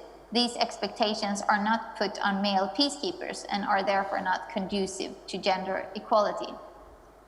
So my third point is a suggestion to turn the table around, and instead of focusing on the women, we should focus on the working environment in which they are integrated, and that is the military context and the security sector more generally. And that is an environment which for the most part is constructed by and for men, with very little space for women. Men are, in other words, the default setting in most uniformed professions. This can range from aspects such as not having a gynecologist as part of the medical team to wrong sizes for uniforms and body armor. A report from the Armed Forces in Sweden from 2017 showed, for example, that approximately 40% of the women did not have body protection or uniforms in the right size. These are practical issues that should be easy to address to make the military a more attractive workplace for both men and women. But of course, there is also the aspect to work on how to develop positive masculinities, which welcome and appreciate diversity and inclusion rather than homogeneity and exclusion. And to conclude, instrumentalizing women's participation as making the peace operations more efficient and effective also means that there is a risk of backlash if women are not living up to the expectations. In other words, if women fail to live up to these gendered expectations and enter into these stereotypical expectations, should they no longer be allowed to serve in peace operations? And I will end my presentation there. Thank you. Thank you very much, Nina. You pinpointed all the factors that people use to justify why we need women in operations, and it's like you've mentioned, we tend to show what's the added value of having women in operations, but naturally it transforms, as you've mentioned, in an added burden to those female peacekeepers, and they have to do double shifts, they have to prove themselves. Sometimes they are not well trained, and then the effect can be the opposite that was expected. So there is a lot of dangers in this instrumentalization that you've mentioned. And I really believe, and Elena also mentioned that the narrative has to be different from the one that we've been using. Even me, myself, some years ago, and I remember the first time I heard you, Nina, in a conference, and it was really enlightening to me because I never had questioned myself, why don't we make that question, what's the man's added value? And I found myself questioning that, but we need to do that exercise, and why we are trying to move forward with this narrative that there's a need to have an added value to have women in operations. So thank you very much for that.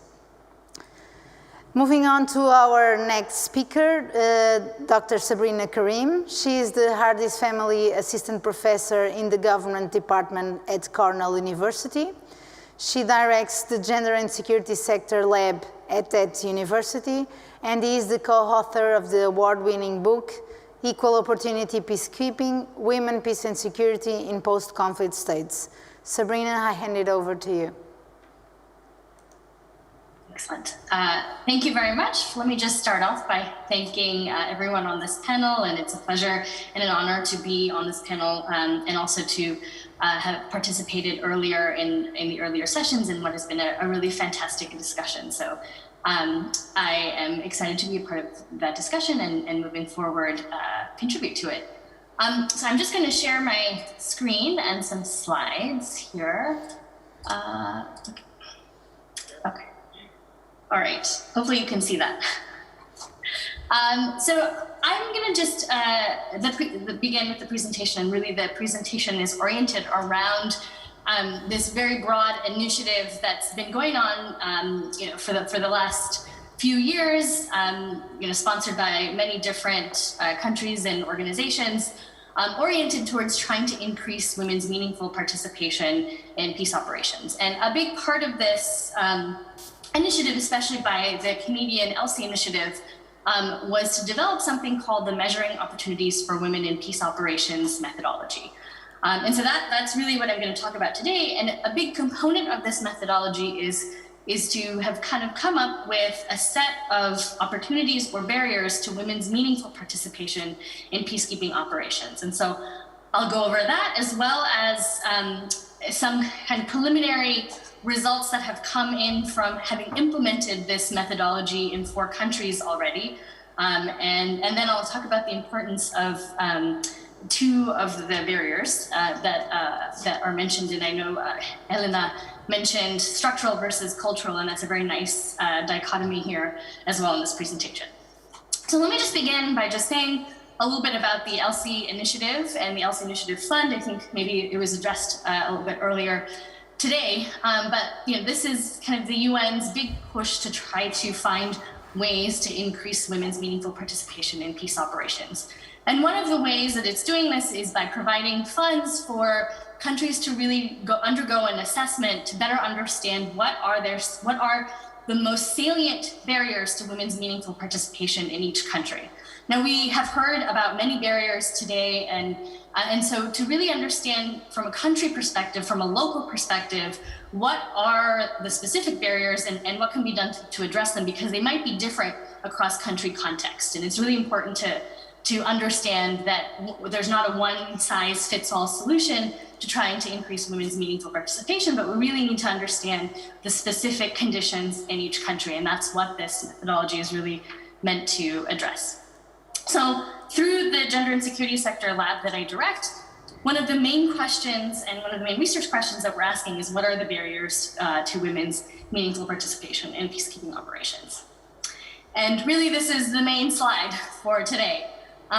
We had come up with 10 different ways to measure barriers or opportunities to women's meaningful participation. And so I'll just go over each one of these. And these all map on to things that have already been said, both in this panel, but also earlier today. So I think that's a really nice complement.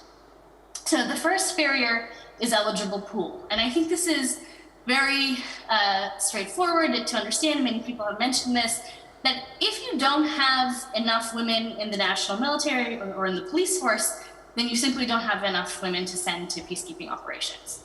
So that doesn't just apply at the institutional level. So it's not just a matter of the percentage of women in the military, the percentage of women in police forces, but rather the percentages and the numbers of women in specific different kinds of roles as well. So if you don't have enough women in leadership roles, then it becomes very hard for them to be deployed at the leadership level at the UN, for example. Right? So eligible pool, I think, is probably the most go-to barrier when people think of barriers for women's meaningful participation. The second barrier has to do with deployment criteria. So we all know that the United Nations and NATO missions have specific criteria for men and women to meet in order for them to deploy. Later on in the presentation, I'll talk a little bit more specifically about what those are and whether or not they actually match what skills are necessary for actually being effective on a peacekeeping operation.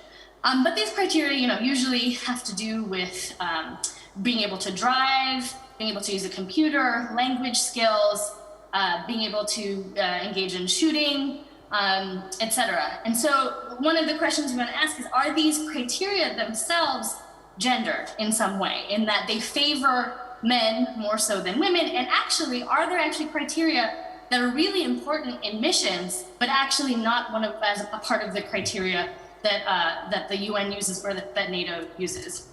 So that's barrier number 2. Barrier number 3 is the selection process in individual countries. Now, in many countries, there's a troop rotation schedule, and that's, if you're in the contingent, then you deploy, and if you're not, then you don't deploy. But there are other ways to deploy to missions as well, including volunteering or being selected, applying for positions, etc. And so is that process fair? Do women and men equally have access to information about deployment opportunities? Is there corruption involved in the process, etc.? So what is the method of selection, and are there biases involved in that particular process? Barrier number 4 has to do with household constraints. And this is really kind of more broadly all of the private issues that individuals might have in their home and in their community. So, men and women, I should say, being concerned about leaving their spouse or children or their elderly parents that they care for. So all of the care duties that are associated with the household, in addition to their duties that they feel constrained to leave behind or concerned to leave behind, this also has to do with any kind of stigma or rumors at the neighborhood or community or even their family level that might prevent them from deploying, because, for instance, it might just be inappropriate for women to go off on their own to deploy in some countries, right? And actually, this we'll find that household constraints and this issue of rumors is particularly problematic and something that the research has really kind of uncovered. Okay, number 5 has to do with the infrastructure in the country. So does the country have the appropriate kind of facilities, uniforms, barracks, bathrooms, and access to services for men and women? So are there specific uniforms for women? Do they have bathrooms? What do the barracks look like? Can you lock the barrack doors? Also, this includes access to services such as medical care, reproductive care, etc., mental health care. So what does the infrastructure look like, and is that helpful for men and women? Barrier 6, or opportunity number 6, has to do with individual experiences while on mission. So we all know that there are many benefits that men and women gain by being on mission. They gain skills and experiences and meet people socially. There are also lots of negative things that have happened. And so one of the main findings from this research has been, we tend to focus on sexual exploitation and abuse within peacekeeping missions, but there's actually a lot of sexual harassment and harassment that goes on between peacekeepers.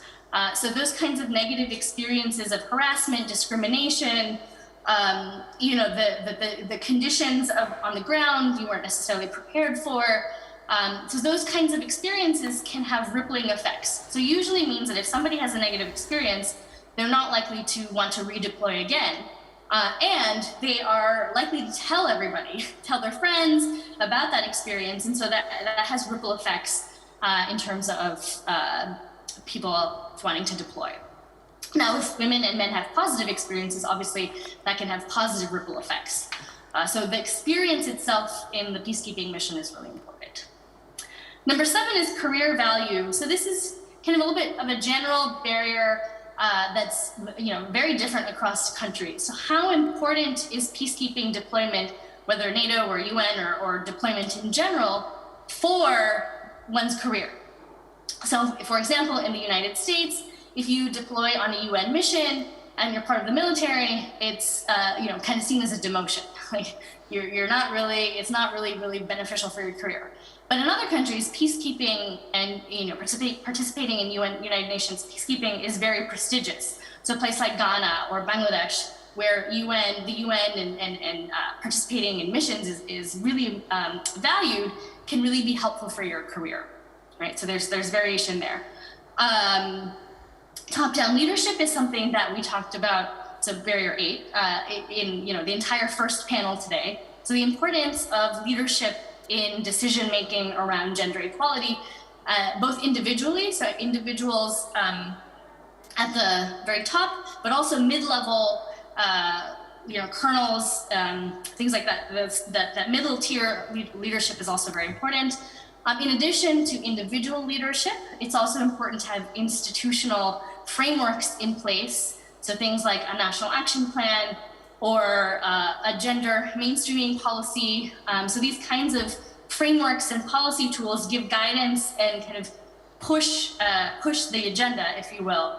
So top-down leadership refers to both making sure that we have individual leaders who are gender champions, but also the institutional frameworks in place and policies in place that allow for gender equality to trickle down.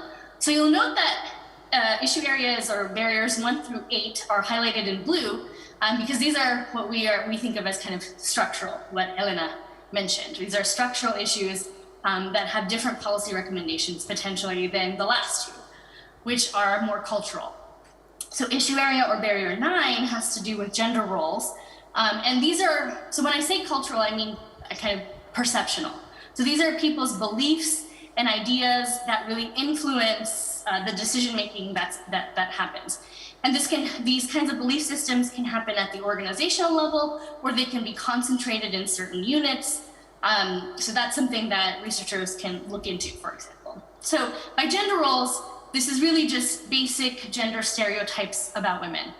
It includes the gender protection norm that Elena mentioned as well, this idea that women, even though they're in the military or the police force, they should still be protected and maybe not sent to the most dangerous areas. It's amazing how many interviews we've done where we'll talk to leaders or decision makers, and they will say things like that inadvertently, like as if it's the norm. So this idea is still very prevalent in the leadership that women still need protection. So that's one aspect of it, but it also means that we have particular ideas about what women can or cannot do and what men can or cannot do.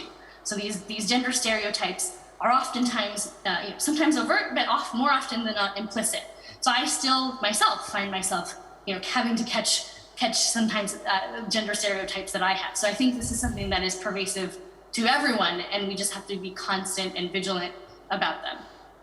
Okay, social exclusion is really kind of this idea about the fact that there are kind of toxic masculinities that create exclusive environments for men and other minorities in the security forces. So this idea that particular types of masculinity are harmful and create environments that really kind of generate more violence. But that's really what we mean by social exclusion. So you can think of practices like hazing, go under here, or issues, things like that. Okay, so these are the 10 issue areas or barriers that we have come up with. I think we've now been thinking about this for a long time. So we feel pretty confident about these 10. But what's been really great is that we've been able to test these 10 barriers in different countries. So what methodology does is it includes a survey of personnel, of military or police personnel that ask survey questions on each of these 10 barriers. It also includes an institutional questionnaire with 200 plus questions that, again, measure each of the barriers that I just mentioned, as well as interviews. And this is all used to create a series of indicators for each of the 10 barriers. So we've implemented this methodology with the Zambia Police Service, the Uruguay Armed Forces and Police, the Ghana Armed Forces, and the Senegal Police and Gendarmerie. And while I can't necessarily talk about each of the individual countries specifically, I can tell you that the top 2 barriers from the 4 countries are Barrier 4 and Barrier 9. So this idea of household constraints, particularly the idea about rumors spreading about women who deploy, relationship pressure, so people reporting that their marital relations and their relationship with their children really kind of deteriorated, or they're concerned about it deteriorating, this lack of family support, and the fact that maternal and paternal leave policies are not that great. And then gender roles is a major issue as well. So this, this is pervasive in every country so far that we've run this, but the idea that, so we have this idea that, there's not enough women to deploy necessarily, so that's issue area 1, but that stereotypes about women and stereotypes about men actually play a role in that. So actually, what I meant to say is that issue area 1, or barrier number 1, states that there's not enough women oftentimes to deploy. And that is sometimes the case, but actually some of the research that I've done finds that the percentages of women, especially in the police force, do not correlate with the numbers of women that are actually sent on mission. And so there is something else going on. And so a lot of that has to do, I think, with stereotypes and this idea of the gender protection role. So if we were to look at Zambia, Ghana, Senegal, and Uruguay combined, we found that issue area, or barrier 4 and 9, are the biggest concern. Okay, so I mentioned that I was going to say just a little bit about deployment criteria. And this isn't in the top 3 barriers, but it is worth noting again that this was something that was consistent across the 3 countries. So one of the survey questions asked, in order for peacekeeping missions to be effective, what are the most important skills that you need on the ground, right? What are the most important skills for peacekeepers to have for the effectiveness of the mission? Number 1, again, across the 4 countries are very different, was communication skills. Number 2 was the ability to work with people from other countries. And number 3 was this combat and tactical firearms. So what's interesting here is if we were to gender this, the combat and tactical firearm skills is, obviously gendered masculine, in that men kind of have an advantage in that area because of the way that the institution is. But the first 2 are, 1, not even, criteria that the UN or NATO uses necessarily. So I've just put kind of the minimum criteria here for the UN. But they are kind of gendered feminine in a sense. So, one might think that maybe women would be able to do well on these exams or these tests that measure communication skills or the ability to cooperate with other people. And so what I think what this really calls for is a balancing of the criteria. So we can't have just kind of these masculine criteria. We actually need to have criteria that match with the skills, what skills are needed while on mission. Okay, so the last point that I want to make is that, issue area barrier 9 was one of the top 3 barriers, and I should mention that issue area 10 was in the top 5.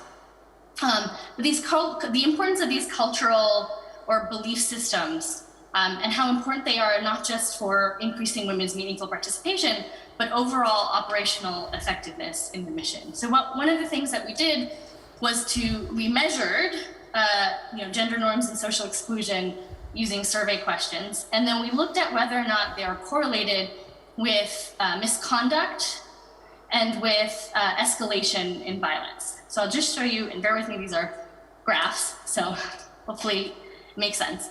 So basically on the bottom, what you have is the direction of the arrow means that gender roles are getting worse. So we have masculinities. I'll just do it like this.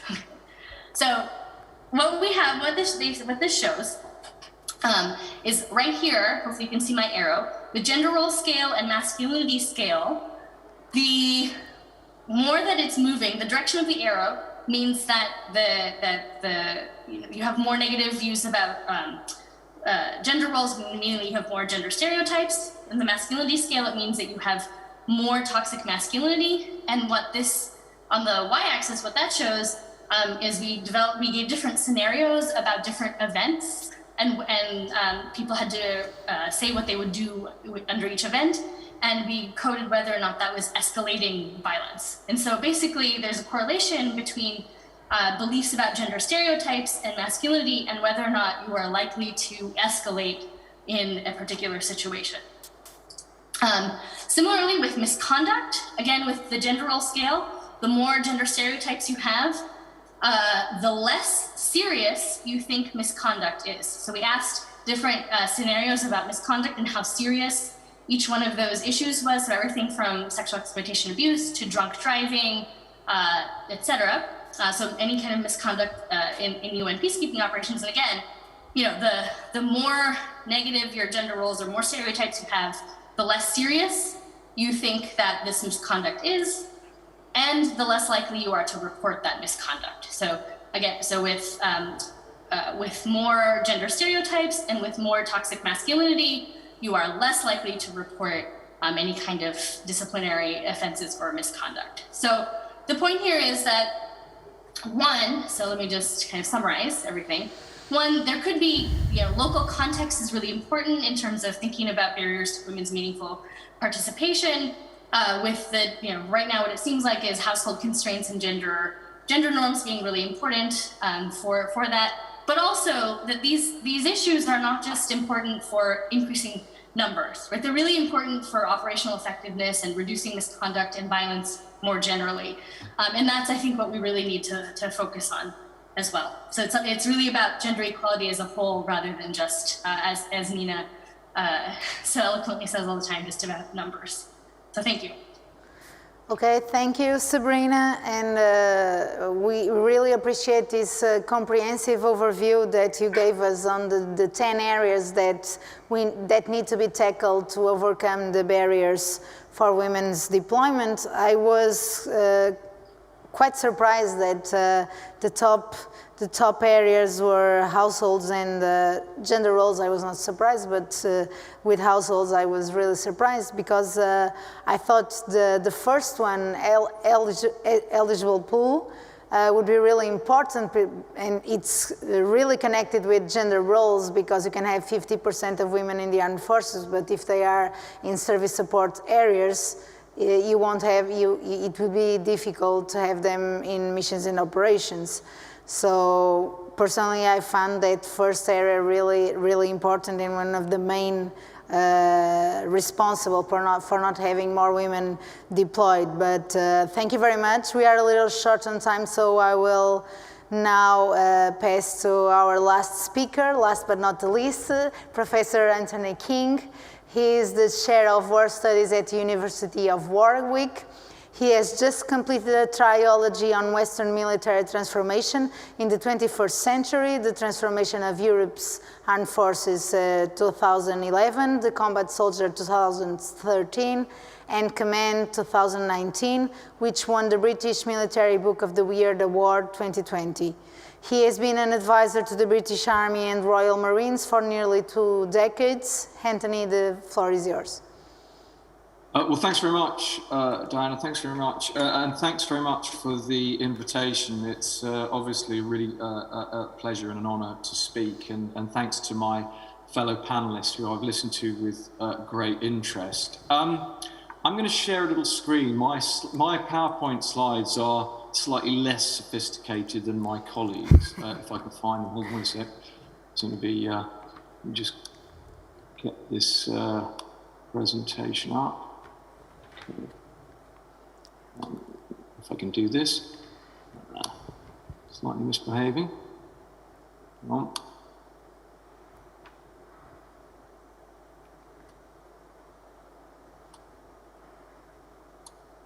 Yeah, here we go. Thank you. Slightly, we use Teams more in at Warwick, and so therefore my use of Zoom is not so good. Can you see that? Yes. Okay, so I've just got, my slides are very unsophisticated. Look, since we're just slightly running up against time, I'll try and speak for sort of 10 minutes, I think, rather than 15. Let me just try and slightly contract what I've got to say. So really interesting listening to the other panelists. And I mean, what I'm going to say is slightly different, and in a way might sound a little bit strange, in a way that I'm going to talk for a little bit about not peacekeeping and the role of female service personnel.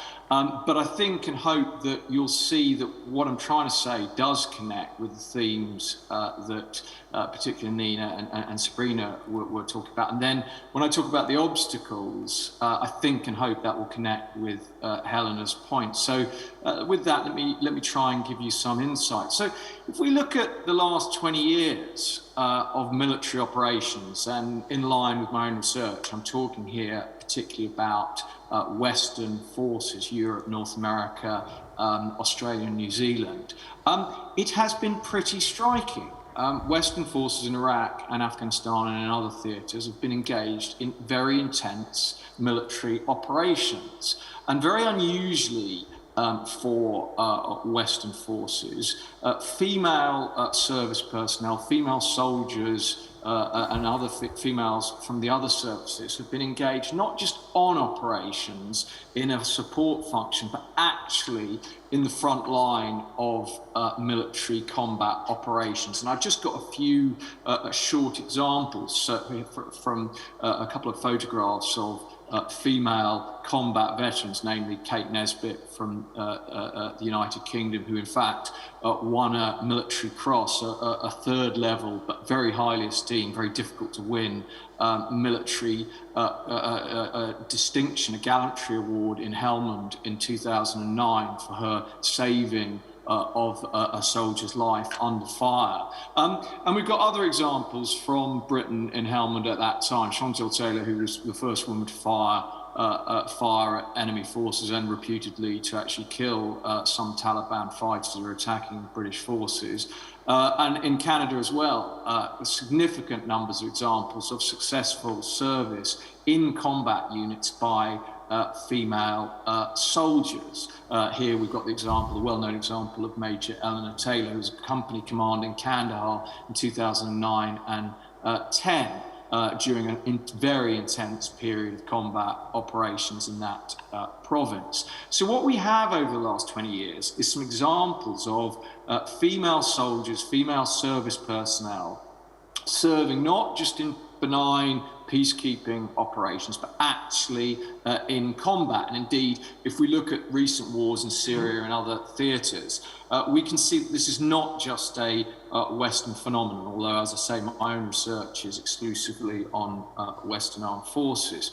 Now, what's happened here, and particularly what's happened in terms of Western armed forces? Well, the argument I would make would be this. The move to highly professionalised, small or smaller, all-volunteer, highly professionalised forces has opened the opportunity for competent professional women to serve not just with the military, but in the army, in combat units properly. And that's opened up in the last few years in the UK and the US, the opportunity of selected women to serve in ground combat units. So under the aegis of professionalism, small numbers of women have been able to serve and have served successfully.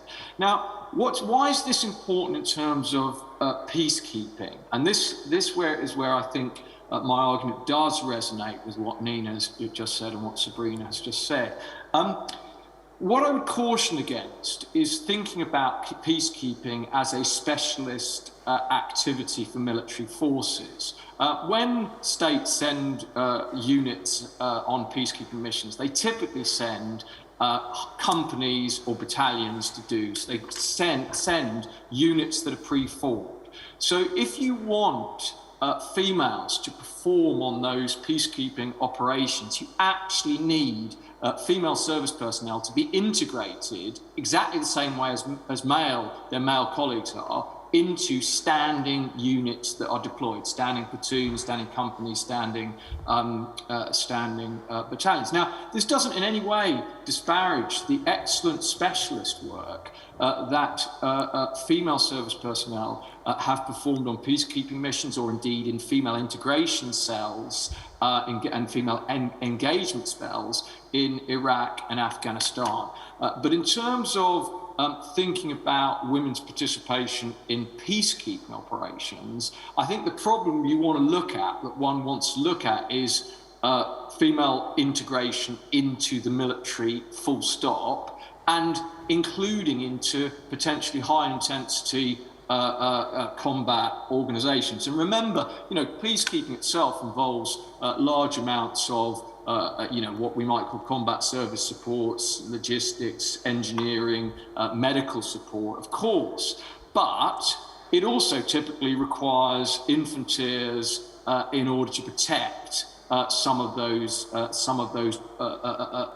peace building capabilities, often provided by NGOs or IGOs. So what I'd suggest is to not think about female integration to peacekeeping, but think about female integration into the armed forces full stop, and actually into the heart of the armed forces, the combat formations themselves. And to emphasize, what the last 20 years has shown is that, in fact, capable females have been able to integrate into highly professionalized forces on the basis of their professionalism. Now, does this mean everything's great and there's no problem going forward? Not at all, as Helena has laid out very clearly. And let me just talk through two main obstacles that have been touched upon already, which obstruct female participation in the armed forces, integrated properly into the armed forces, and therefore into peacekeeping missions. And the first obstruction is obvious, and that is a physical barrier. I would suggest there's no real point trying to deny this. If we're looking at integrating females into the forces completely, and therefore into ground combat units, we have to accept the special demands that role takes, especially that infantry role takes. It's physically very demanding. Most males can't do it, they're not physically capable. And therefore, because most women are smaller bone structure, have less muscle than men, are in most tasks not as strong as men, the selection of women for those jobs is difficult. And Helena brought up the numbers, which are very interesting. I mean, even if you look at Canada, which is integrated in 1989, so we're talking full 30 years, highly democratic, open society, where the military has made every effort to try and integrate women, you're still running at about 15% females, and very, very small numbers of females in the infantry. So what I'd suggest is, we have to be realistic about the numbers of women that we are likely to see integrated into the force. Now, of course, the criterion have to be objective, has to be fair, but it's important to recognise the realities, the very peculiar realities of the military job. It is a job like no other. But the fact that these physical barriers exist lead to a second barrier, which Helena has very eloquently talked about, namely cultural barriers. Because most soldiers have been men and are men and will remain men, and the higher up you go, the closer and closer to the front line you go, that will remain truer. What we get, you get rank harassment and sexual abuse. There's no question that occurs, which needs to be and has tried to be countered, and the previous speakers have all talked about some of these issues. But there is an issue here where, of course, cultural norms don't come from nowhere. cultural norms emerge out of social practice, normal social practice. So the very fact that a broad figure, 90% of the Army and Marine Corps, the Marine Corps in Western countries are going to be and are male and will remain so. And the fact that 99% of the infantry, 98, 99% of the infantry will remain male, generates certain cultural norms which make life quite difficult sometimes for females serving in those units. I'm not going to go here, I'm coming up to 10 minutes now, so I'm not going to go here into the details, but the point here is that women, female soldiers, female service personnel are regularly, routinely, even possibly systematically disadvantaged by cultural expectations, by cultural norms in these military units. And those cultural expectations, which in fact I think that my fellow panelists have talked to very eloquently, are a problem in integrating women into the military and an obstacle to them and a pressure on them on operations, whether they be peacekeeping operations or more high-intensity operations. So let me just, with that, come to a quick conclusion. So what's my conclusion? The conclusion is this. If you want more women peacekeepers, I personally would argue you need to work on female integration more widely in the armed forces, even at the top level. But one also needs to be realistic about the kinds of numbers that we're talking, and it may be worth thinking not so much about numbers, but the quality of the experience, the quality of the performance, the quality of the contribution of females who become fully fledged members of these units.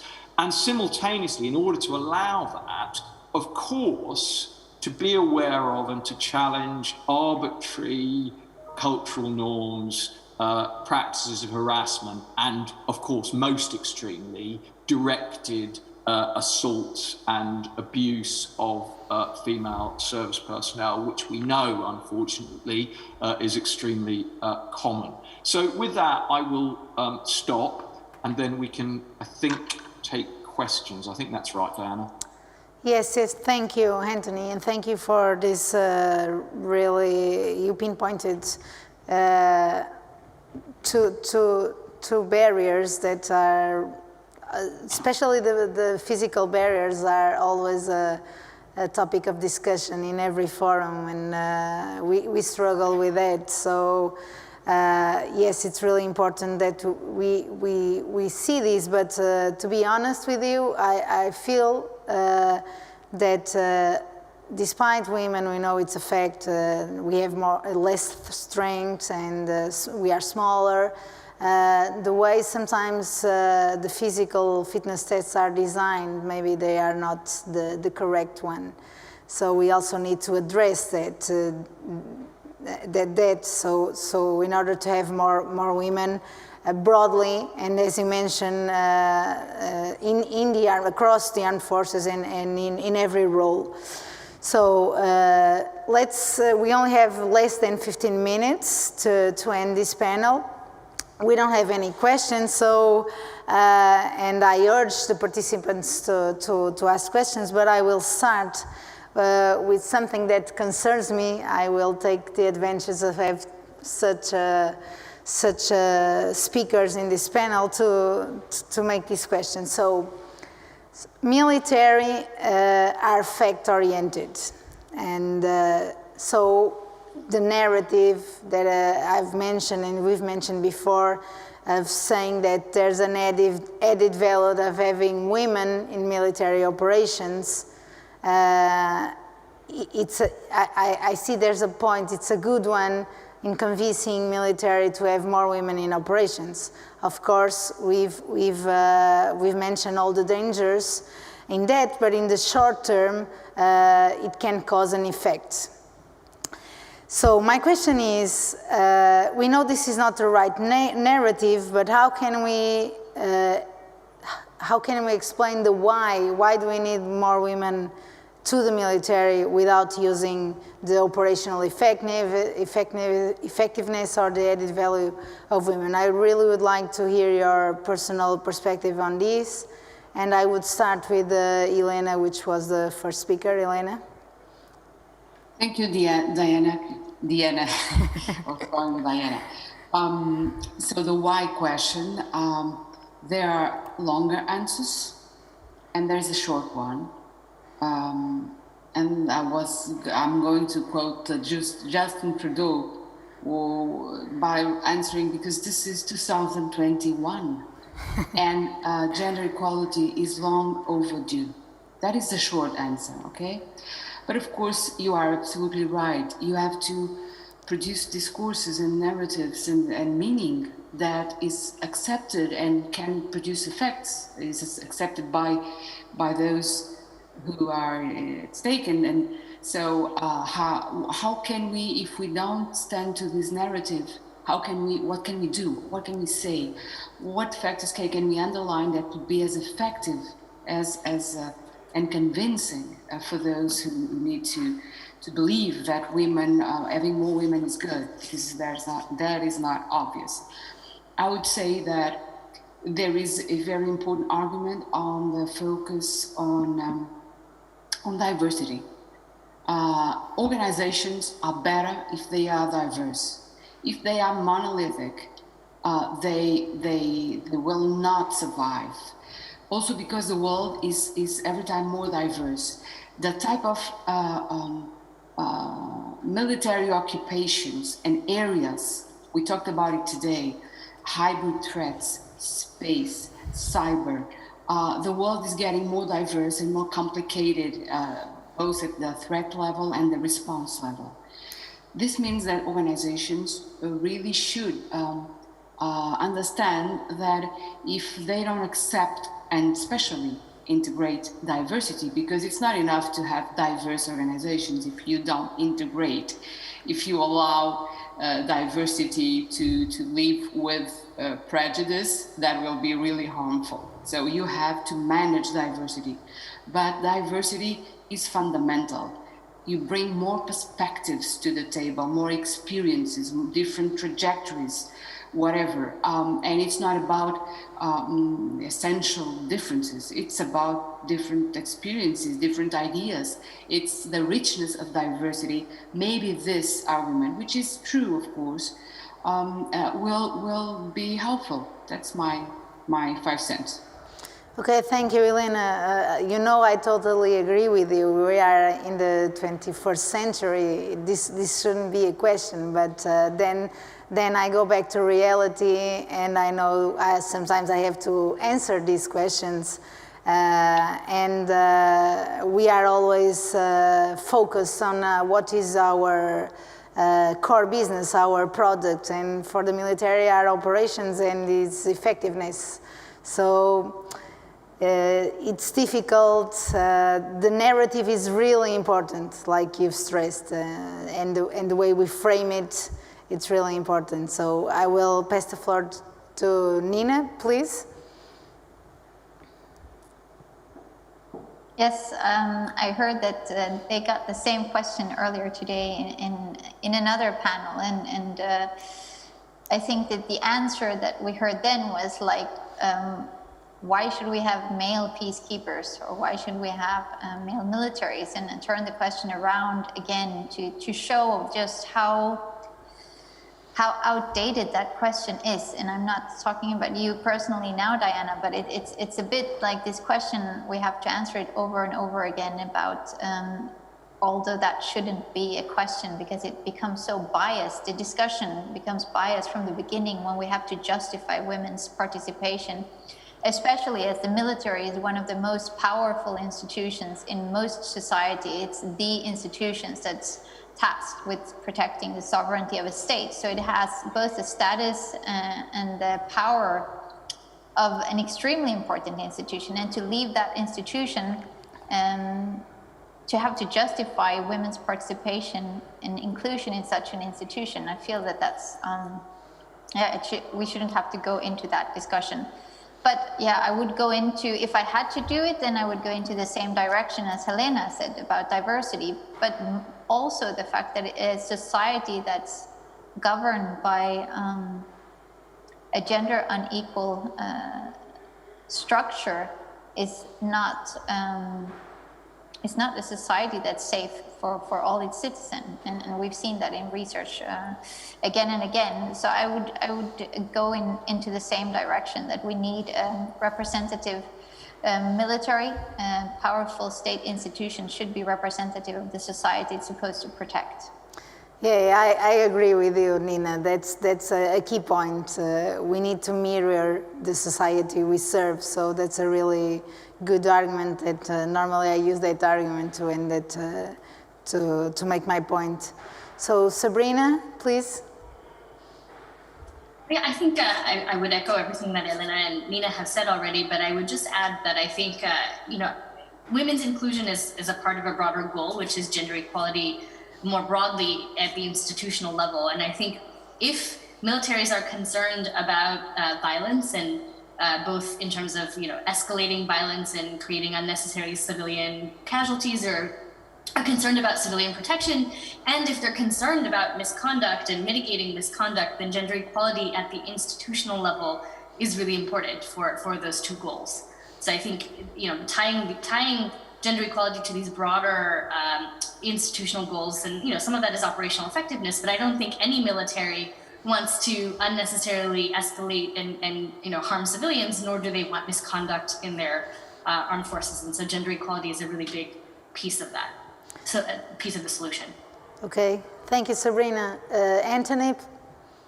Yeah, well, I mean, the two arguments that my co-panelists have put forward, it seems to me to be totally sensible. Namely, there's a legitimatory question of the armed forces. Men are represent society or be related in some way to society, and therefore, to be totally out of step in terms of the norms of wider society. I mean, in the past, sometimes that's not the case, that military forces have been completely out of step with the culture of the civilian society. Very normal. You look through the early modern period completely. The garrison, the barracks was a totally different place, but that's no longer the case. And therefore, I totally agree that on legitimatory grounds, it's become essential. The second point, which my other panelists also said, is the skills point, that military forces, especially in Europe, find it difficult to fill up their forces with men alone. So why would you intrinsically cut off 50% of your population, some of whom might be very well equipped, indeed are bound to be extremely well equipped for some of the highly specialised roles that the military require? And I've talked obviously about the harder end, but if we look at the emergence of highly specialised military functions, cyber, etc., it makes no difference. It does it. I mean, it's so absolutely. I completely confirm and agree with everything that my panelists have said. Those are the reasons, and I think it's worth being pretty clear about those. Okay, thank you all. Thank you very much. We are really running out of time, and I would like to thank you all for your great presentations. This was a really fruitful and interesting debate. And to end, I would like to share something Major General Cheryl Peace from the Australian Army and former Force Commander of the United Nations Peacekeeping Force in Cyprus stated just the other day in an event, and I quote, "I have been most of my career being a problem or an issue rather than an asset for operational mission." These words impacted the audience, and they illustrate where we still stand. It is in the interest of all who dedicate their work to security and defense to empower women and to make sure that they are strong allies in ending conflict and in making our mission safer and more effective. So let's allow our women peacekeepers to reach their potential so they can help us reach ours. Thank you very much.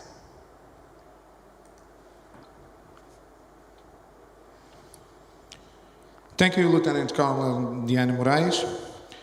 To deliver the closing remarks of this seminar, I now give the floor to the Secretary of State for Human Resources and Veterans, Professor Catarina Sarmento e Castro.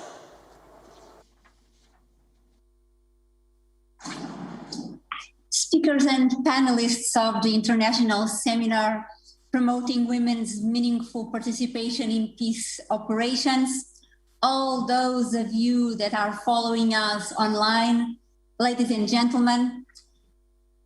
The topic of meaningful participation of women in peace operations has been addressed in depth during this day, and it has been made evident that this is not a topic for women only, but it is not simply a matter of inclusion. As many studies show, it is a matter of great relevance for all those concerned with more effective peace operations. This is why both the European Union and NATO have been rightly committed to this agenda, in line with the goal commitment formalized with the United Nations Security Council Resolution 1325 on women, peace and security. I believe more and more people are aware of this. But I also believe that events like this are important in clearly stating that this is not simply a political fashion. To be very clear, it never made strategic sense to ignore the potential contribution of more than half of the population for national defense and armed forces. World history, as well as Portuguese history, has plenty of examples of women fighting when their countries were at war and needed to be defended. Despite women's active participation in a history of conflicts and the fact that they were sometimes recruited for important support roles, for instance, in Portugal, Portuguese case as military nurses in the 1960s, they continued for centuries to be excluded from most military roles, and they were not, as a rule, part of the regular forces. The obstacles we face today are no longer linked to the formal exclusion of women from military roles. Fortunately, we have consolidated legal frameworks that ensure equal rights and opportunities under the law, including constitutions that mandate equality and non-discrimination. But this also means that obstacles to equal access and participation are less visible and therefore harder to overcome, as many studies have shown. Across Europe, we have been facing a major challenge in recruiting and retaining in quantity and quality the people we need for the armed forces. We also live a time of increased geopolitical competition, and countries like Russia or China, as well as a growing list of states across all regions, have more women in more roles in their armed forces. We cannot afford to be left behind in the global competition for military talent.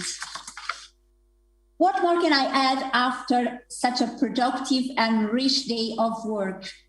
I believe it is important to underline that we can only have a meaningful participation of women in peace operations if we do our homework at national level. It is obvious, but it is important to highlight that we cannot have more women in peace operations if national armed forces that provide the contingents for these multilateral missions do not turn to do a better job at recruiting, retaining, and valuing women in military. We are very much aware of this in Portugal. I therefore wanted to use the few minutes that I have left to point out in Portugal, what we have been very committed to changing this state of affairs. In an effort to reform national defense and armed forces, we are guided by the concern with making our young girls see military life as a profession of choice, full of stimulating opportunities, and not as a male-only area. A field they can fully develop their potential and do so in any capacity, including leadership roles, and in a healthy and respectful environment. We have also made training and education a priority for all our military, making sure this includes women in the ranks. Additional efforts are also being made to ensure that steps are taken to make the work-life balance better. And this is important for women, given traditional gender roles, but it is in fact important for all military personnel. We can do this in the military spirit of camaraderie without sacrificing the ability to then deliver in operational missions. More specifically, we have developed a holistic approach to this agenda through an Equality Defense Action Plan.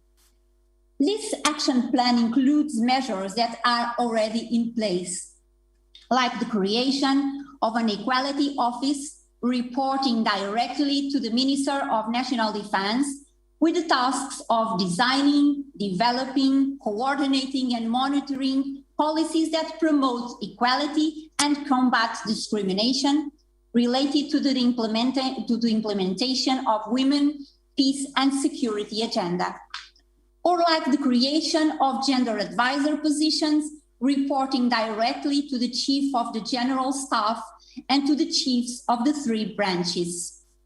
Important initiatives like mentoring projects in schools with a special focus on girls, which encourage them to consider the military profession are also in place. This is essential in line with the notion that you cannot be what you cannot see. A recent measure was the creation of the National Defense Harassment Prevention Unit, allowing all personnel to have an alternative channel for reporting harassment, sexual violence, and discrimination. This reflects best governance practice on this topic that show the importance of direct channels that do not go through the normal organizational structures. Another example was the setting up of a network of gender focal points in every defense department as part of the Ministry of Defense team for gender equality. Some other measures are being prepared to the near future, namely an overall national defense strategic communications plan that promotes gender equality and non-discrimination, or a joint document on parental protection rights for all military personnel. We are also committed to developing an in-depth national study to assess the reasons why women still enroll less than men in the military.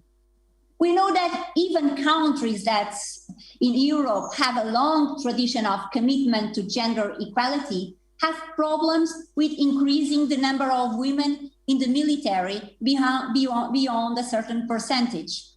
We know that even countries like Israel with gender neutral conscription still have more men than women in the military. This may be a matter of choice. Our commitment must be to make sure that women with a military vocation are not dissuaded from pursuing it. But we must make sure that there are no other less obvious barriers to the recruitment of women. The same approach will be used to have an assessment on a possible barrier to women's participation in missions and operations. Let me conclude this list of actions by going back to a firm commitment, and that is the commitment by the Portuguese government to respect the ratios included in the United Nations Uniform Gender Parity Strategy on women's participation in the United Nations operations. I believe and hope these steps will make a significant change in ensuring a more effective presence of Portuguese military women in peace operations. In fact, let me tell you that starting from a percentage of 10.5% of women in the armed forces in 2017 and 3.5% in operations, last year, We have managed to raise it to 12.6% of women in the armed forces and 7% of women in operations. This is a progress. It is important that we are moving in the right direction, but this work is never complete. We are committed to continuing and improving our work in making sure that we are not only doing the right thing, but also the smartest thing in the Portuguese national defense. Lastly, I believe this seminar today gave an important contribution for deepening our knowledge about this important topic in Portugal and across Europe. I therefore wanted to end by congratulating and thanking the speakers, the organizers, and all the participants in this seminar, in these especially challenging pandemic times, for their great job in showing the serious work being done in the academia and as well as in European and NATO institutions study and to act on this important topic. As the Minister of National Defense made clear in the morning, you can count on the strong commitment of the Portuguese government to this very important topic.